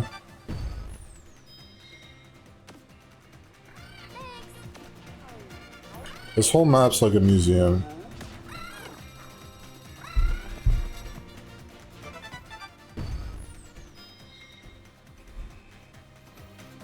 Mad Mixer, wow. There's like boss areas. That's a boss. Oh, 200 chips now for statue. And you can just use these during runs. I used them. But eventually punching might just be better, I don't know. Throwing is like an ability you get. 200 chips. You get a perk that makes throwing like the best thing you can do. And then you just like spam throwing. It's really good.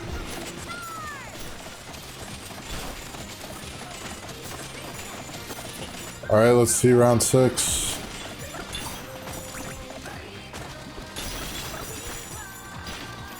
Dude, I'm spending a lot of time on this Emerald Rush mode.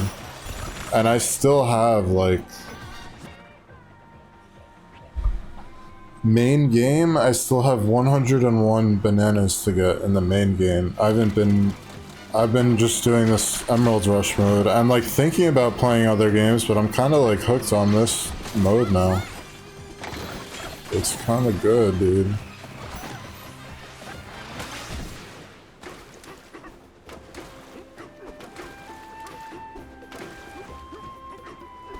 It's like these moves, these crazy moves that you're capable of doing, you didn't have like a practical application for them most of the time.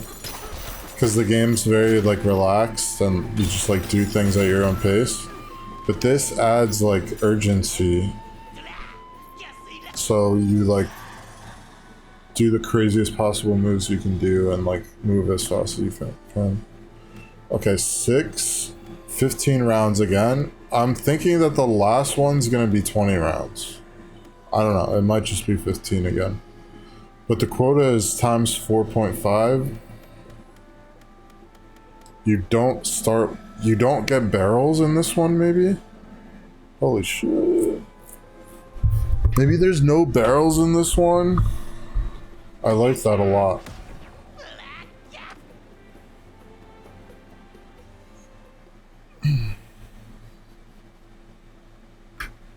No starting barrels at least. Maybe you unlock barrels. If you want to unlock barrels, you unlock barrels. Maybe. I don't know.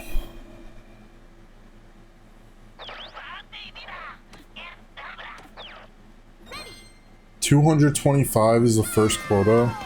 I start out here. I like how it's always a different... I mean, it's like out of 3 different, like, close together starting positions. Okay, so I could just get a barrel. Could get Emerald Negotiator.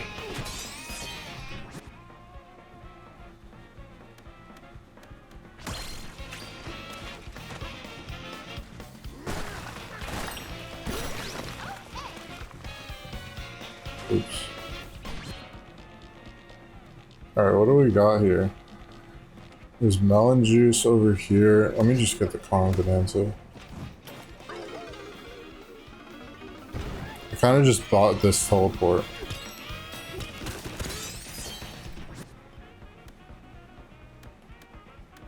Treasure Chill.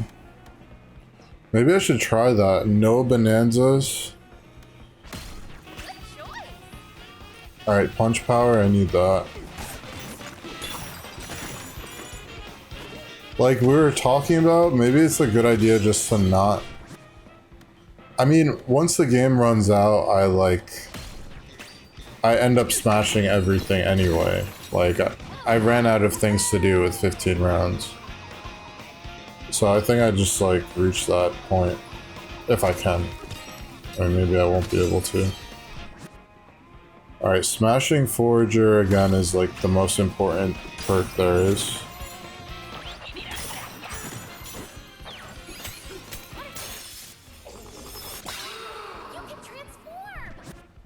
Alright, Superior Smasher is important.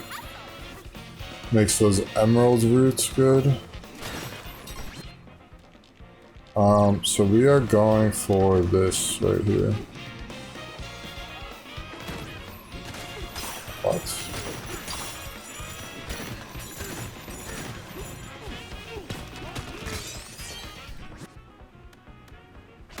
Geysers was like the best skill ever. Wow, green geysers is so good. Alright, I need this punch power. I need at least like level 2 of that. Let's try Elephant Forager this time. I don't even have Elephant.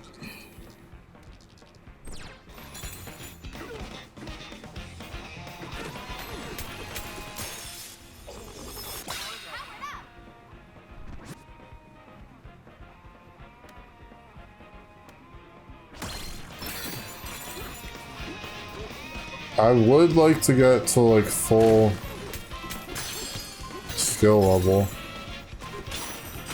I should just focus on like filling the quota and like leaving everything behind, honestly.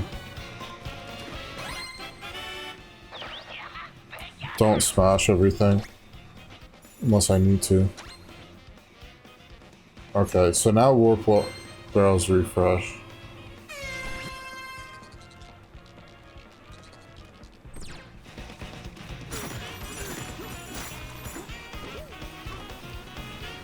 Alright, my quota is filled. I should focus on like buffing myself up, honestly.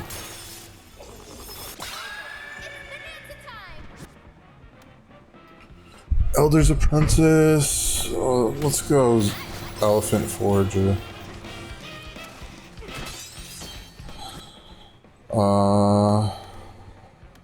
Elder's Apprentice. Where am I going?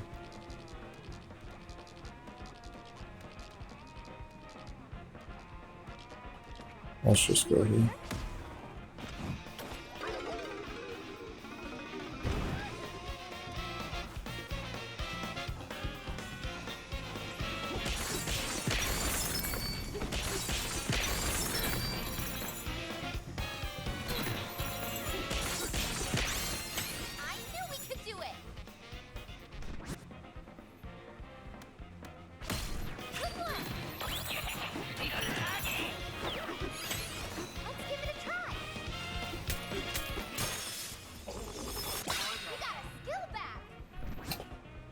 Alright, Hardy Groove, I think.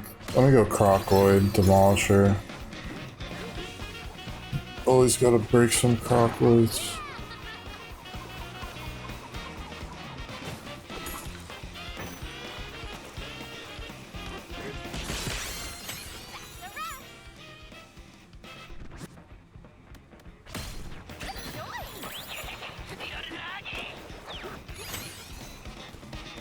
Superior Smasher makes these like barrels more worth it, more worth going for on these.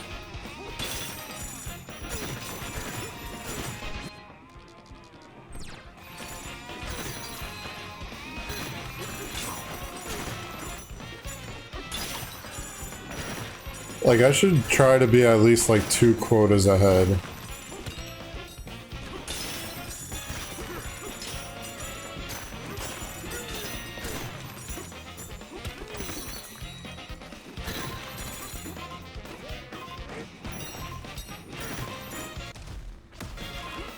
Alright, I was just checking if the thing is gonna change.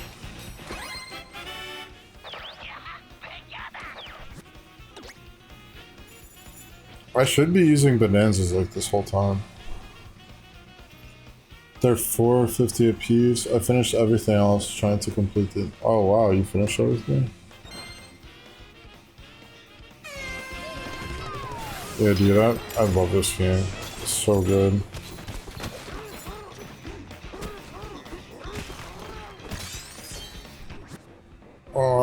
Skill champ. Let's get that.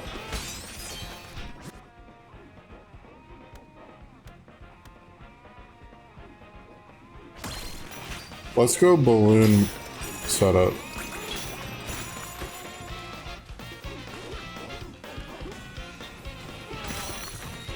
I'm just gonna like save up balloons, and then based on the number of balloons, it's gonna give me a lot of emeralds when I kill an enemy. Hammer thrower, this is a move. This kind of changes everything, but whatever. You like leave craters behind. Just destroy everything.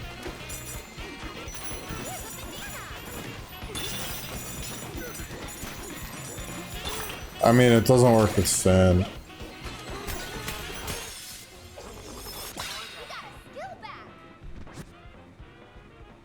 Treasure hunter.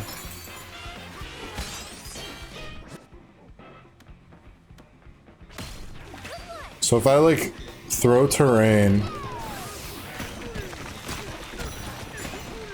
it's like the best way to farm now.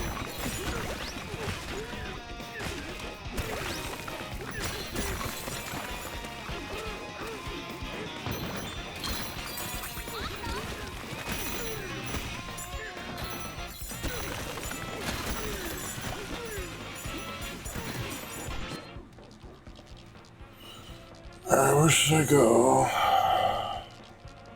An energy, I want that.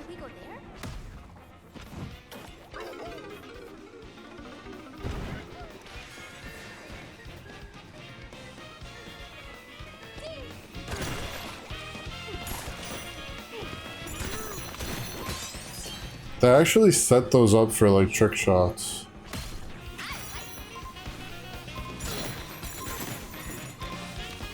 Where you can like hit this into a fossil. Uh-oh. Alright, I got 2 more rounds with these bananas.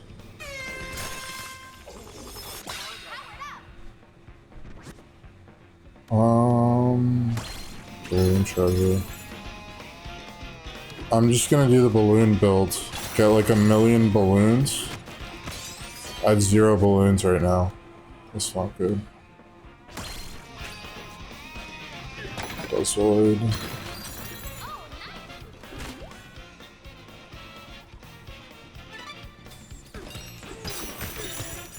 These are like early game, I feel like. These like... What's it called?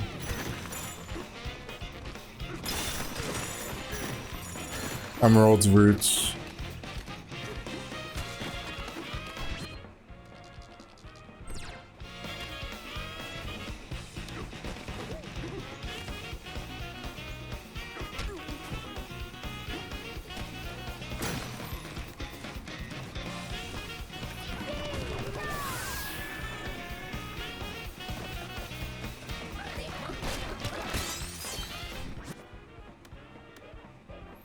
Balloon hoarder. Maybe I do melon hoarder too.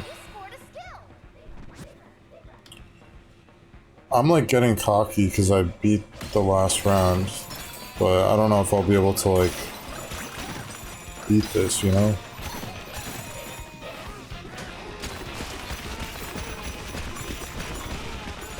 Oh, there's like nothing in here.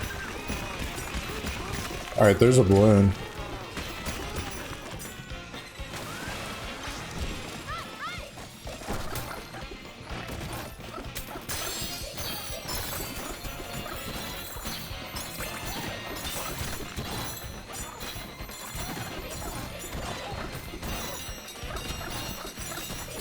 Alright, why am I finding so many things as a zebra?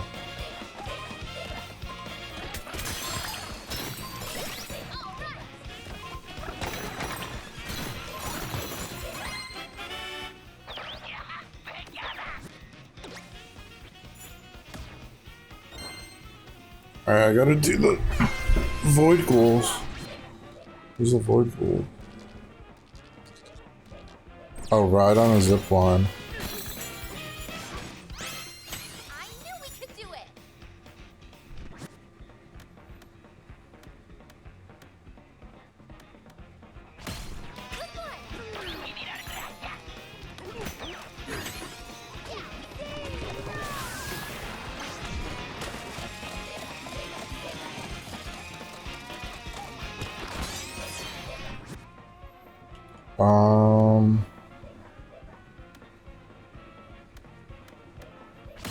Let's go wind up beat.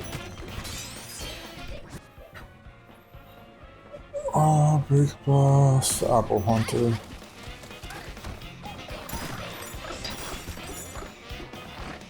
See, I don't know why that's ×1. Like, what brings that multiplier up? So.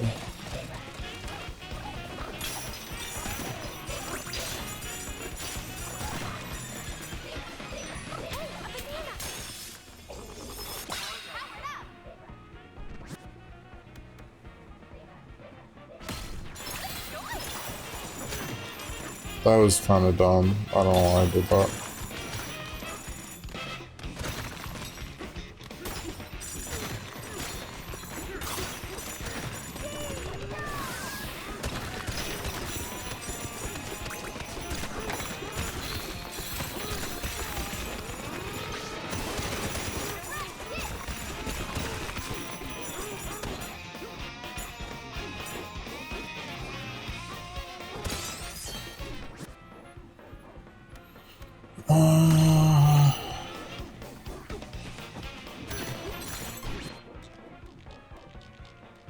Wow, there's one banana left.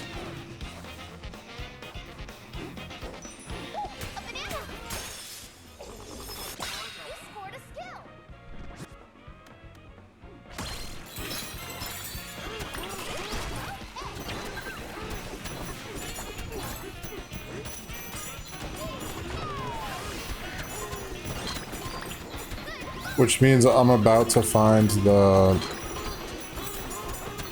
elephant bonanza. So I'm doing elephant build.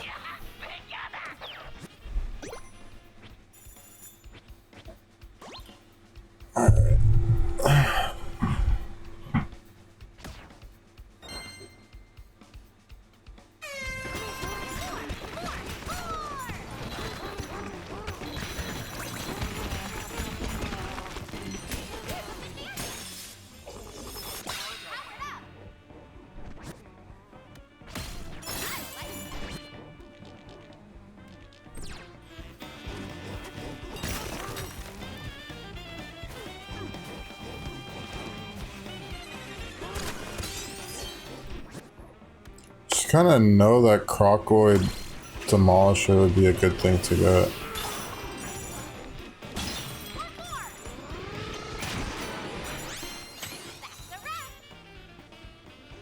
There's just usually some Crocoids. Oh, trick border. That was a trick shot.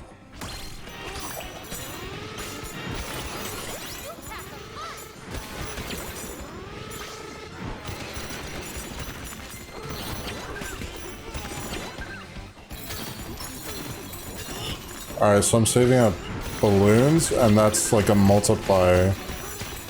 When I kill an enemy, it's gonna look at the amount of balloons I have and be like,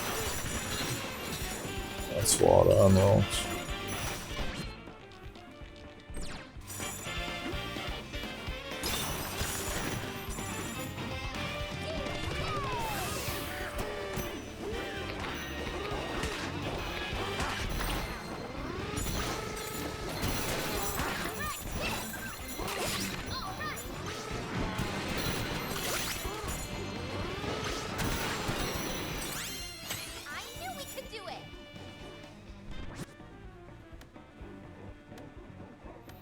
Oh, I forgot I even had this skill. I have the skill that makes like throwing super strong.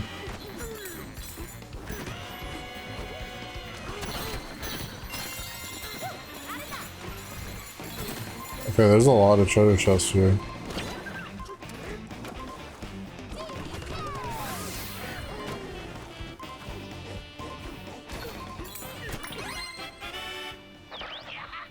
I think I'm about to like start surfing on this turf.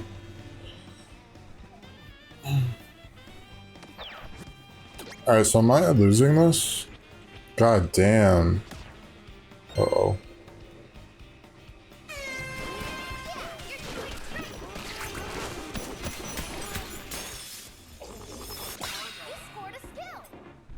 So maybe I just throw... I mean, I just like throw chunks like this.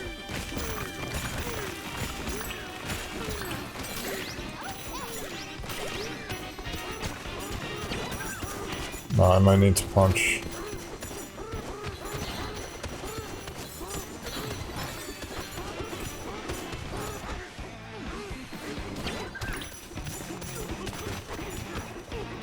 Alright, so I gotta kill enemies for this to be good. The balloon build. Let me get all these.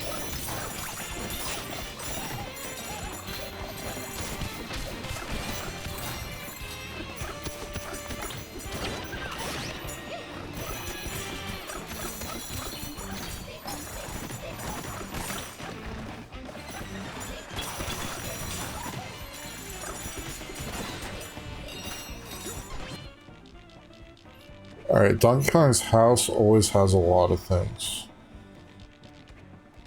There's 3 bananas there.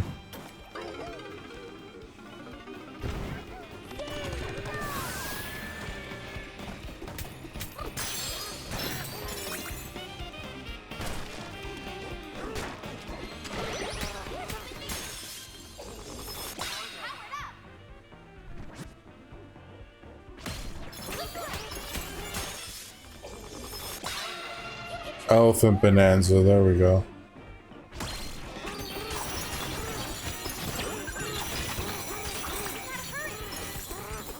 Uh-oh. I lost here.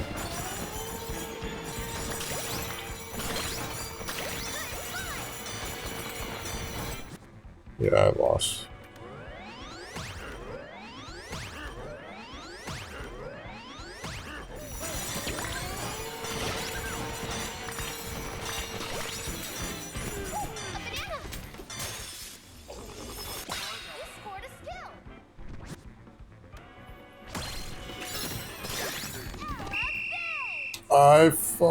I lost. Damn it. Oh.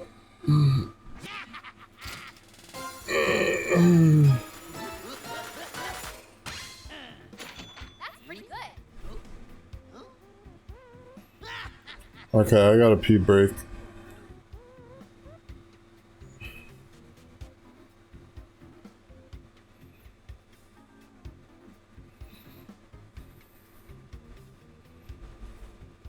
Maybe I eat something too, I don't know. I'm sorry.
trying to make a drink.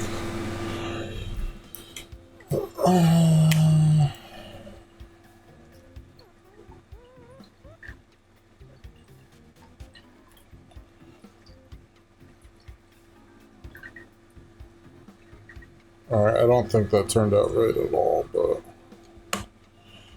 whatever. I think I watch a video and then do that again. Do another run.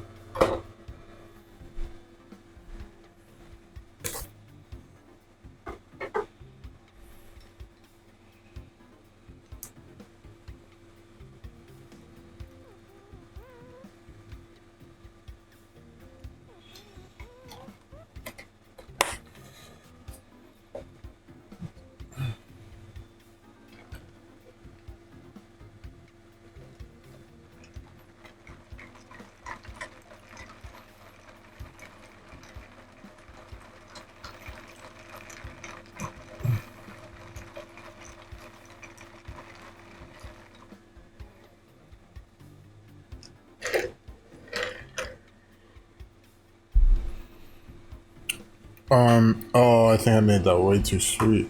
Ugh.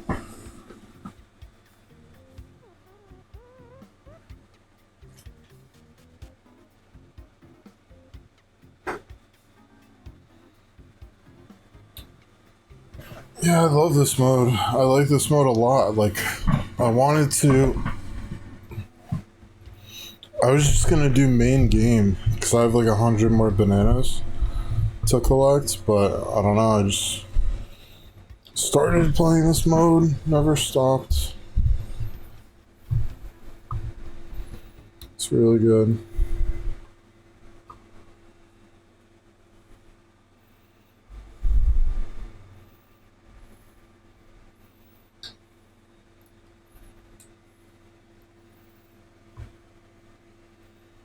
Stop zooming in on me.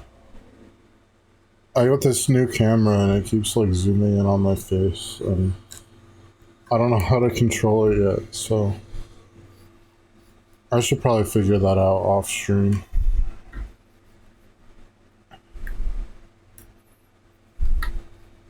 The regular spot to make it a little easier, which honestly was a solid choice as people struggle enough already with big stages. There is a checkpoint on the way up here which supports this theory that Froggy was likely here originally, and they even added a whole new mechanic just for this area. One fishing area is blocked by glass but can be accessed if you get a monkey to throw one of their bombs on it. This is the only area in the game to use the monkey's bombs like this, which is a bit odd for such a small random area. During Sonic's story, you have to go into this sewer in Station Square where you find Sonic's first upgrade. You're supposed to use the upgrade to get yourself out of the sewer, but it is actually possible to get out of the sewer without using the upgrade. With the well-placed spin dash jump, you can get enough height to simply jump out of the sewer. Also, quick random thought, why the hell does this shop just have an open sewer pit in their back office? That is such a big hazard, anyone can just walk back here and fall into the sewers. Not everyone is Sonic and going to be able to get out of here. Another trick you can do as Sonic is get the crystal ring upgrade without using the lightspeed dash. If you go near these buttons in the hotel and very quickly do a spin dash jump, you can get into the room before the doors close and you can get the power up. This one is particularly interesting because you can get the power up that lowers the lightspeed dash wind up time before you even have the lightspeed. I feel like I've done that before. Dash, making it entirely useless. It does look cool on Sonic at least.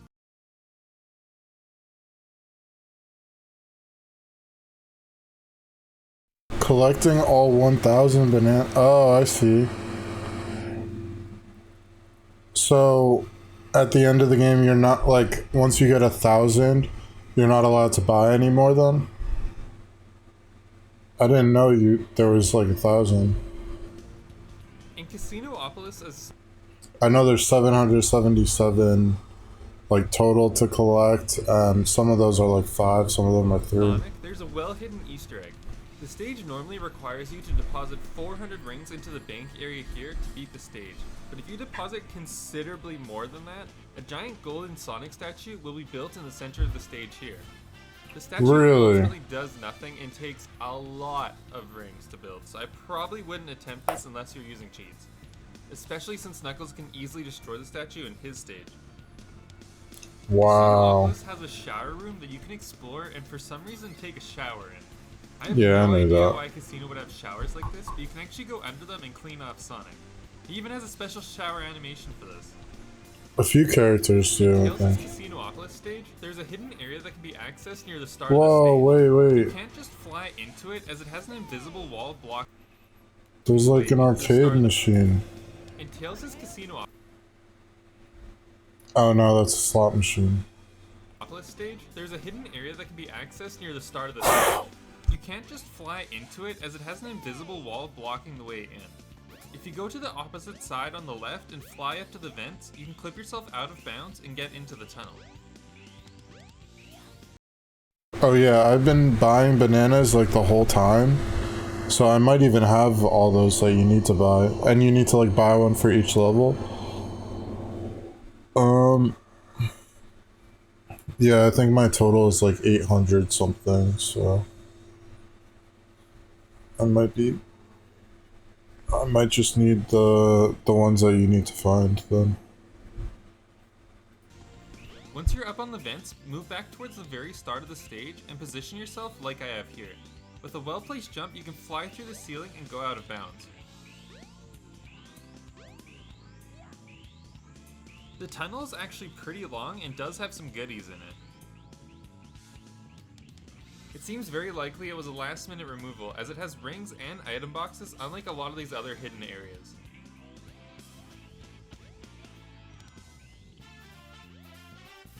Sonic can also access this area in his stage with some well-placed spin dash jumps.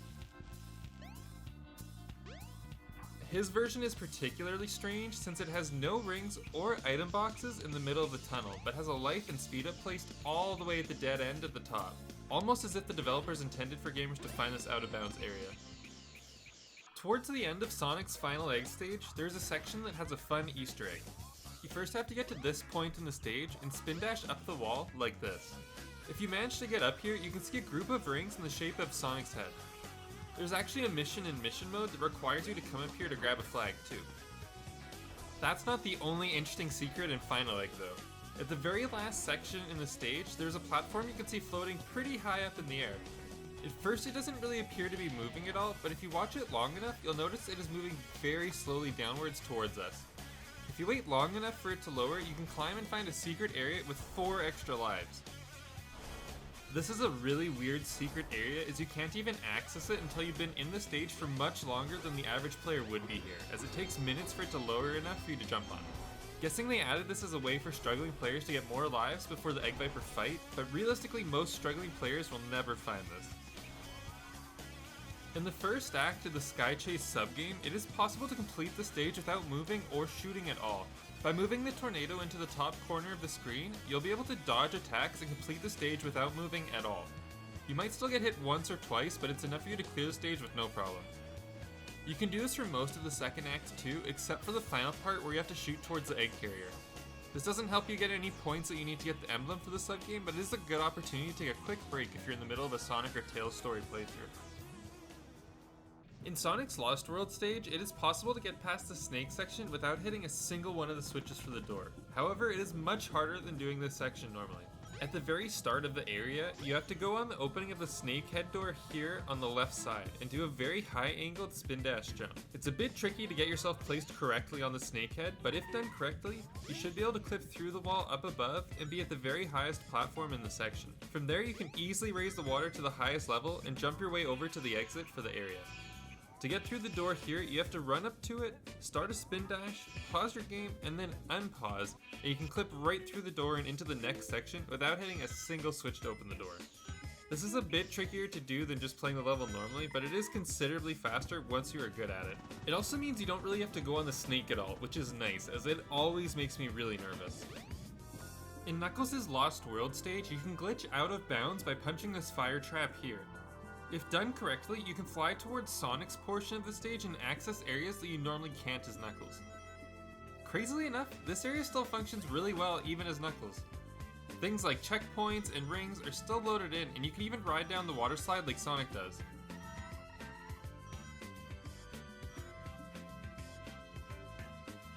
You You can even go all the way back here to the start of the area and explore near the mirror moving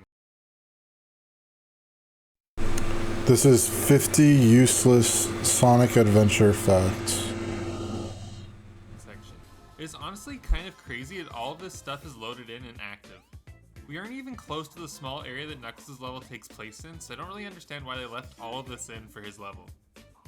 If you fly far enough out of bounds, you can find the end of stage capsule for Sonic's version of the stage and end Knuckles' stage without finding any emerald pieces.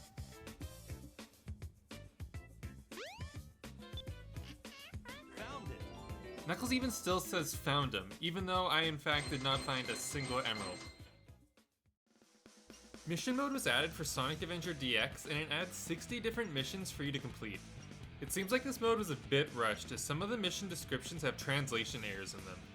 Mission 30 has a grammar error as it states, a fugitive has I remember escaped that. from the jail of Burning Hell, instead of a fugitive has escaped from the jail of Burning Hell.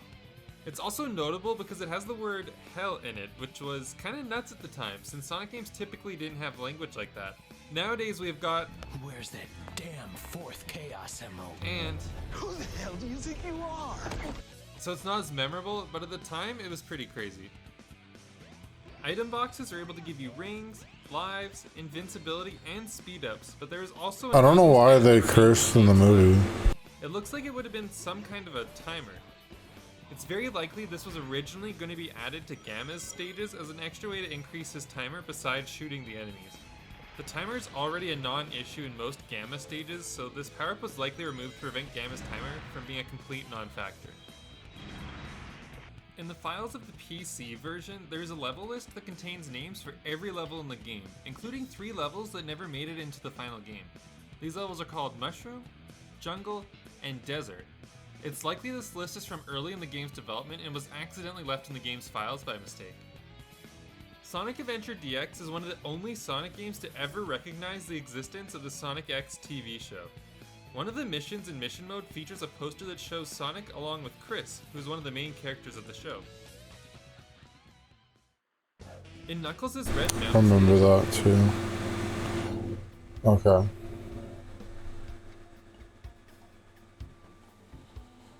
I'm gonna go again.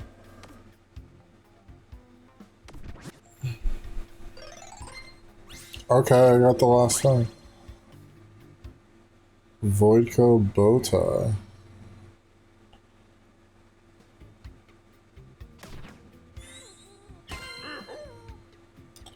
Senior Banana Director. You said there's more after this though, right? Oh, does he expand now? I gave him enough emeralds to expand. Expand the business?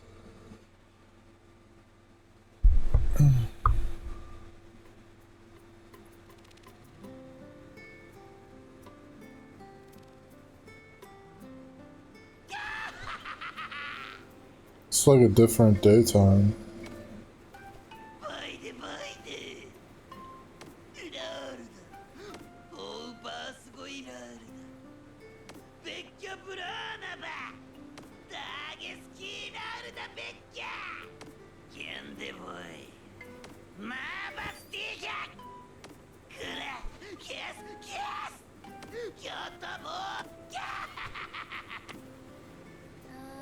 DK? Did we do something we shouldn't have? Yeah, we're like funding this guy to like take over the planet. Huh? This is a weird storyline. Oh, these people returned.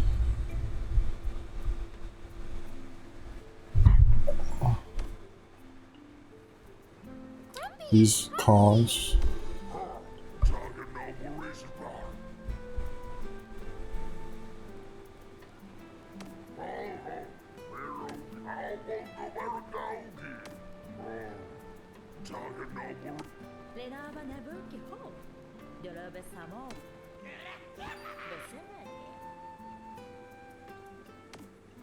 I don't understand this story.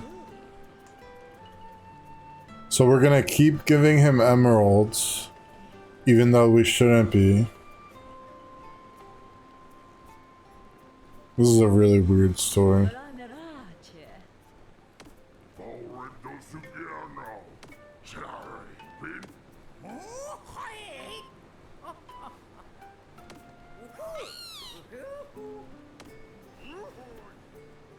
I feel like we're all making like a horrible mistake. We're all just funding him. all of those emeralds, DK. I know it was a lot of work, but we had so much fun. And we got so many chips. All right, it's time. But hey, maybe we could collect emeralds.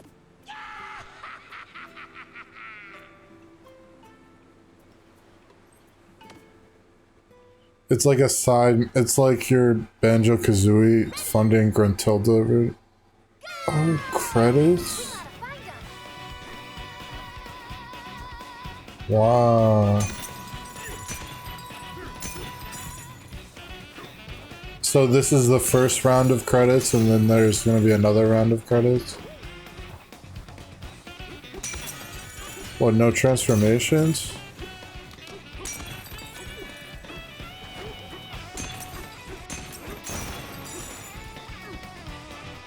What do I collect these for? There's no void code left.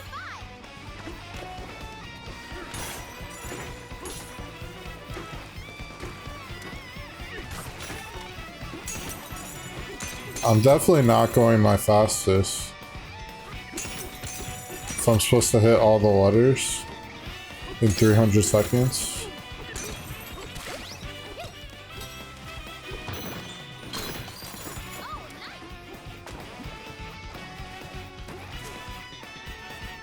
This is a good way to do credits, but also a bad way because no one's gonna see all the names.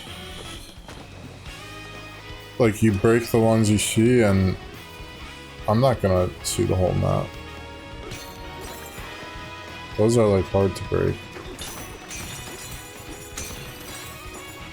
And they're kind of like pulling an Astrobot. Isn't this what Astrobot did? You could like destroy the credits. Yeah, this is what I was saying earlier. Like, Nintendo can't be like suing everyone if they're gonna make like a game inspired by Astrobot.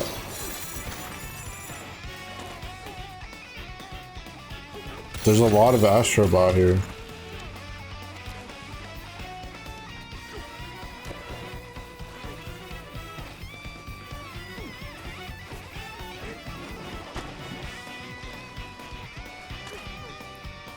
I think I gotta hit them all.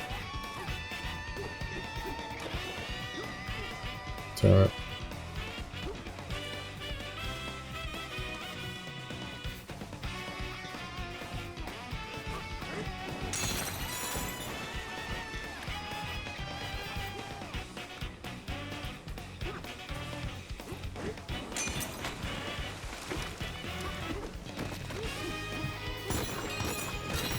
I don't like recognize this area. There was a fossil right here. There's like more water here than normal.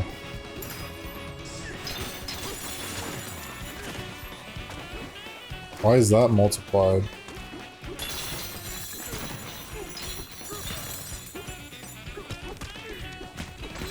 This is like the credits of like the people who worked on the DLC. Which is so crazy. Like, do you normally see credits for DLC games? I feel like not normally. Just like the DLC of the game credits.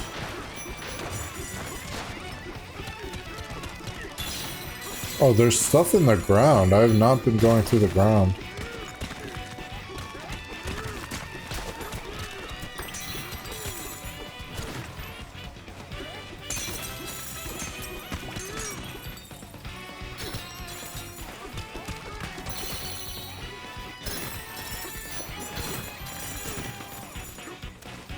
Alright, I got a 7K.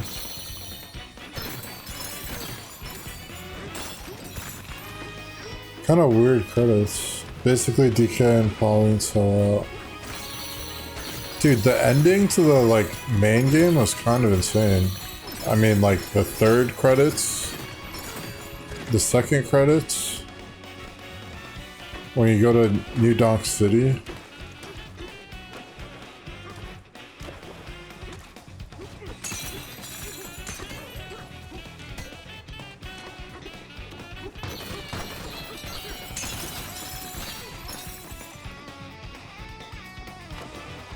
I feel like, here's my take, there is no reason to put Pauline in this game at all. They could have made it only DK.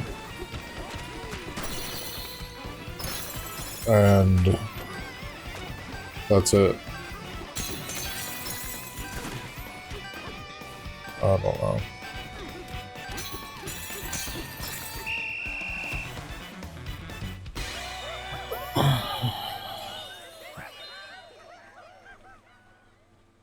$20,000. I thought I was at like 7K.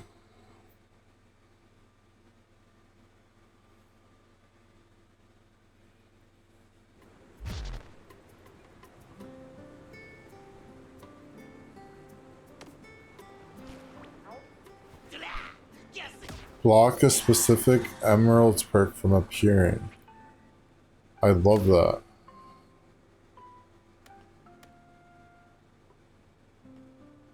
Wait, I didn't beat it?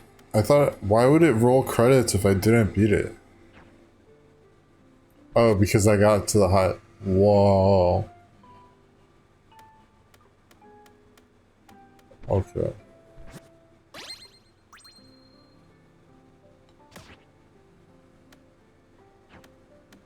Block?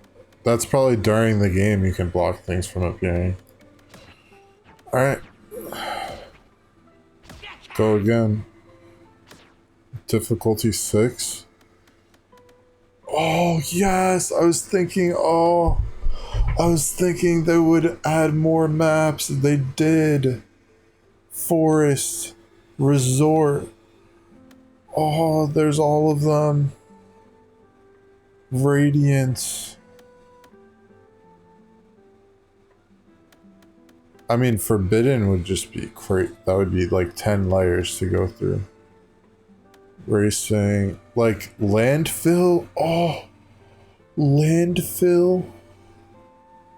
Landfill Emerald? Emerald Rush? That's amazing. Tempest is pretty good. Resort. I thought these were just gonna not be in the game at all. So Forest Lair, I've been wanting to do Forest Lair. Lagoon Lair I should do, Hilltop Lair I should do, can't, like... I just want to try to do difficulty 6. DK Isle. All of those maps have enemies too.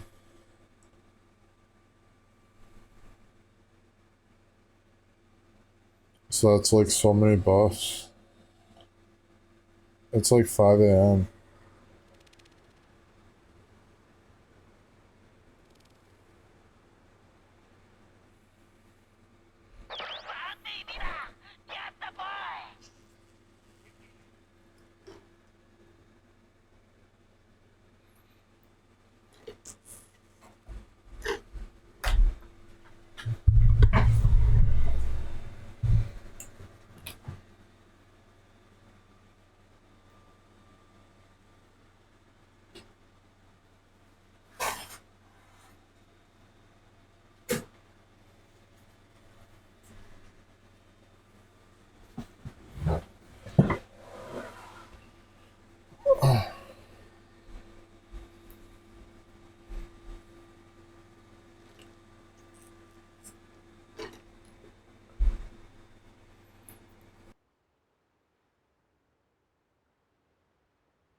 Okay. 225 is crazy. Okay, what do we got? There's 3 fossils right away with this starting position. Alright, Banana, Ostrich Bonanza. I see no reason to get Ostrich Bonanza. Fast charge though. Zebra Bonanza. Zebra Bonanza, Banana.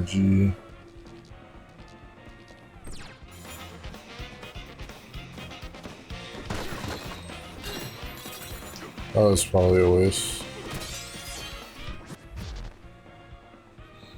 Use emerald chips to block a specific perk from appearing. Emerald chips? Okay, 1.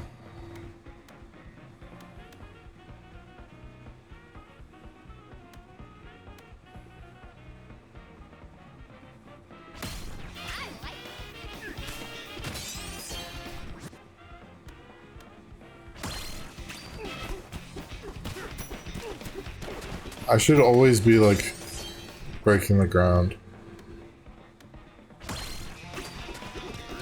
Okay, health builds.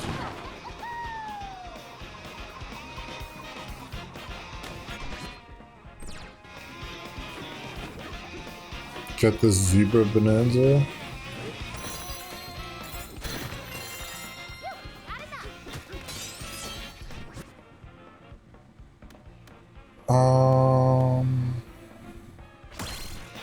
Got a melon hoarder.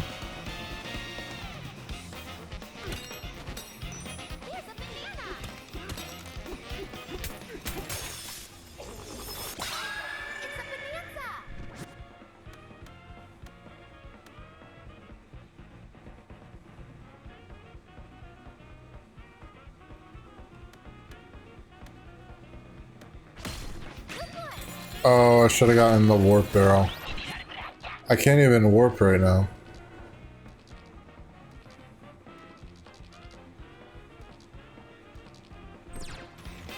Alright, let's go towards... I'm just gonna leave these barrels.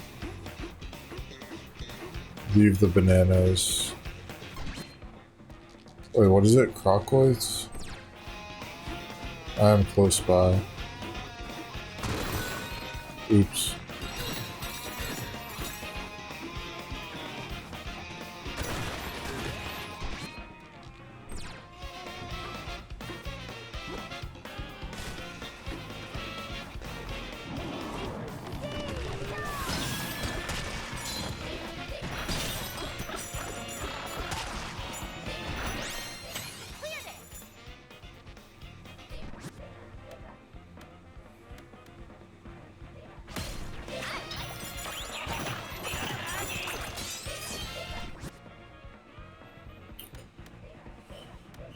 Melon treasure.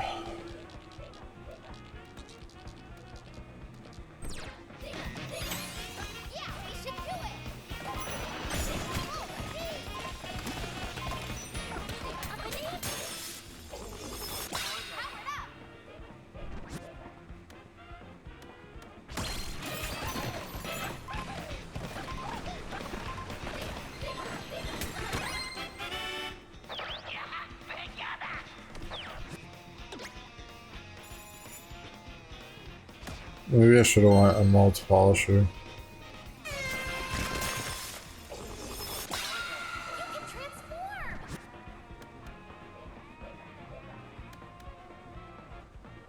Zebra forager. I don't know why, like, foraging as a zebra seems kind of good.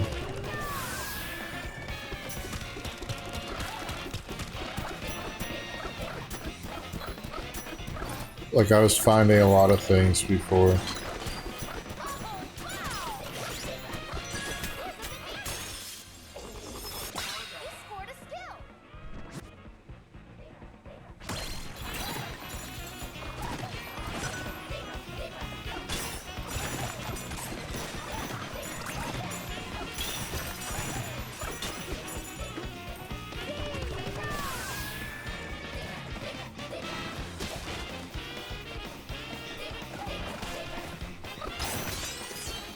That's a trick shot.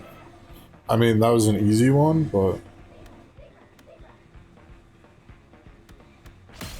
Keep going encore groove. Trick shot.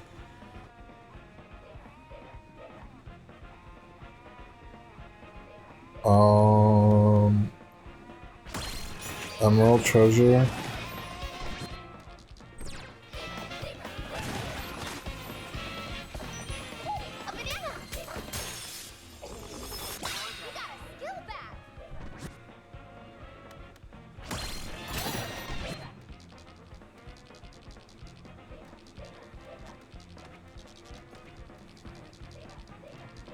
Okay, I need that.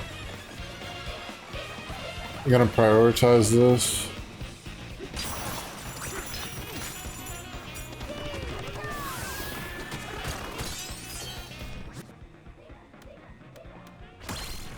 Zebra Forager. That's probably just dumb. I can't, like, forage as a zebra. Alright, Superior Smasher, always good.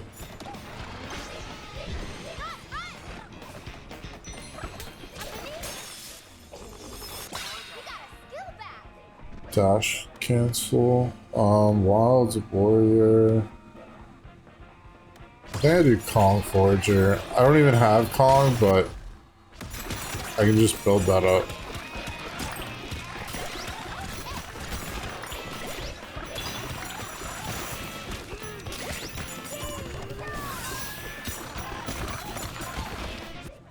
I gotta up my punch power.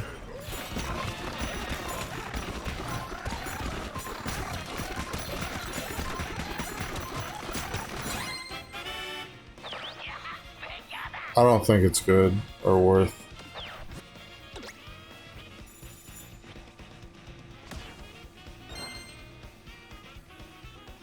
Uh-oh. I think I'm gonna lose.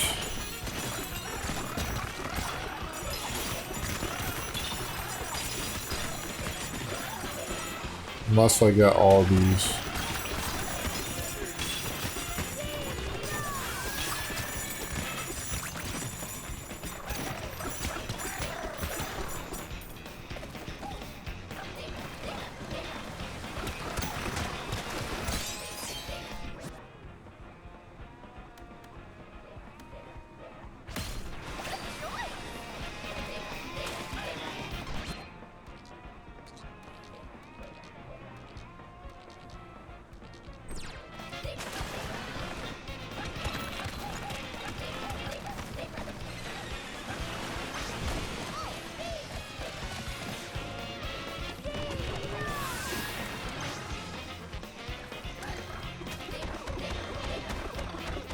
Oh god.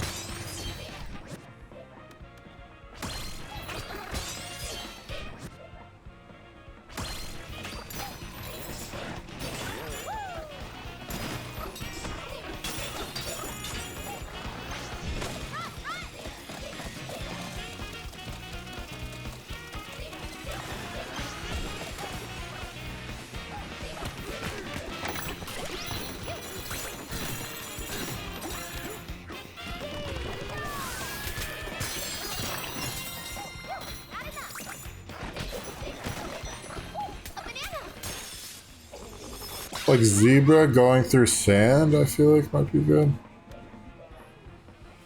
Oh, Melon Hoarder seems pretty good. I don't know. Multiplyer's like pretty high already.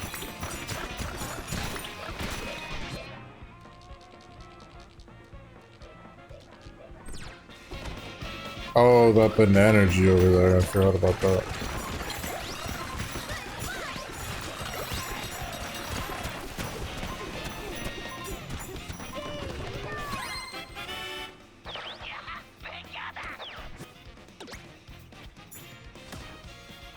Uh-oh.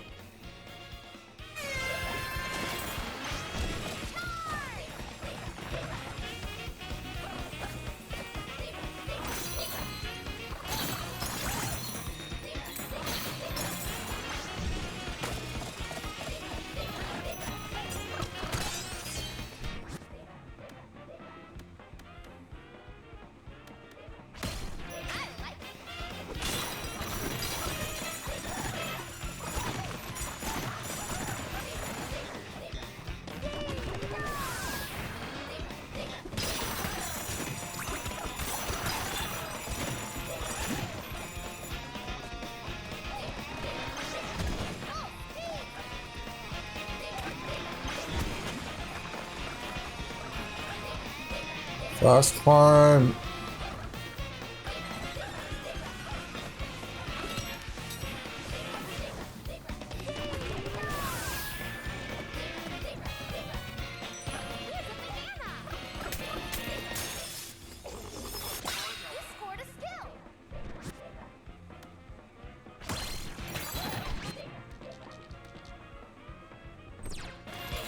Ride on the zip line. That's been my challenge for a very long time.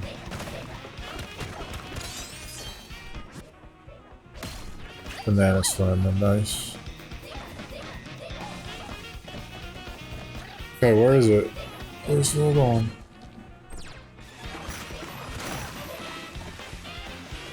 There it is.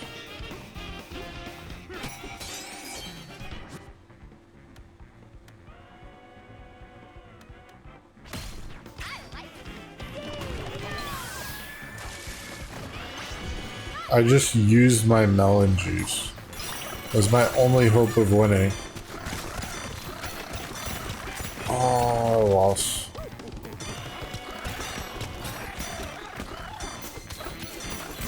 So Zebra Forager was like the worst move I could have ever made. But there was nothing else. There was no like, oh wow.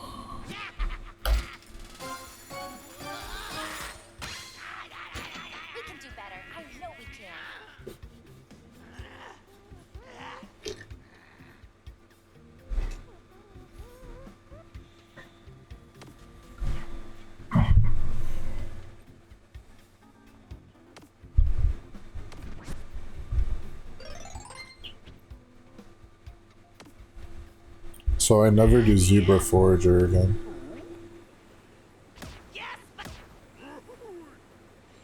I could do another layer. I should do another layer, but another layer, the reason why I'm not doing other layers is because it's a whole thing to learn. Like, I need to learn. I feel like I've memorized where all of these fossils are, but I could try to do that with one of the other layers. Alright, Ostrich Bonanza. I saw one situation where it would have been good to have this. Excuse me. Let's do the balloon. Balloon builds. Crocoid. Balloon treasure. So I'm gonna get a bunch of balloons. And then when I kill an enemy, it's gonna set off like a bunch of multipliers.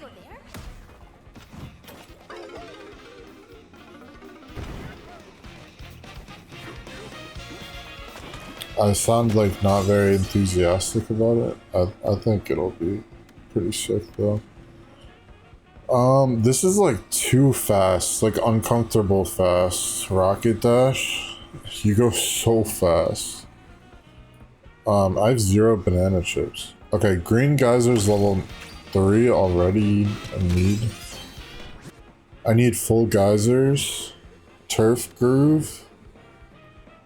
Let's just get more crocoid. I feel like there's gonna be crocoids.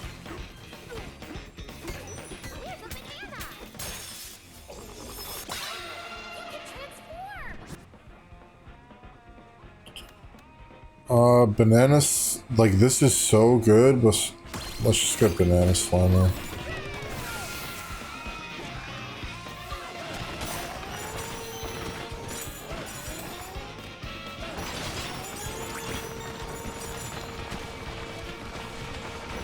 I would like to go elephant build. There's no challenge yet.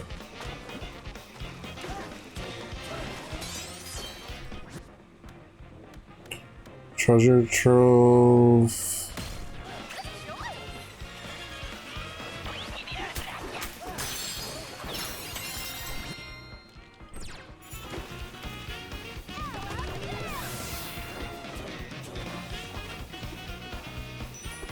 I love how like all the transformations in the game, you still like, you just keep your full moveset always.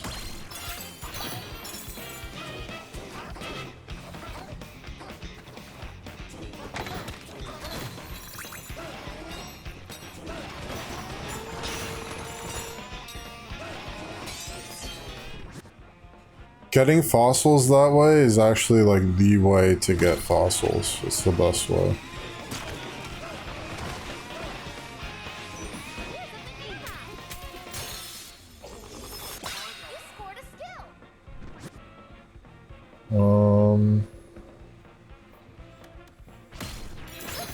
It's got full balloons.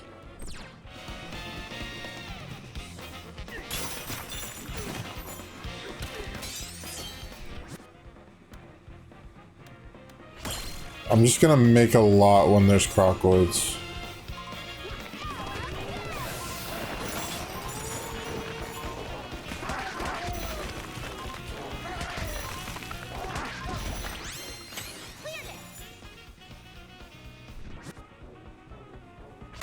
Smashing Forager is like the most important quirk. Gives you emeralds when you're digging, when you're like smashing through terrain like this. Lonely Heart. Void goals.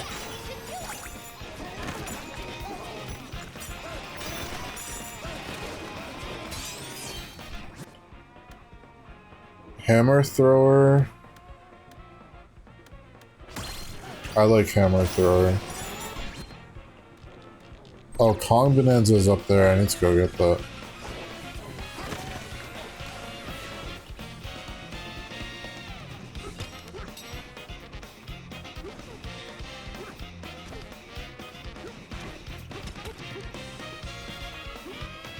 I don't know if I decided on a...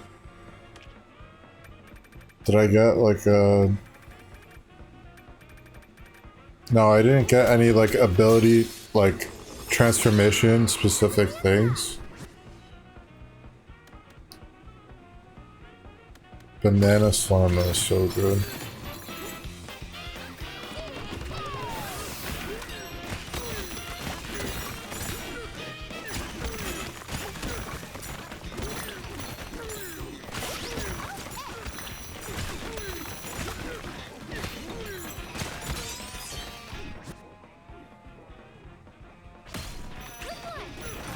So this is like how you would grind. You would just throw things. This build.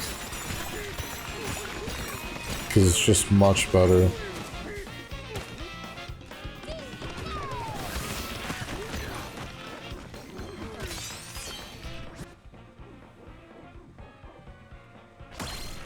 Okay. And this makes it better. Wow, look at that.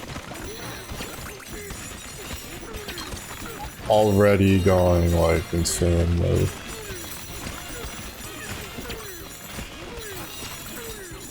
I'm just only throwing rocks.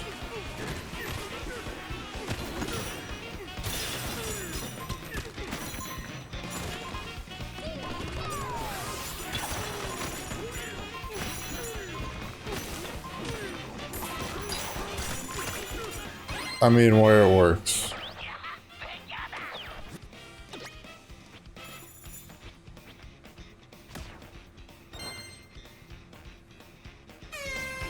So this is DK's house. Look at that punch. Let's try Melon Hoarder again.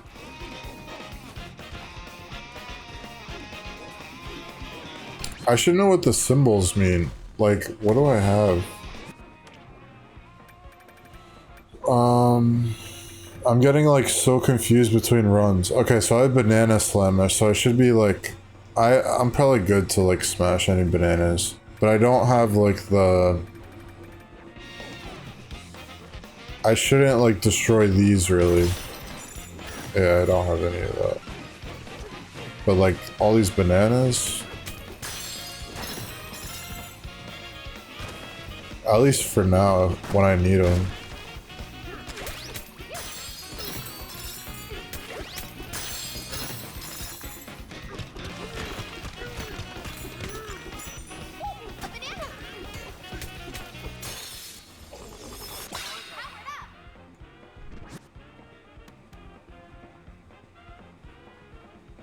Elephant Forager.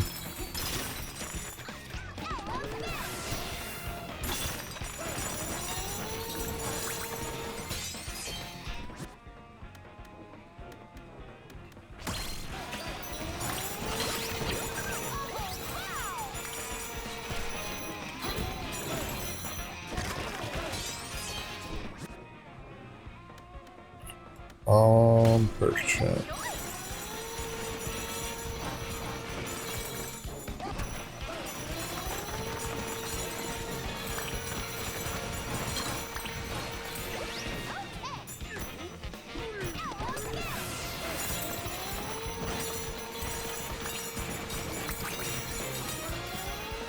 Alright, what's on the map?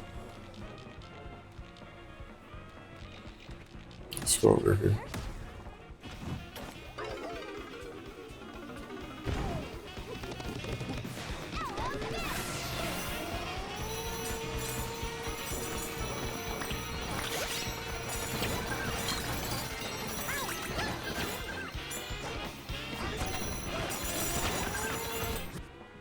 Alright, I just need to go all in.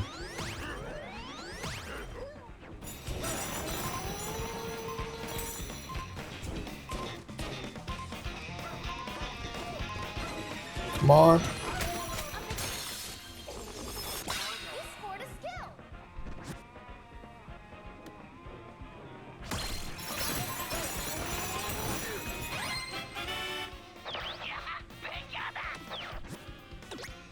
I think I could do this as elephant now. I haven't been able to do it as elephant.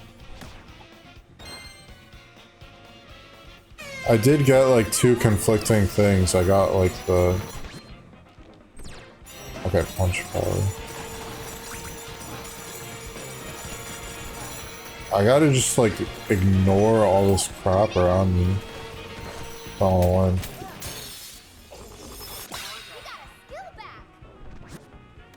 I think I was like covered in this stuff and like still lost.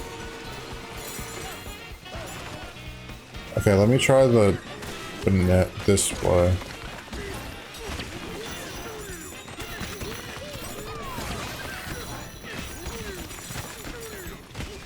Like I might find more stuff by doing this.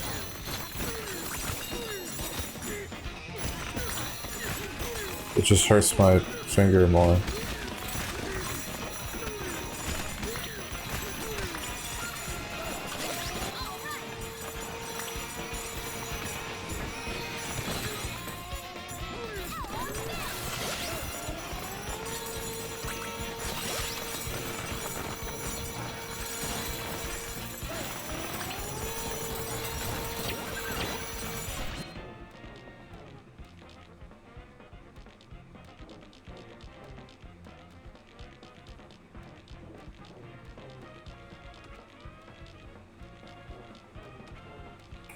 Probably makes sense to get these 2.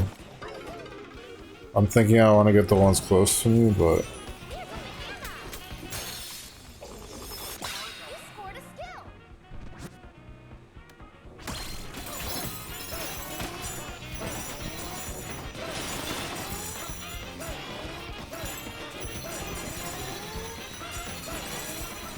Alright, maybe I can get all of them. Let's see. There's one here.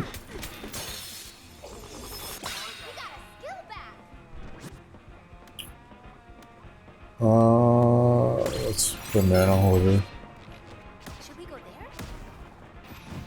Alright, I gotta go fast.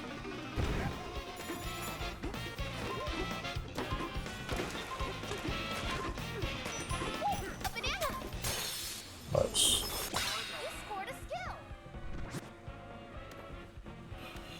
Let's try Emerald Polisher.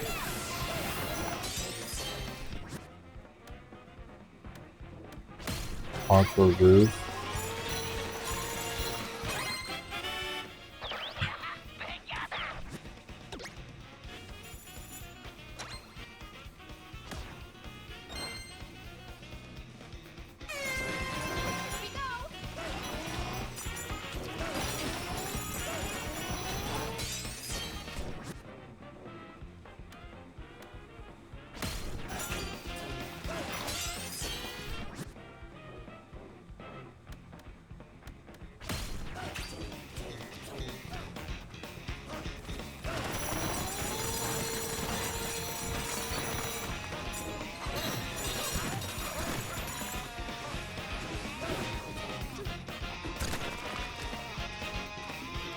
it is kind of like you get to choose. Do you want to be elephant mode? Do you want to be like, I wanted to go elephant mode. This is like more relaxing. Just holding down R.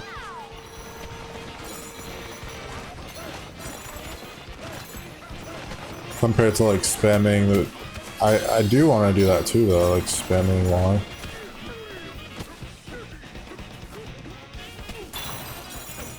Alright, trick shot. Long range forager. I got like two conflicting things now. Sure.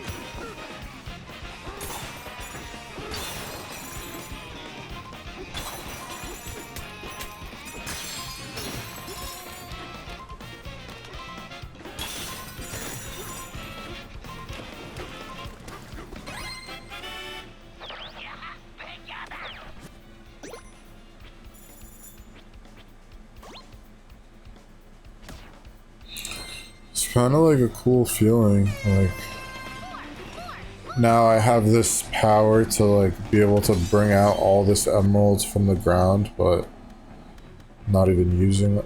Damn, I don't even have treasure hunter. More treasure chests will appear. I should, like, I need to learn, I need to know better next time, like, oh, more bonanzas.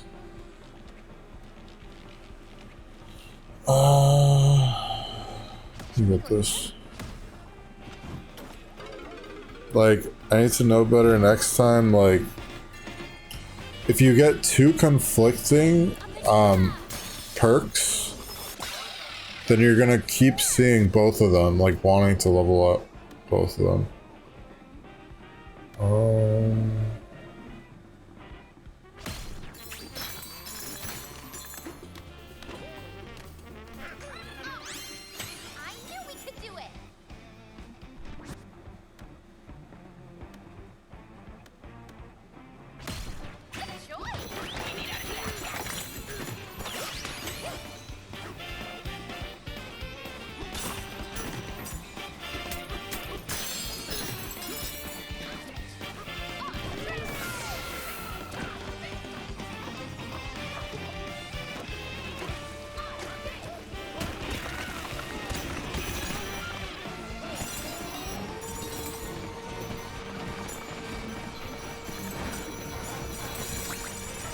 This is just destroying the whole level.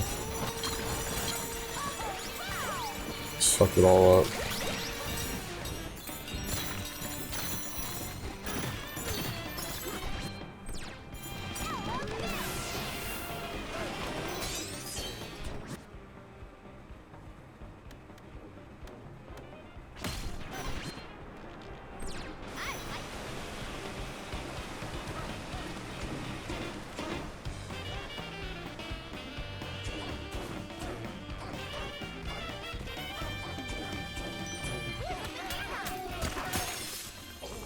I wonder if you like smash all the bananas before they change them, does that mean you get to have more?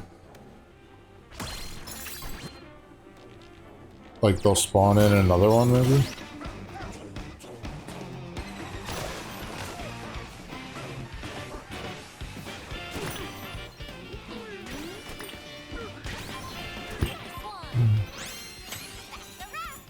Excuse me. Alright, I'm like gambling for crocoloids. Gotta find a crocoloid.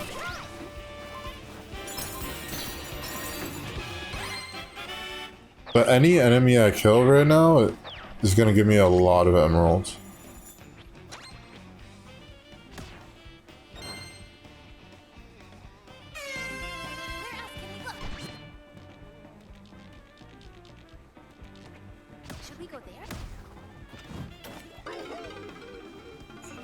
Let's just pick up everything real quick. Ooh, trick shot.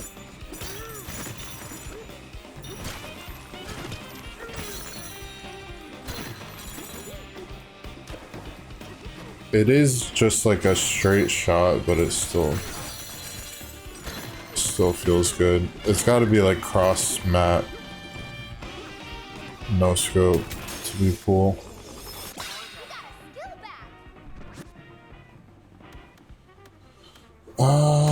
Let's keep getting Emerald's Polisher.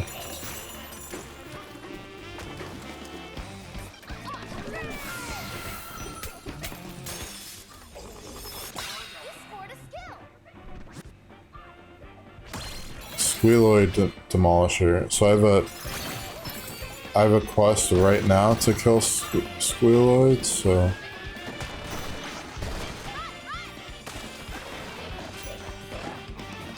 I didn't leave a banana there. But...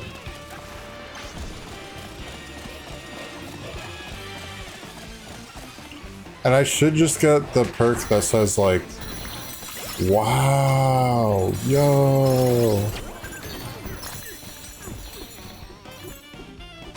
Yeah, those do add up. Wow. I just collect these all. And if you dig a lot in the sand, all these treasure chests get stuck.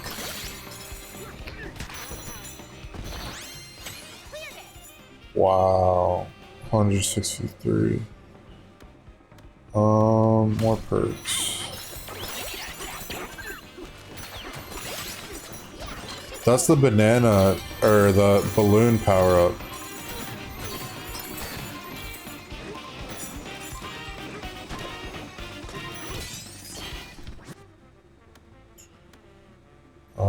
Apple, too.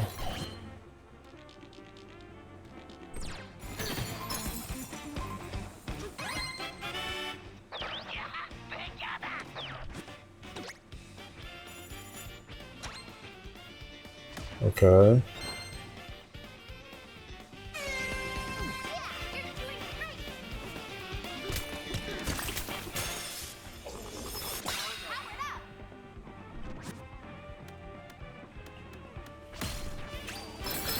Alright, so what if I just suck up this whole, like, pillar thing?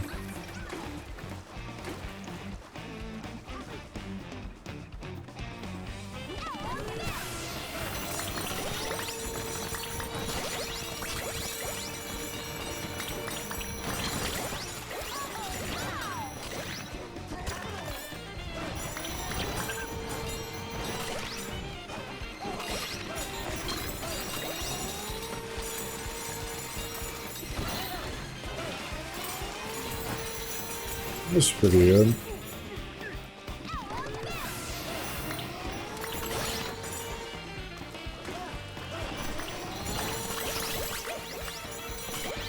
I was just saying it's bad to do it in the sand because treasure chests get stuck down there.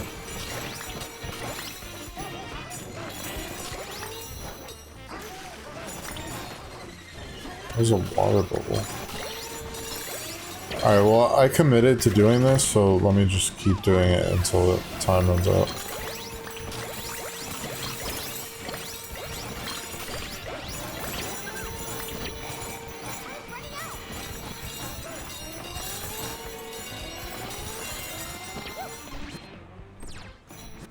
Okay.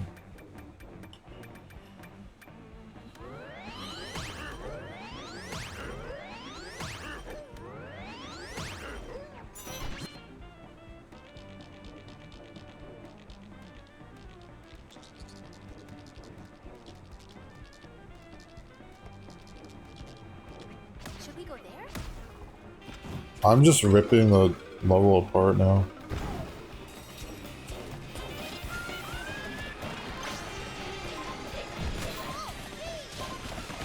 Crocoids! This is gonna be so much. 10,000 times 10,000. Oh god. This is gonna be so much.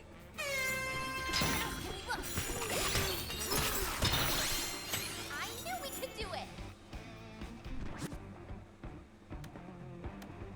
Fossil radar. Dude, that was full. That was my full paycheck. That was my full quota. I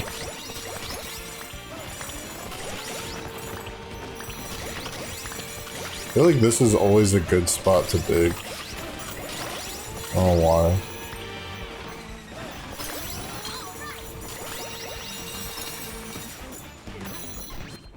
Alright, where am I going? Go up here.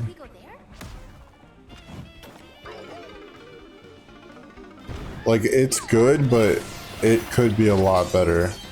My skills are not upgraded that much.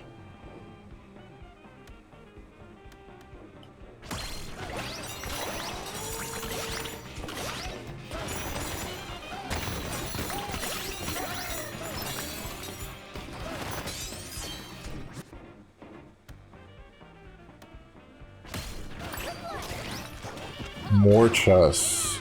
Not enough chests.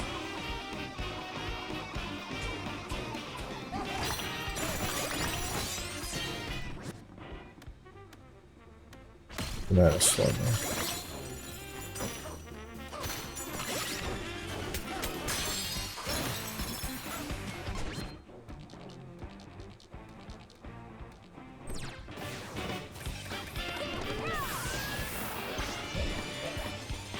I like how you get like a dash in the air.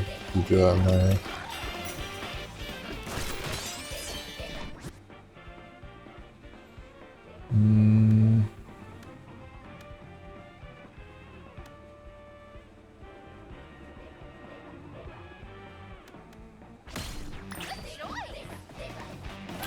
Emerald squealoids, yes. These are so good for emeralds.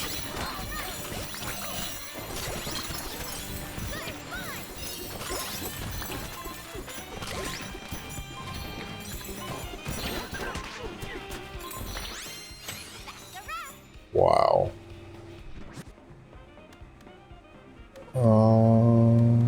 Let's go on these.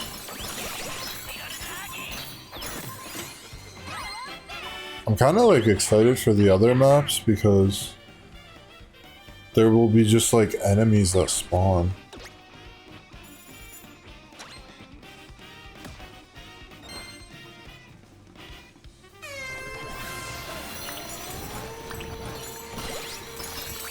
This is how the game like normally is. It's just like what it's like to get gold.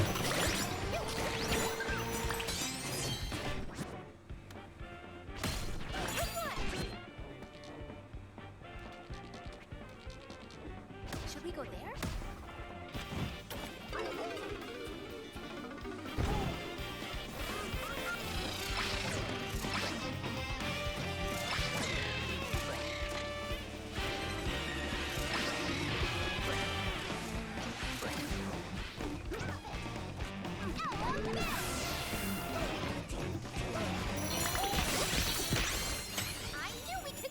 Alright, let's destroy DK's head. Elephant Forager. I could get more balloons too. That's a good idea. More emerald squealoids. Oh god. Why though?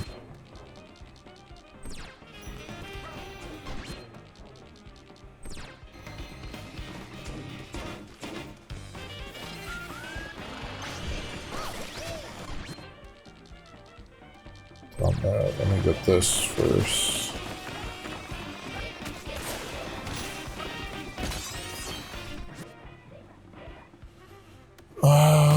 More balloons.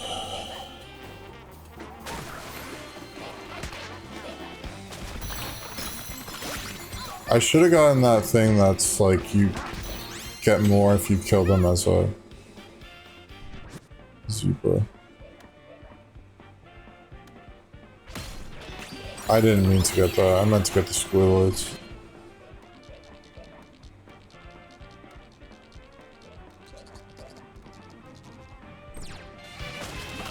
Okay, I know exactly where the last ones are.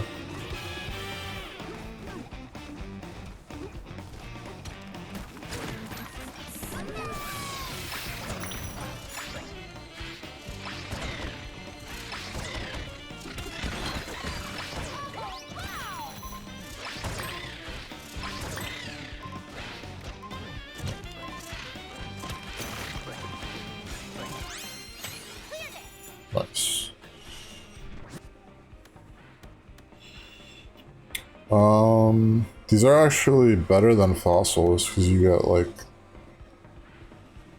emeralds.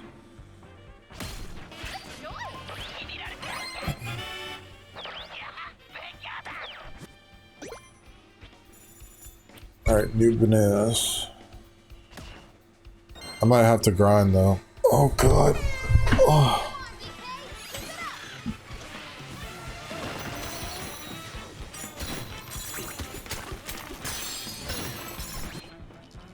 Alright, where am I going?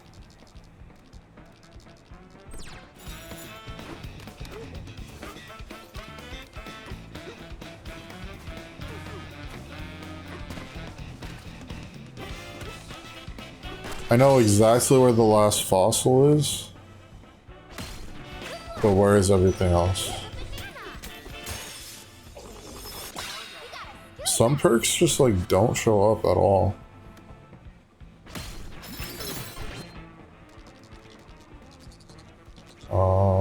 There's one over there. Okay, let me just get this.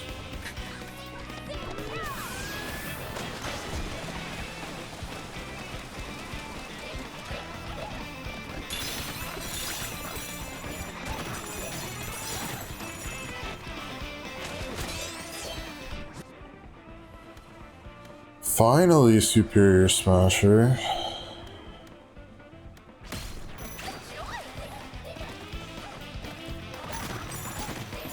Jesus.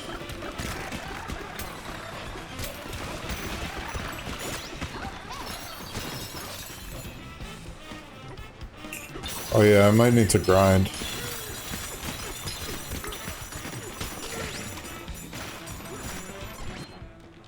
You go do this task, get this banana, and then just grind. I might lose here.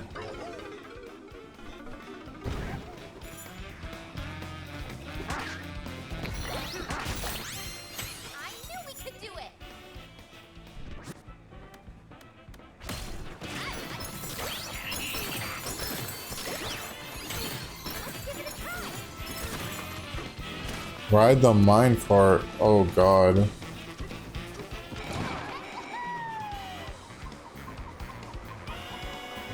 I lost. I so lost. There's no way.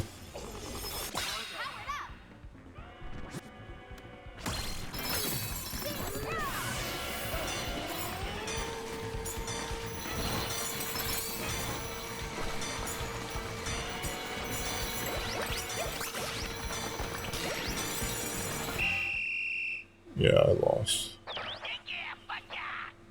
A job well smashed. Time to report in.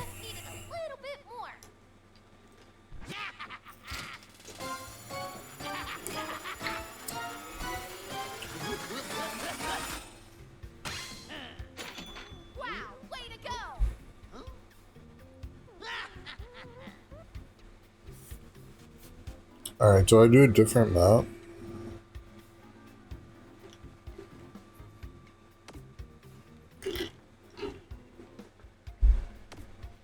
$339 banana chips from that. Oh, Forest Lair.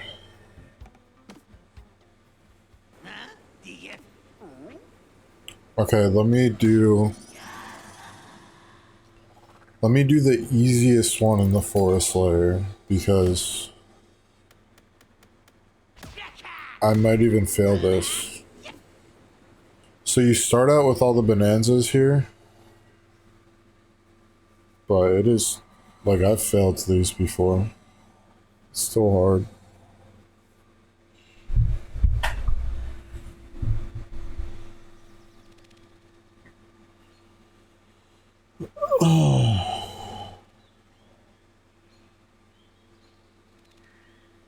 Well, the grind is over. Level 7 is ridiculous. Only able to complete it one time. You have to get good RNG with multiplier perks. Nice. That's good.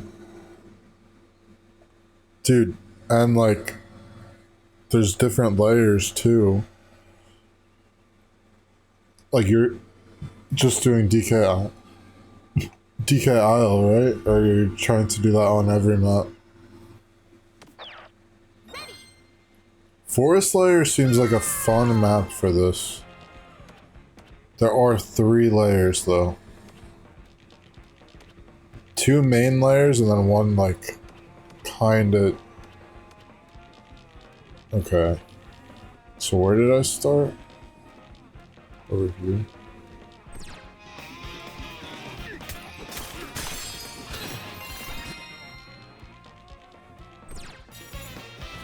Need to climb like this.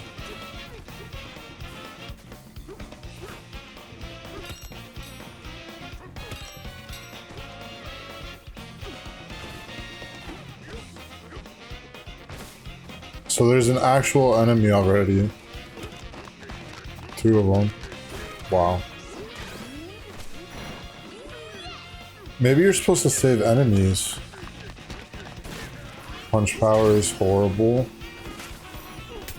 Banana.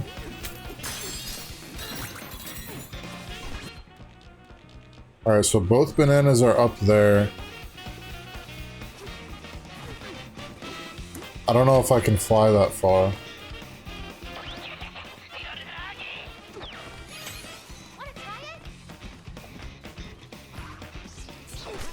Oh, do these have emeralds?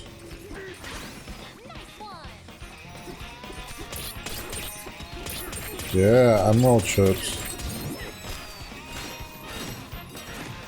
Wow. Okay, here we go.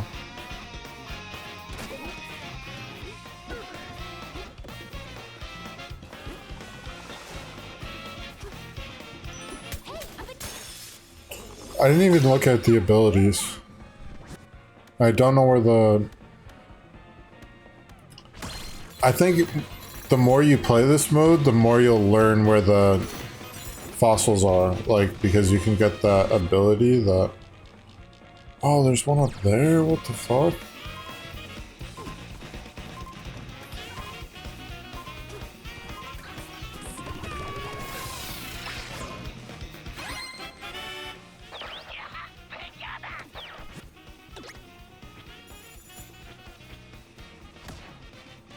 Okay, so this one gets hard, like, towards the end.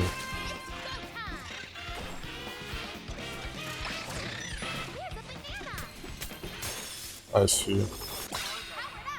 I don't know if I ever got that one in my game, probably. Probably just do.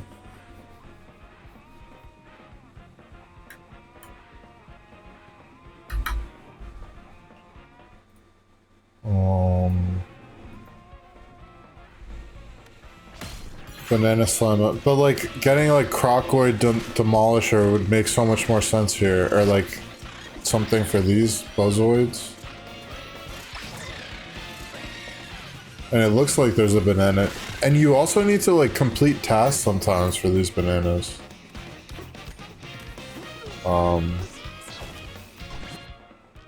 Okay, but what do I want? I guess I don't really care. I have 4 barrels.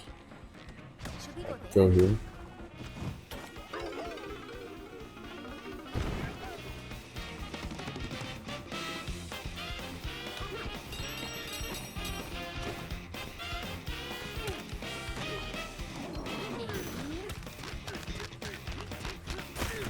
I need punch power.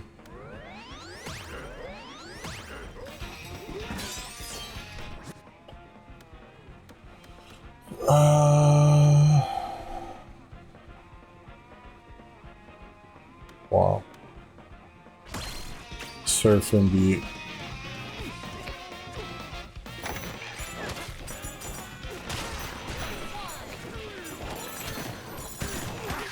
This is what I'm saying, like, all these enemies that are just in this map, these are fun to fight.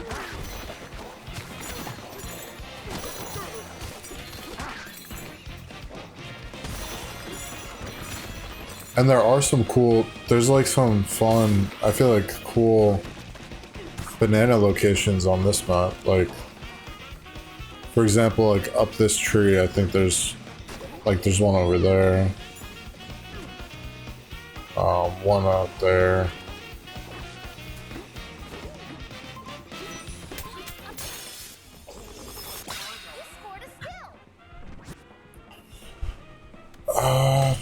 treasure trove. You can't really dig on this map too. There's not much. I feel like they thought about that. They wouldn't do like maps where you can't dig much. But there's a lot of enemies.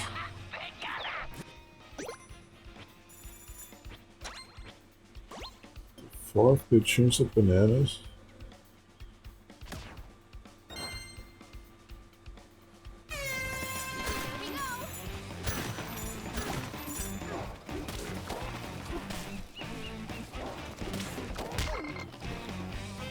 Why doesn't it die? Oh, poison. Forgot.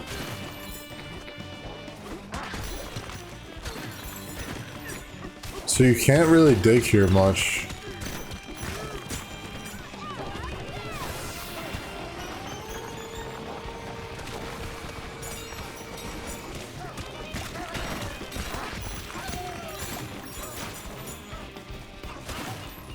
The enemies do feel...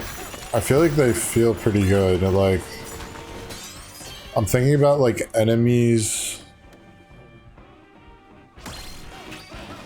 and like Ukulele. They felt like so like pointless.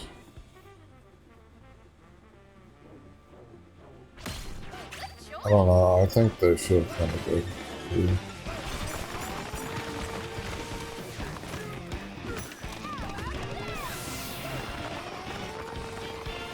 I need apples.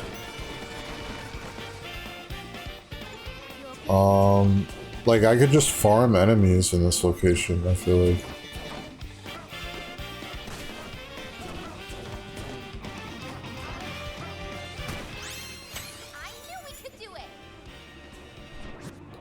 What was the goal?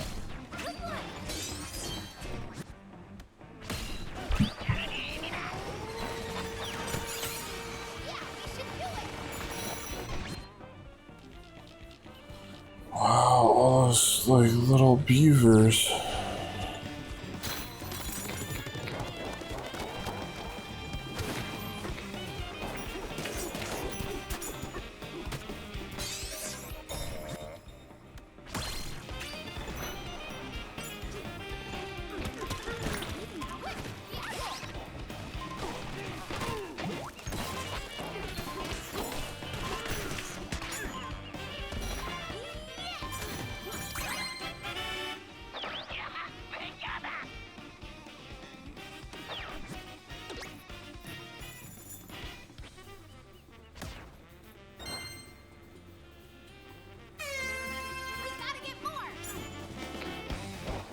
Alright, I want to farm squealoids.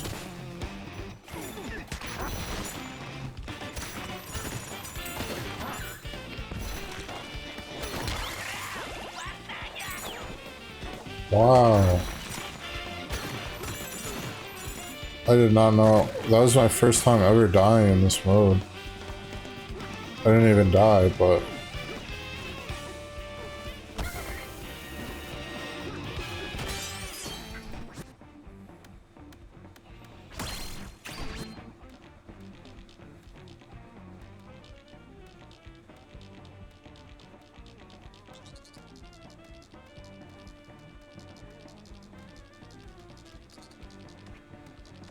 Should we go there?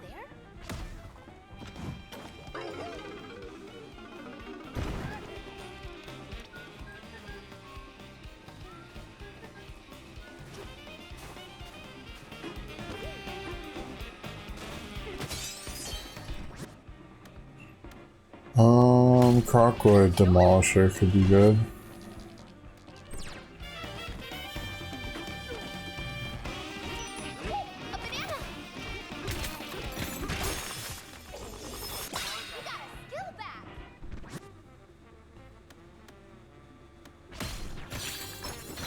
I don't really have full health here because there's like actual enemies. Oh.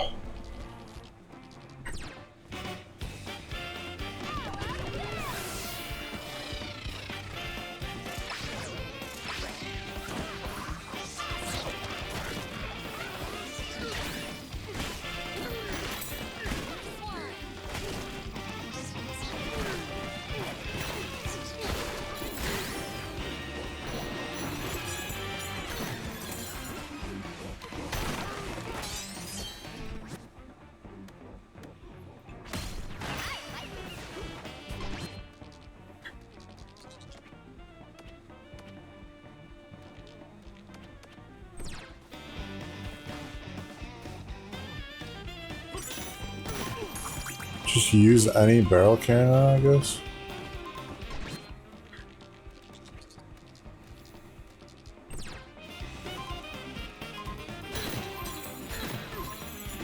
Or the purple one, I don't know.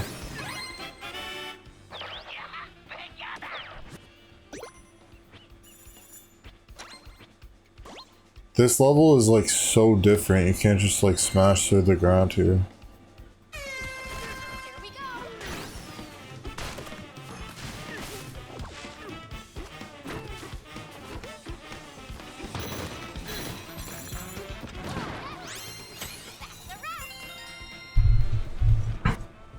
Oh.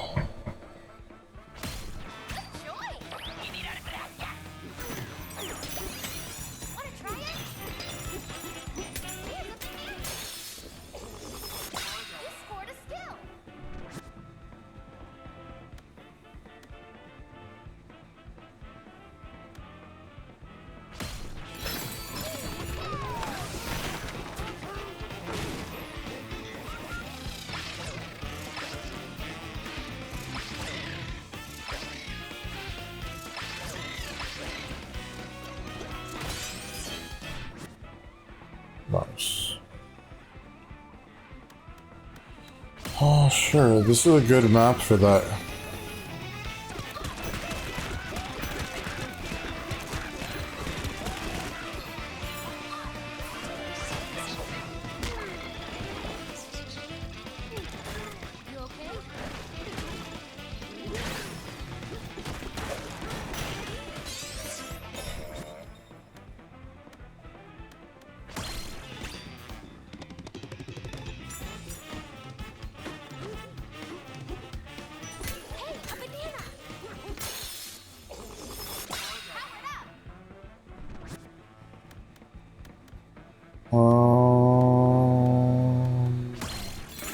It's like complicated. I don't know what to choose.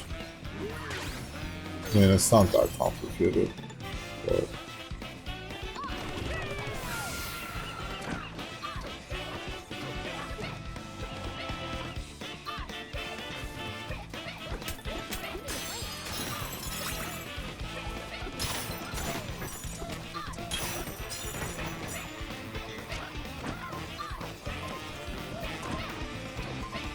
If I stay gliding, I get more emeralds, I think.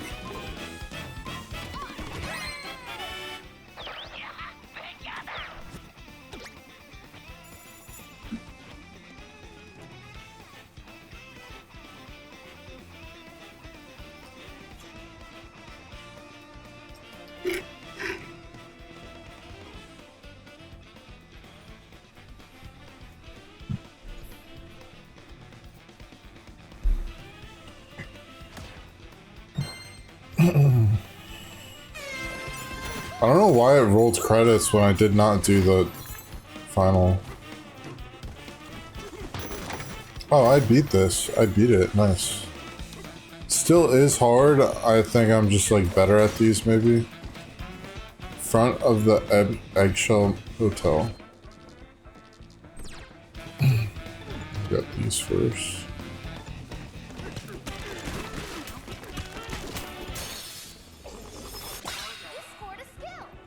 I feel like I'm like better at the early game probably. Rollascoid. Cause the early game is like you need some emeralds right away or else you lose. And after like losing a bunch of times. Kong Forager, let's go Buzzoid Demolisher. After losing a bunch, that reminded me of Super Mario Odyssey. Oh damn, I forgot about this. What is this?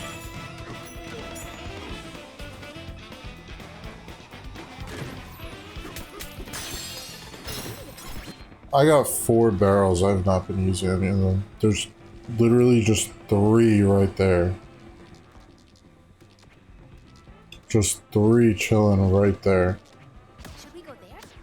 But what did I... Oh, front of the eggshell... I'll go to the eggshell motel after.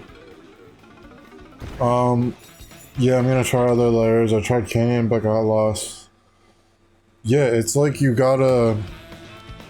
You're literally like learning the whole game now. Like, you played it, explored it for fun, and now it's like...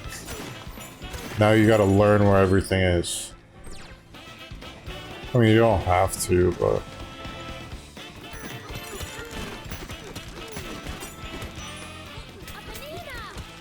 If you do, then you can, like... You probably do have to, actually. You gotta, like... Like, to be able to get that far in DK Isle, I wouldn't have been able to... I wouldn't have been able to do that unless I learned... Like, where everything is.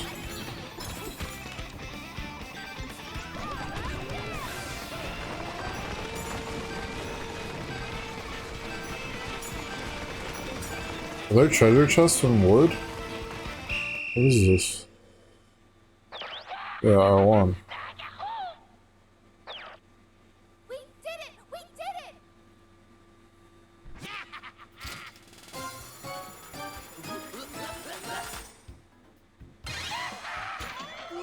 Fantastic! You did great!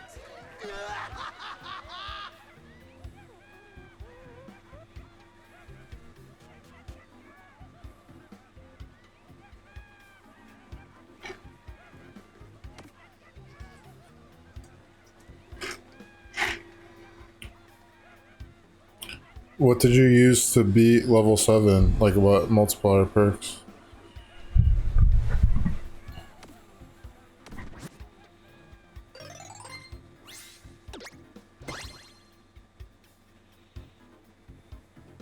Big explosions. That sounds like a new thing. Egg groove. Ostrich forager. Maybe like using eggs to forage might actually be worth it, maybe. I don't know.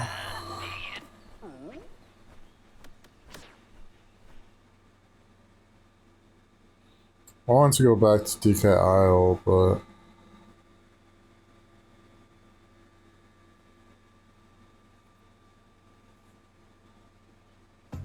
How many chips do I have?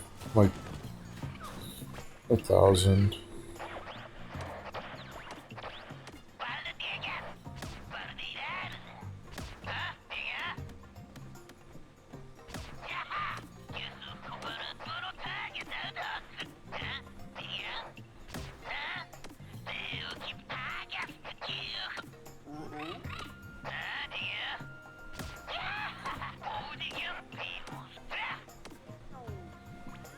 Oh, I forgot to talk to those other people.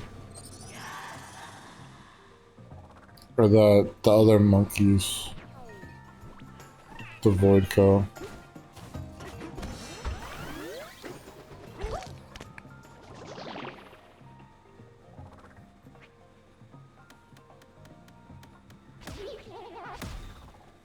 It's not DK Isle, it's DK Island.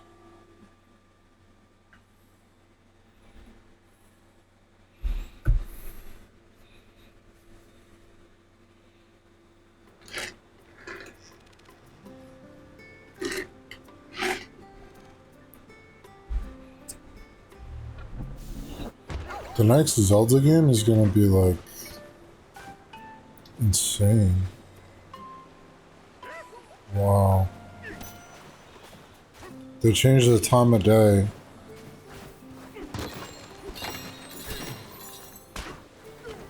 Probably just because it looks cool.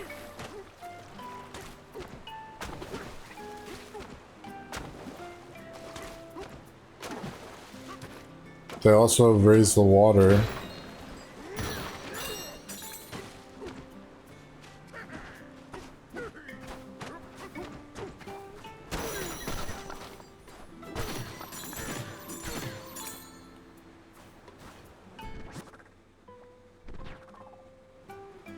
Explore the underground world. That's always the goal. Okay, where's the rest of Voidka?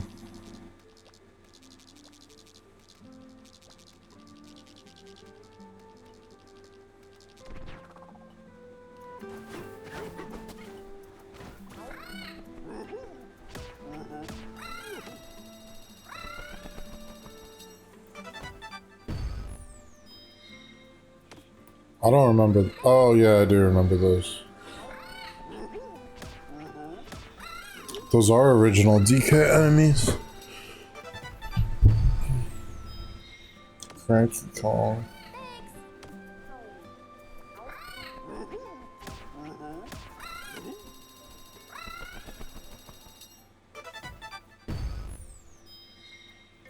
Abracadabra.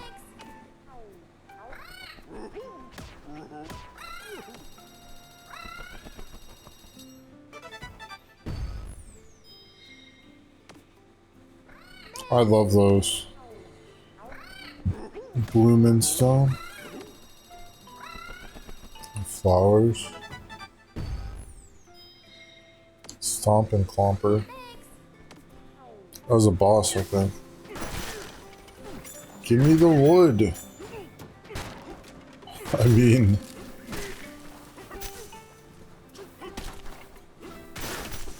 I meant like... I wanted to pick up the wood as a material.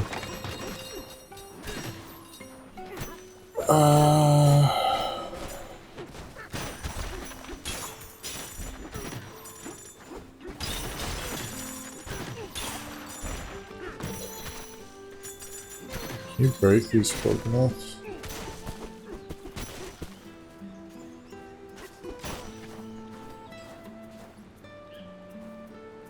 This is a Donkey Kong 64 reference to where he has a coconut gun.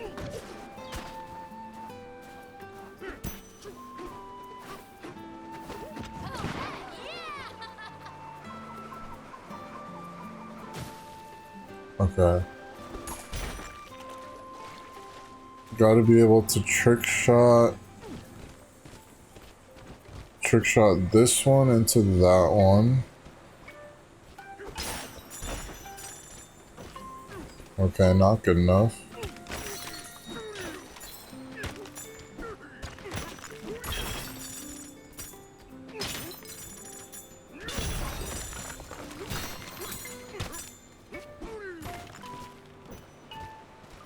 Oh, I gotta like curve one of these, hit it into this one, and then it angles kind of like in pool when you hit it at the side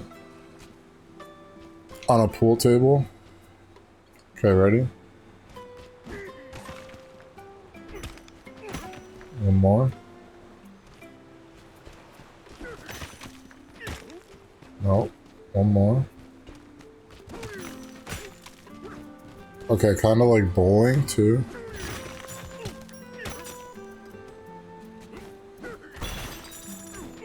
Yeah, no, this is not worth it.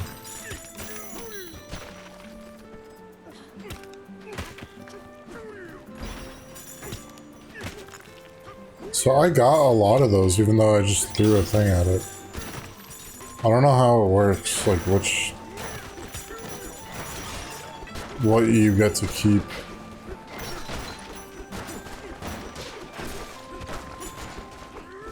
This is all destroyed though. It's an emerald diffuser.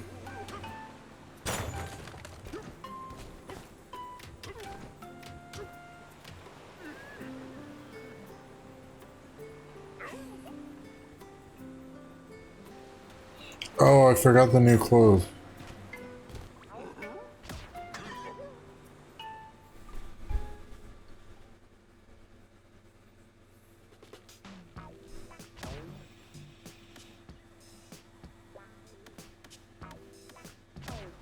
Suits you.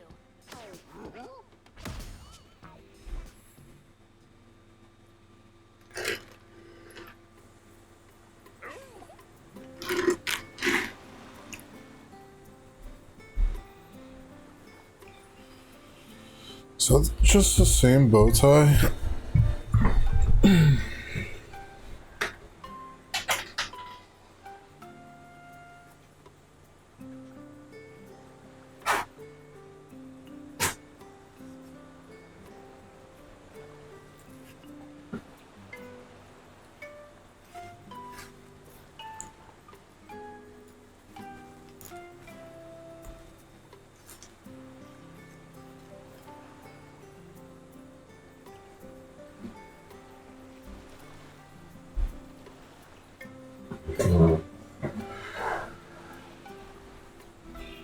Like, is that just the same bow tie that the head, this funky wears? Yeah, it's his bow tie. I got his bow tie. Nice.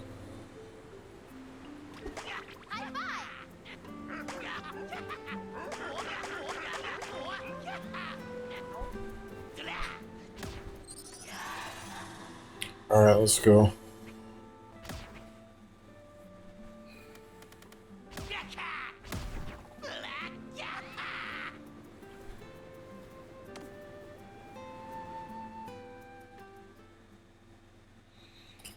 I think I tried calling Bonanza this time. Or Elephant. I'm fine with Elephant. I like Elephant.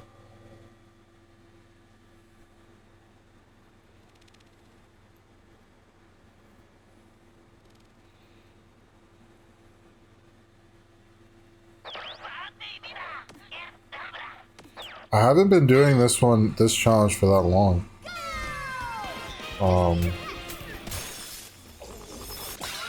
I know because I don't remember starting at this area that many times.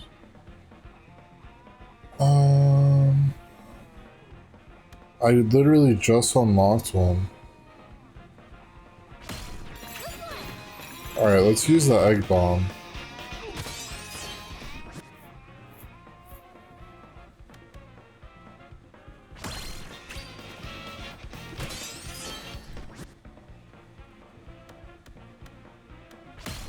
Emerald polisher.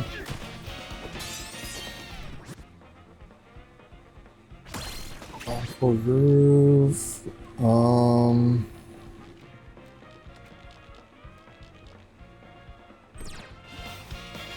Let me just make my way over there.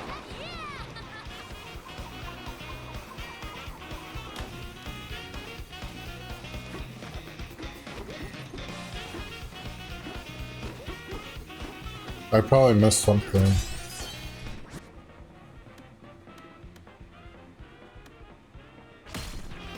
I did not mean to get that.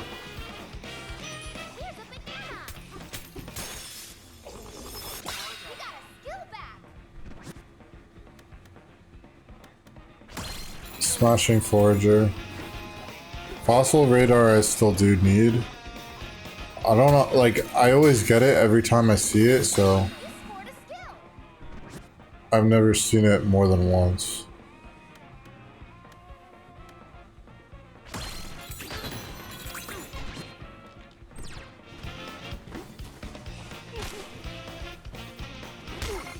Alright, trick shot. Trick shot time. Gonna hit this into that one, into that one. Okay, trick shot. Treasure trove.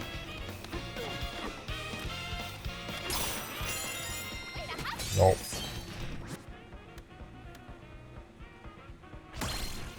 Throwing a chunk at an enemy, I think that's a good one.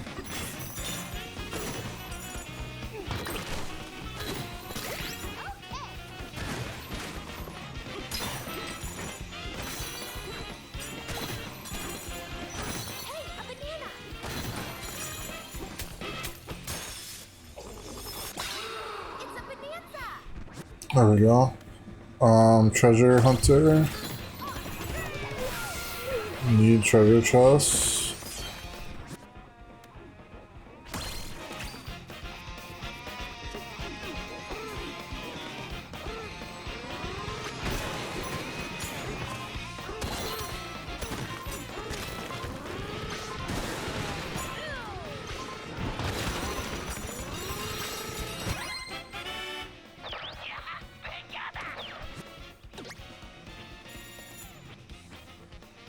There's like a charge punch whole like build route where I can get like more emeralds if while I'm like all the time spent charging is like goes towards that. Alright, where am I? Let me get this snake.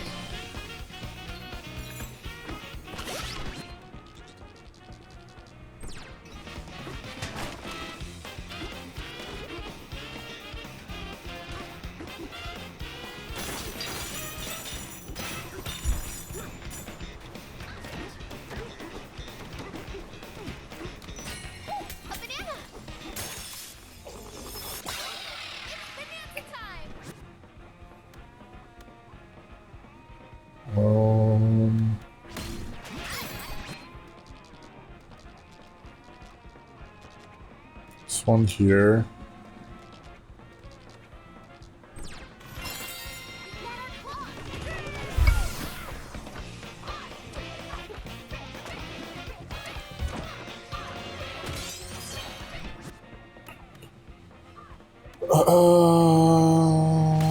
How do you grew? I should be like recycling or refreshing everybody. Hello?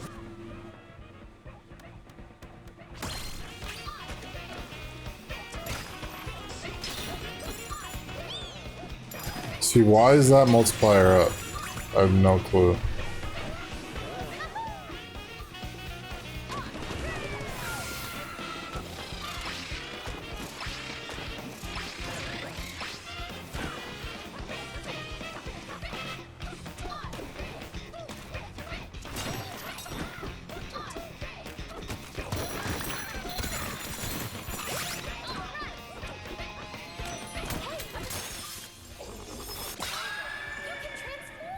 Zebra. I need that.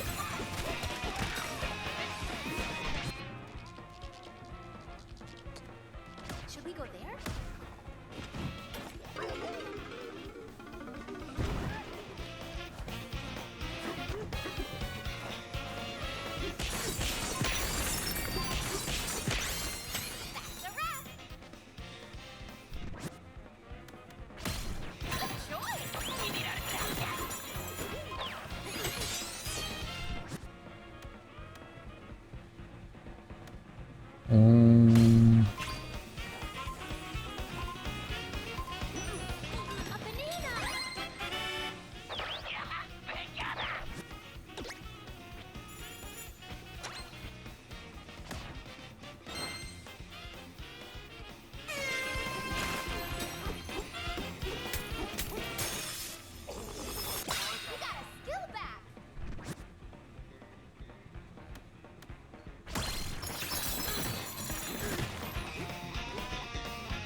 Let me got all these up here.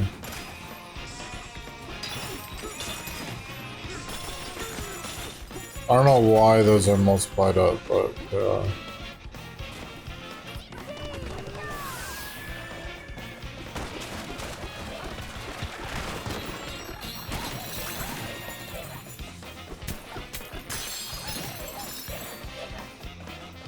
Alright, where's Dixie?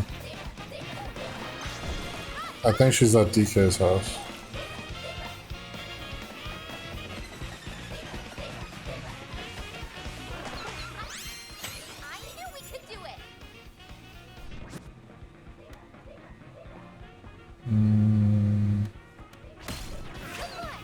I'll just get that one. It's good to have like one of them.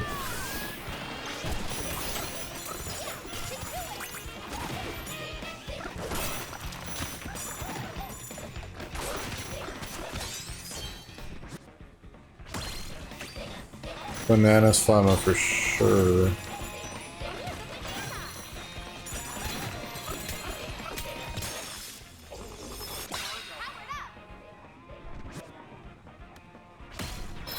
Fossil Radar.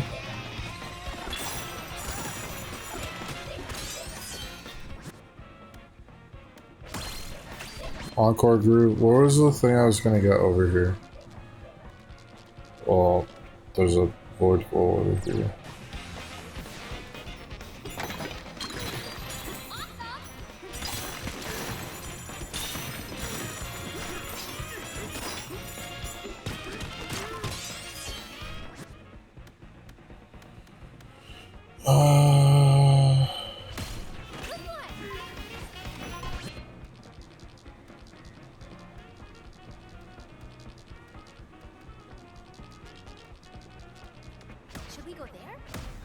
I feel like that throwing a chunk one is good just because, like, you do that anyway a lot of the time.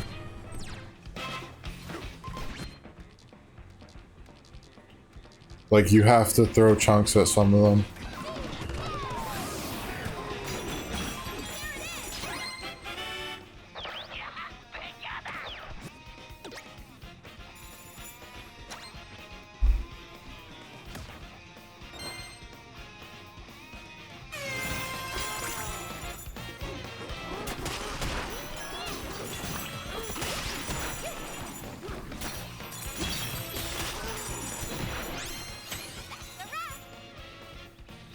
Alright, so I made this quota at least.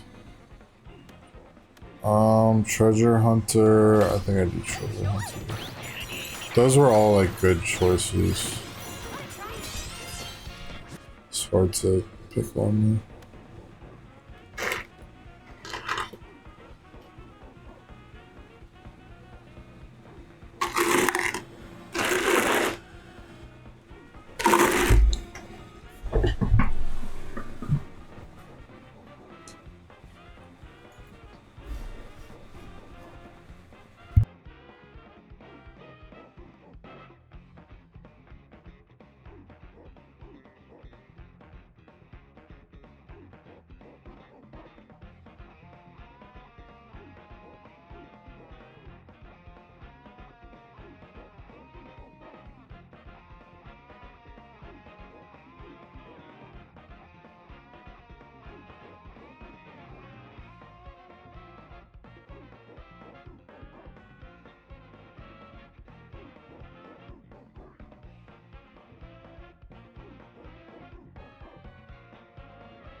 Alright.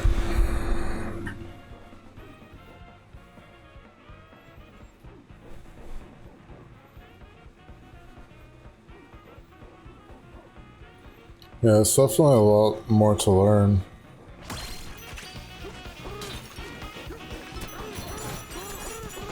Defeat emeralds, crocodiles like usual.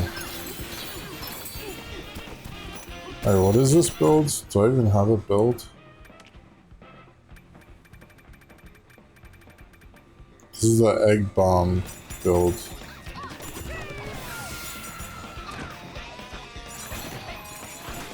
I don't even have egg bomb unlocked.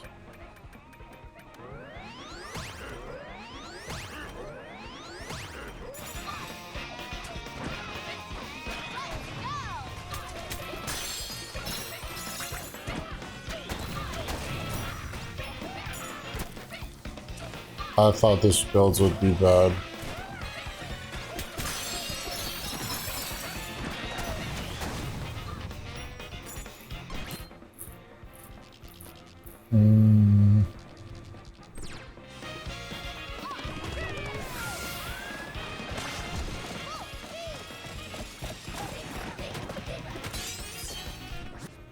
For some reason, you can't ground pound to get the fossils. You gotta be standing there. Elephant Forger.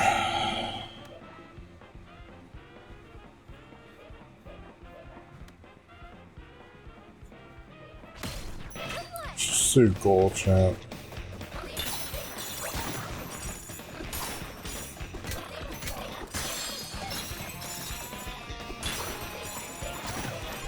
Do I need anything on the map?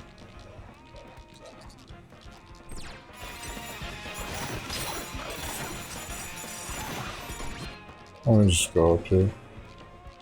Should we go there?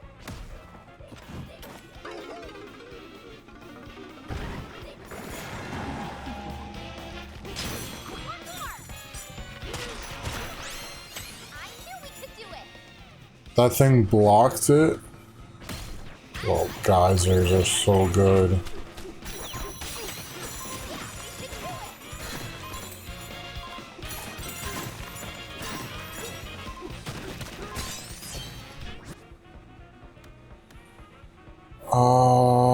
More geysers.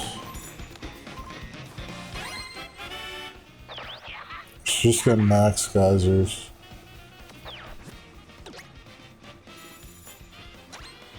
Dude, I keep losing, but like... I like the length. I like it. That it's long. I hope the last one's 20 rounds.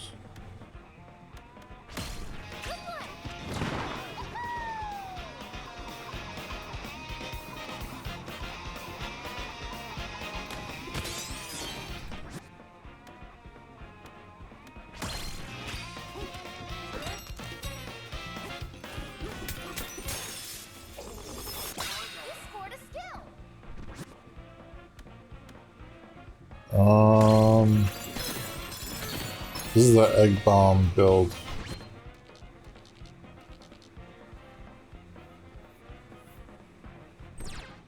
I guess I just fly over there.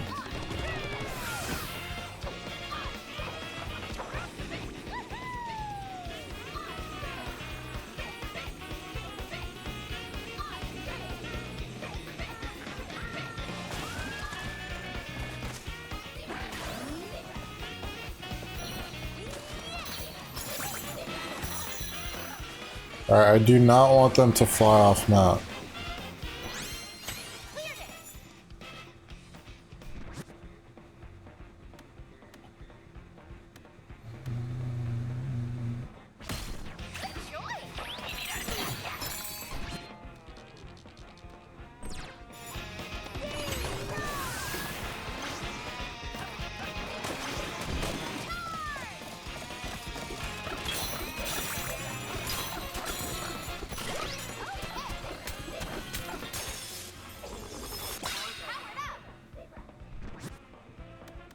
Banana swimming.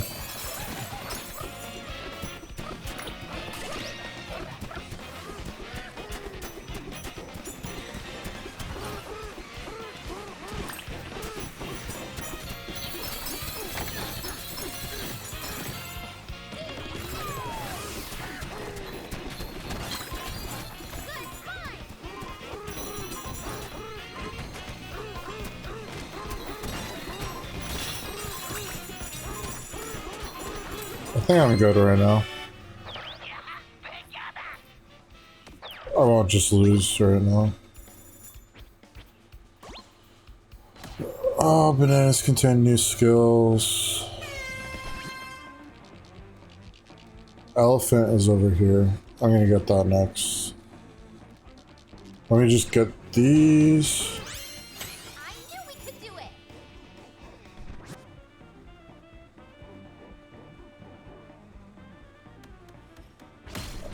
Alright, so this is the bird like death from above bird build. But there's no enemies even, so doesn't even matter.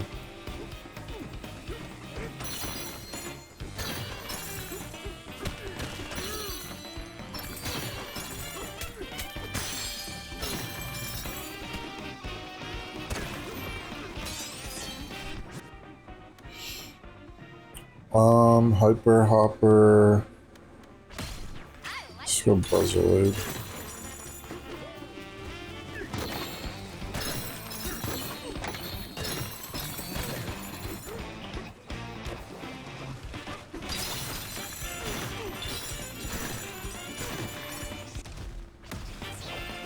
Alright, so I got some time, I got some rounds until I have to go to the next area.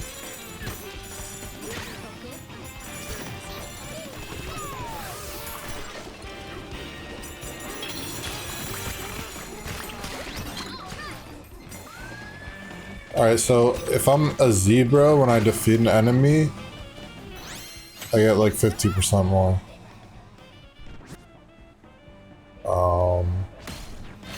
I think it's good to just have like something there. Just like some type of multiplier there.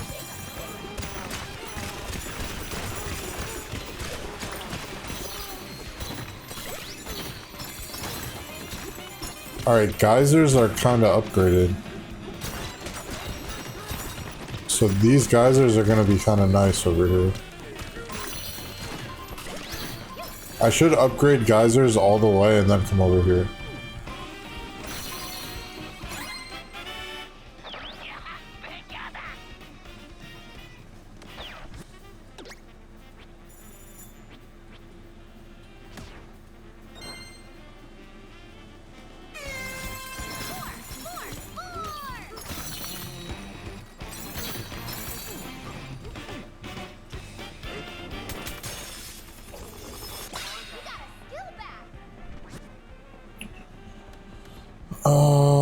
Typhoon Titan. Let's try the melon build. I keep doing melon build and losing.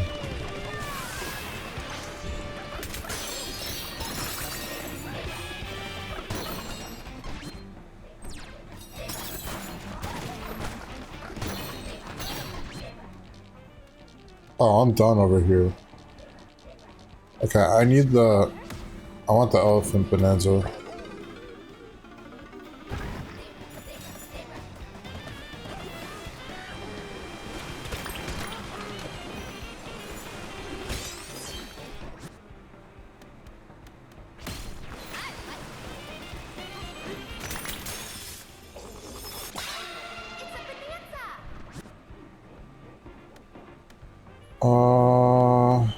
So I go Elephant Forger. Okay.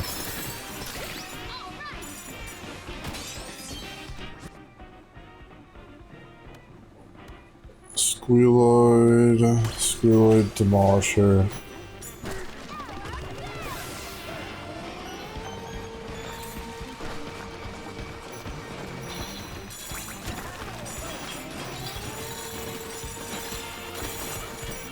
Well, those are just the statue things. Foraging is not worth it at all yet.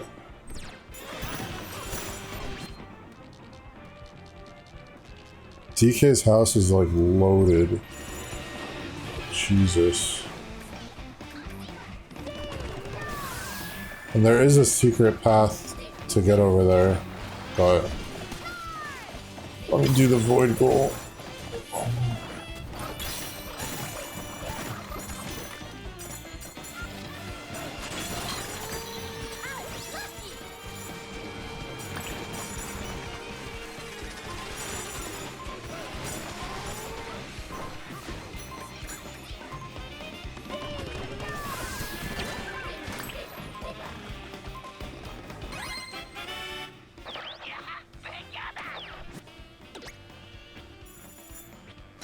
Alright, I don't want to hit any of these out into the water.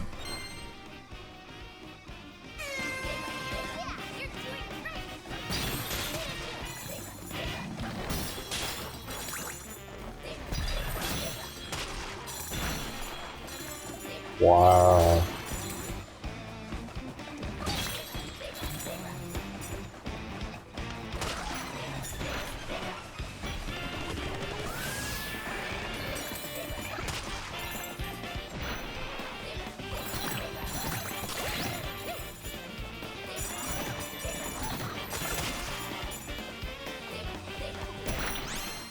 I knew we could do it.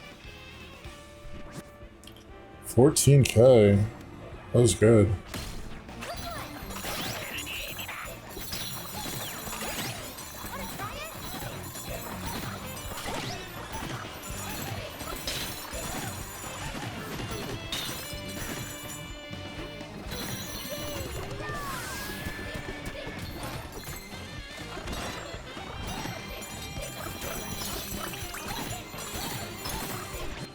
Alright, where do I go after DK's house? I can just stay over there, I'll just go over there.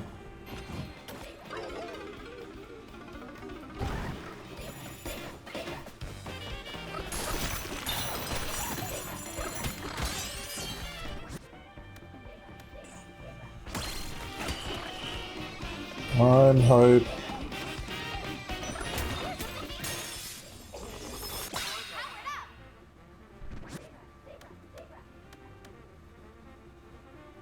Ostrich Forger? No. Banana Slammer.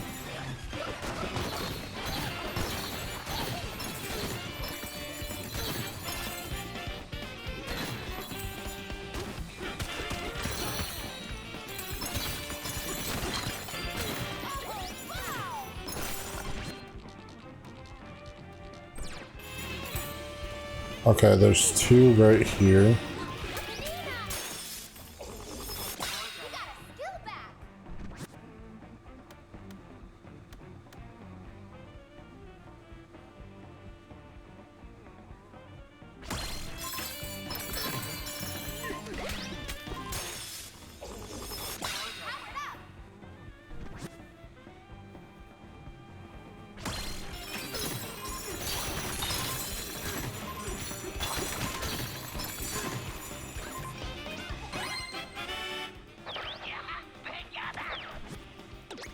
Alright, I might beat this, I don't know.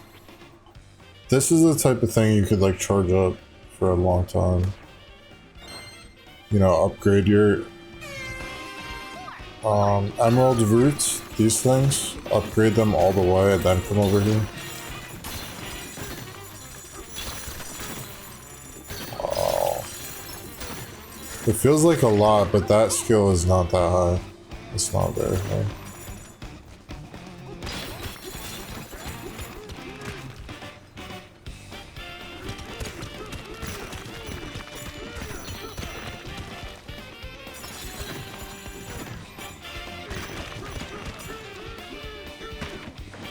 I don't know why I'm not using Bonanza.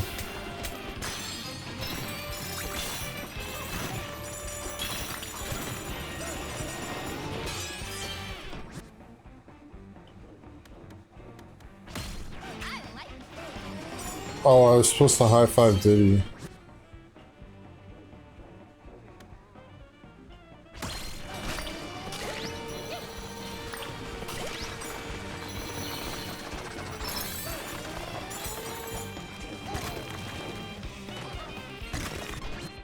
Why am I able to teleport again?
Nice.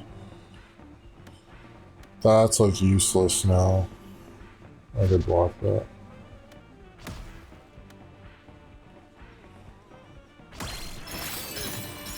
I'm supposed to be...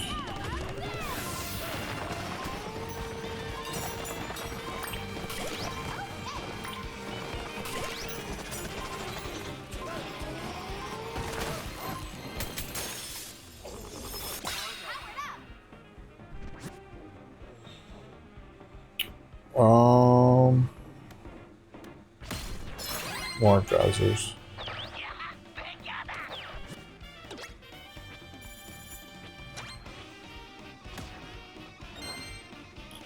Damn, I'm like two paychecks forward.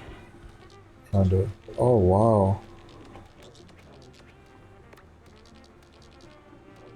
I almost got all of them.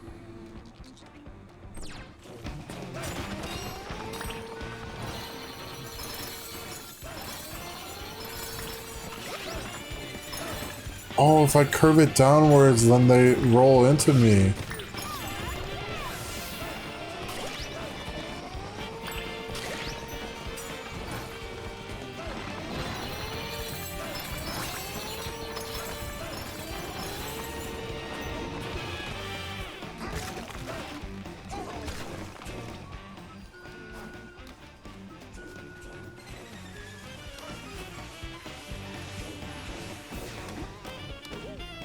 Okay, I see where it is.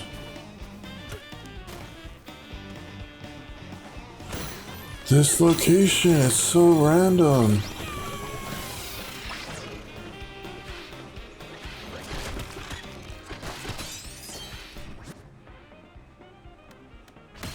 Forger.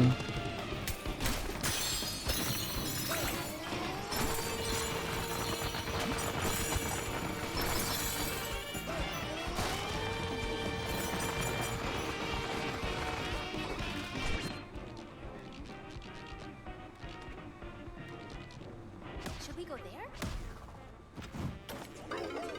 I forgot what I was doing. I think I had like an idea.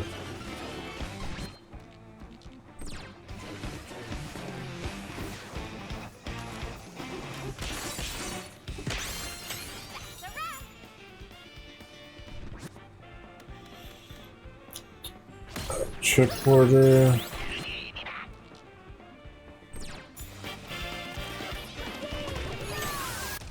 I might beat this. We're like early, but I feel like I have at least 2 rounds down right now.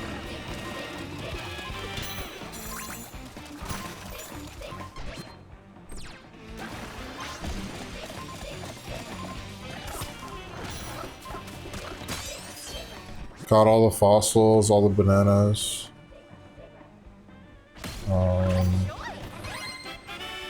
High five with squawks. Now I just need to do goals. Oh, new bananas. Okay, I might have like the next 1.5. Is there squawks here?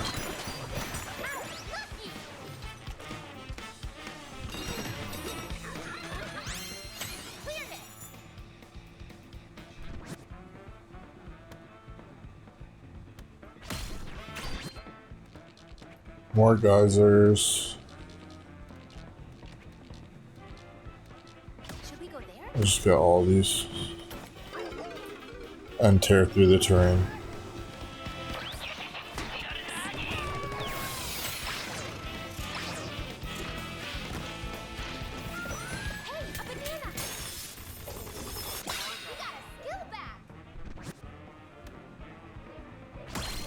Elephant forager, okay.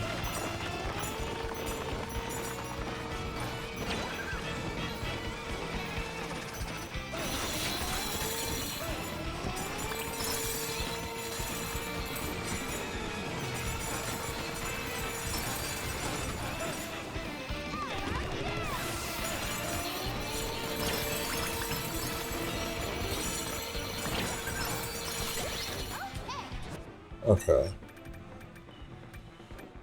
Better in healing, at least.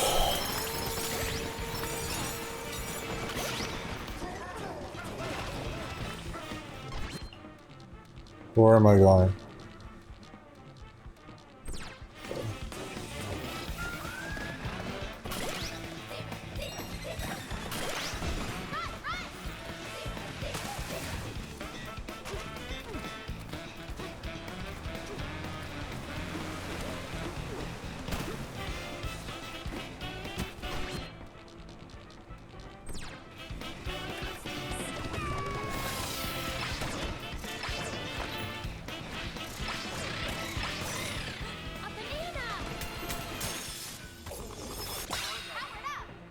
Banana G, nice.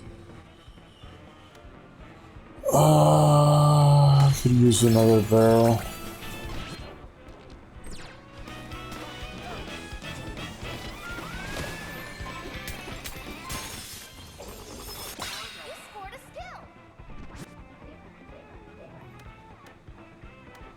Banana slowly. I don't think it's a good idea to get like conflicting ones like Kong Forager and Zebra Forager. Wait, this area is always so good to dig in. But I feel like you do get more from Kong for some reason. I don't know why.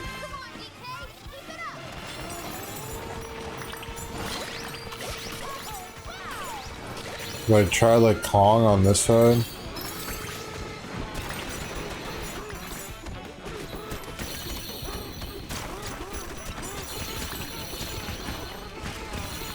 I feel like more will come out, I don't know why.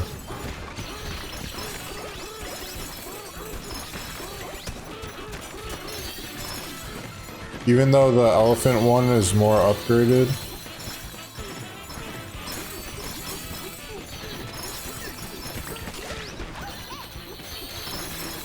Alright, how do I get out of here?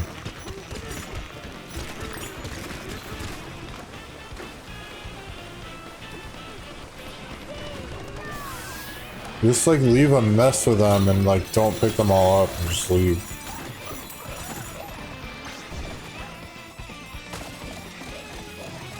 Alright, let me just destroy this whole little island. Or I should probably do the void missions.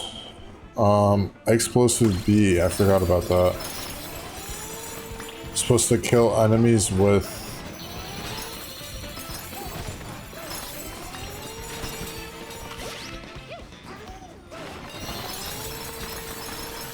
supposed to kill enemies with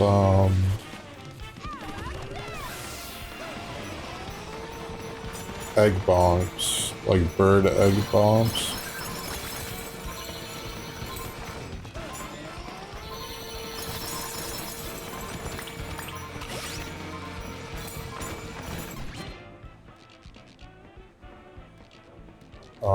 How much do I almost have?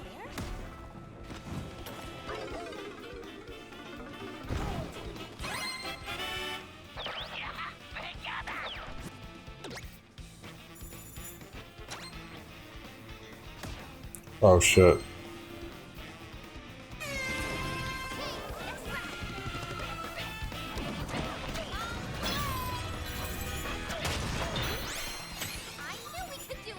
Times 505.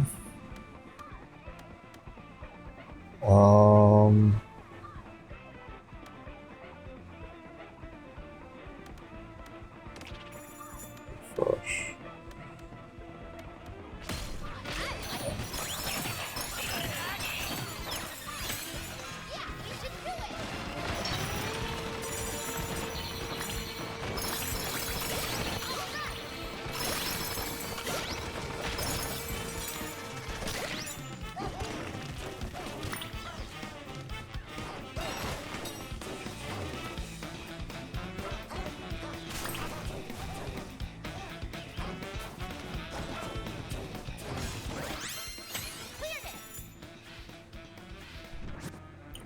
Alright, ride the zip line.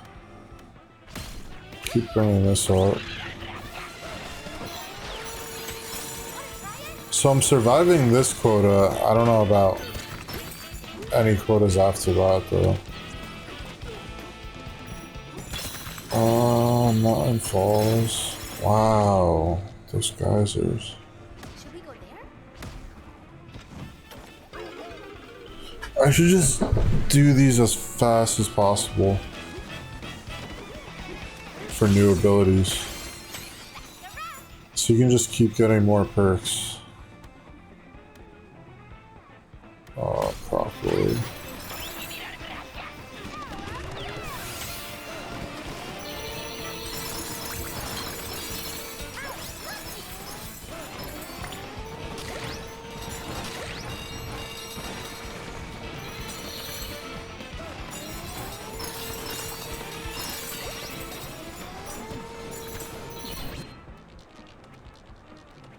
Should we go there? Same location.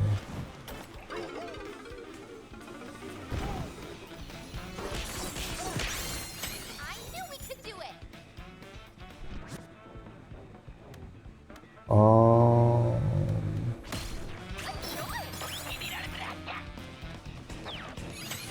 Let's give it a try.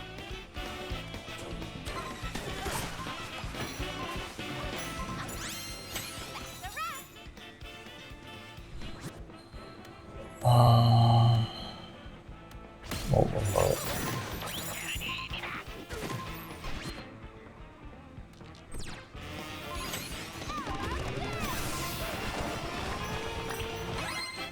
Alright, what's the goal?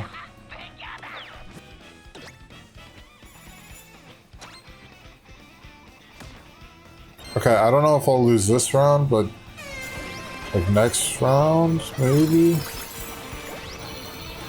Like hopefully not. Defeat Emerald Buzzoids. Gangplank Galleon. Whoa! No, I'm going crazy. Whoa.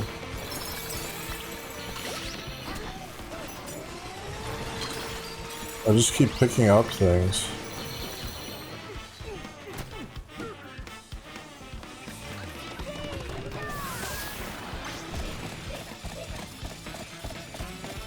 Alright, let's go.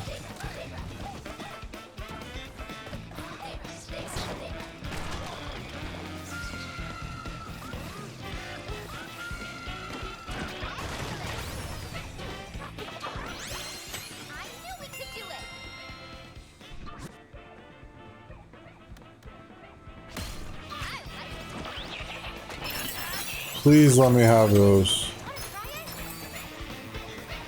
Defeat Emerald Buzzoids.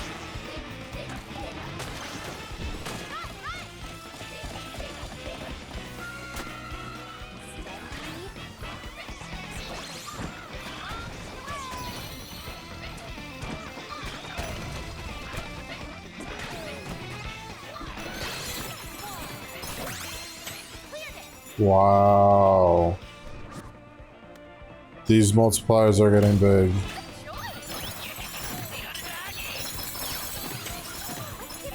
There we go.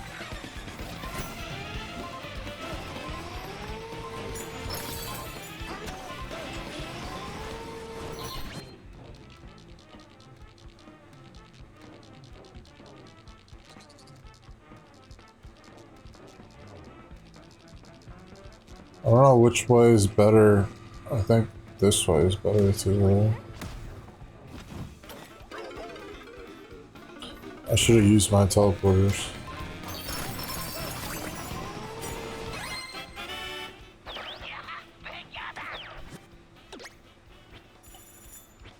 I feel like Kong Bonanza is just better. It just is. Oh.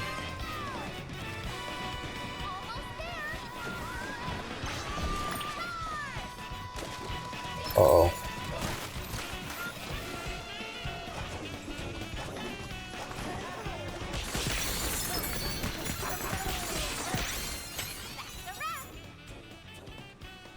Okay, I didn't know how to get up there. Okay.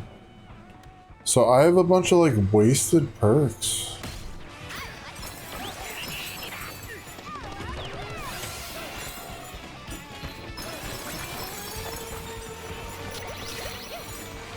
Defeat Emerald Buzzoids where though? Whoa.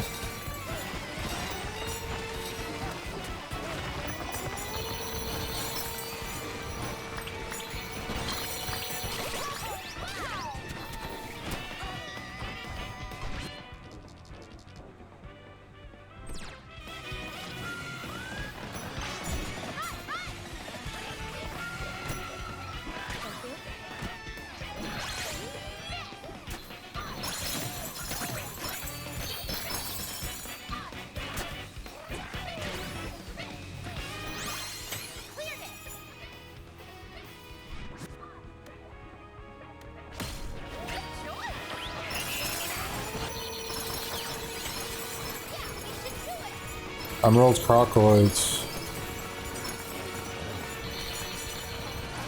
Alright, where are they? Oh, I'm gonna win. Oh, I did it. I did it. Alright, where are they?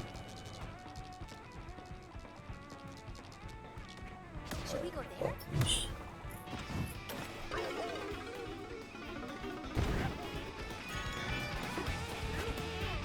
Alright, multiplier for being a bird.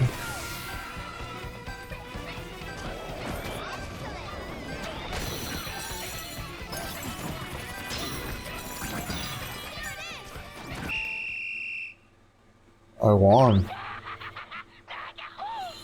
Oh shit.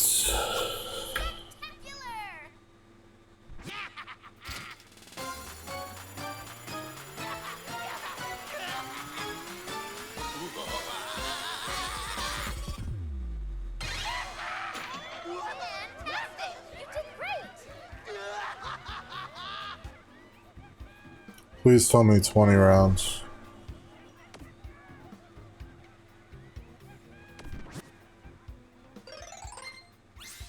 Wow, that was a lot. Happy heart, hurtin' heart, brimming energy, and solid groove. Wow. That's the first bad perk. That looks like a bad perk. It's red. Why is that one red? New outfit for Pauline.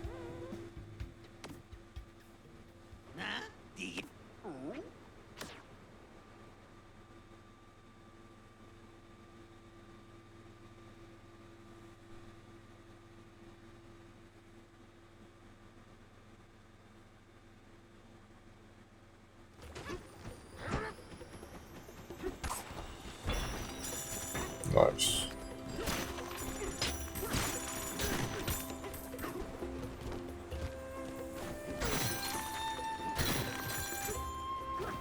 I don't know what I even need golds for at this point.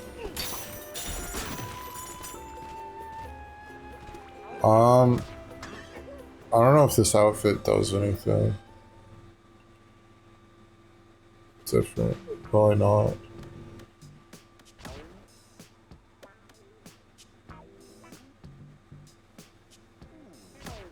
How's it look?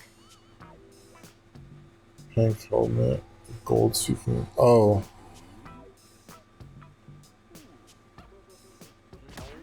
Maybe it is good for this mode.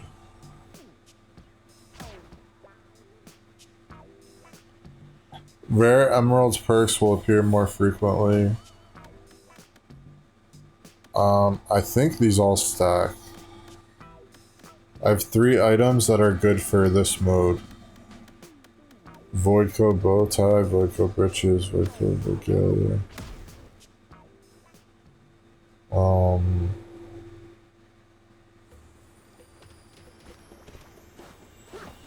Okay, so how many rounds?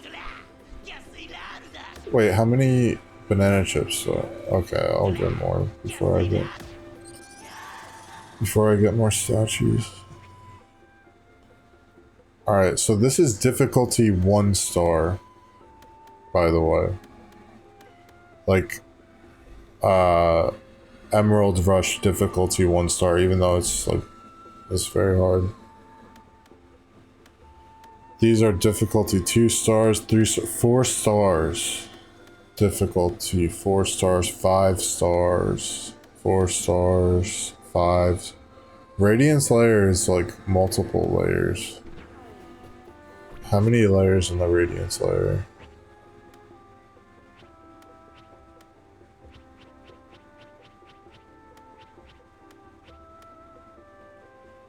One, 2, 3, 4, 5. 5 layers there.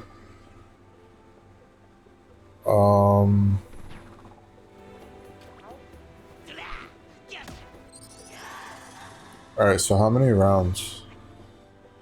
Trump greatest president. Hi, how's the game? I like it. Oh, only 15 rounds. It's still good. 15 rounds. It's like What's 15 times 1? Let me just do the math. I think it's good. I would have liked 20 rounds and 25 rounds even. Some people, I remember this one guy was saying that it's like too long. Yeah, I like the game. I like it a lot. I love it. Like, it's like one, this game as a whole, it's like one of my favorite games. My hours now are like if I wasn't live, I'd probably play this right now. That's kind of what I'm doing, like playing it live instead of just like playing it on my own. I might like stay live until I'm tired enough to just go to sleep, or I might like play more of this after. And she was good. I mean, there's some other things I want to play too, like Star Fox Adventures. I still want to play.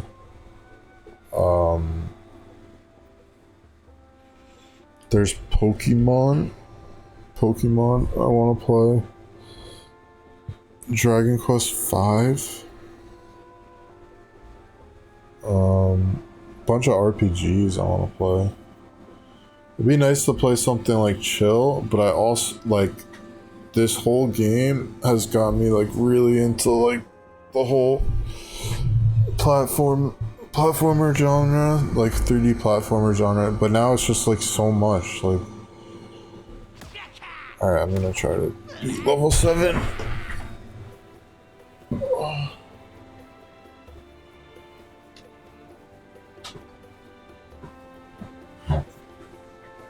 Need to like stretch. I should get like a standing desk.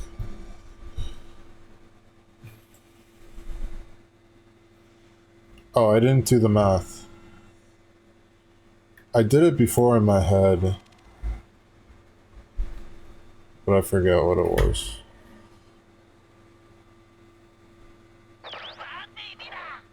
It's like, let's say 99 seconds. 99. It is like 100 seconds. Let's just say 100 seconds times 15 divided by 60. Oh, it's like 25. I thought it was like 45 minutes. It's like 25 minutes. A run. I saw someone saying it's like too long. Wait, I start over here now. And there's 2 bananas with things on them. It's like nighttime. Almost.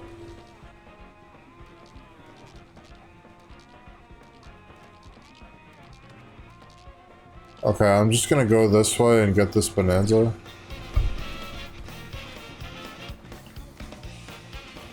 Kinda like ignore these. Oh, the water level is up too. They might have like changed the other maps up a little bit for the last difficulty.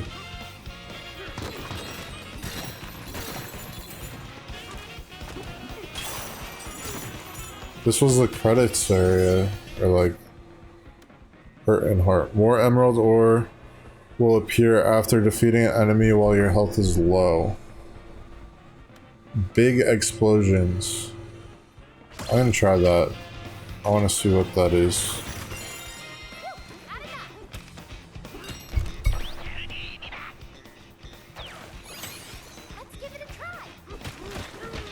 Emerald squirrels. This whole area is underwater.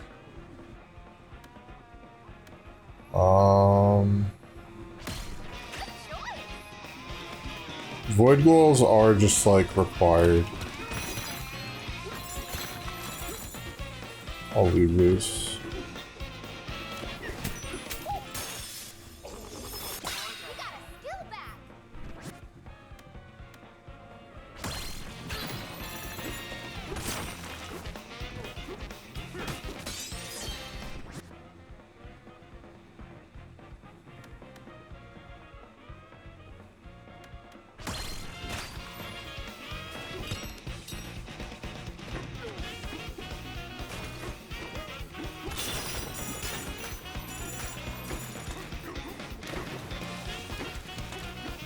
Alright, what else is up here? There's a snake bonanza.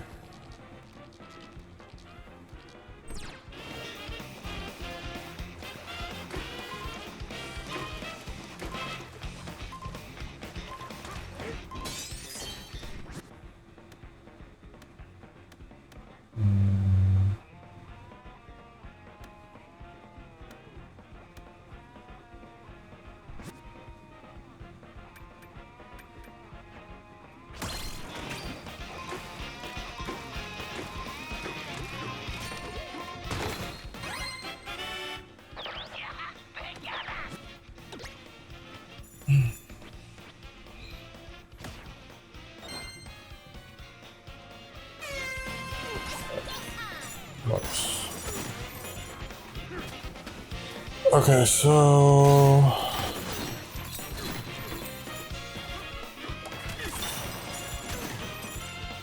these are all. This is all just like a waste. Whatever. I need some. All right, I got the big Kong Bonanza. Green geysers. Very necessary. Now I can warp. Let me just keep going this way.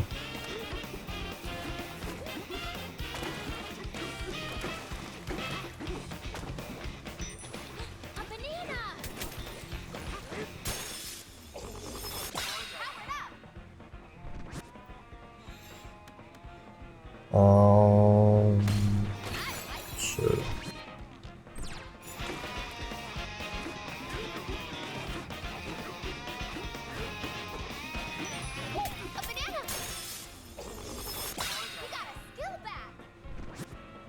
Um.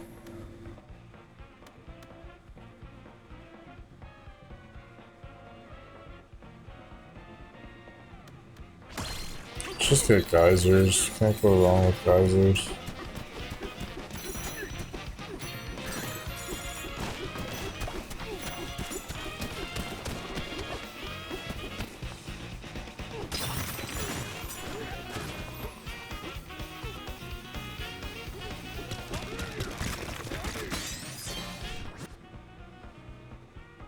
Oh, treasure hunter.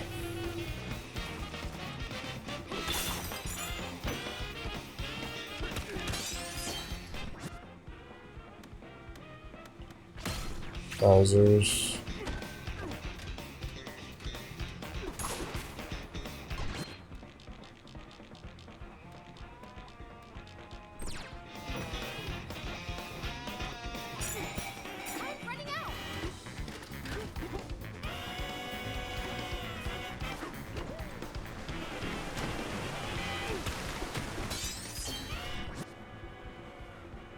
Oh, brilliant banana juice skills.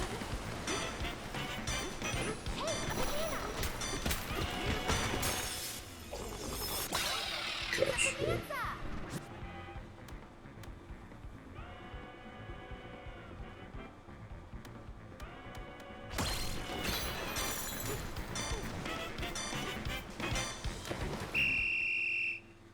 What? I lost? Sure, I lost. Maybe we took it a little too easy.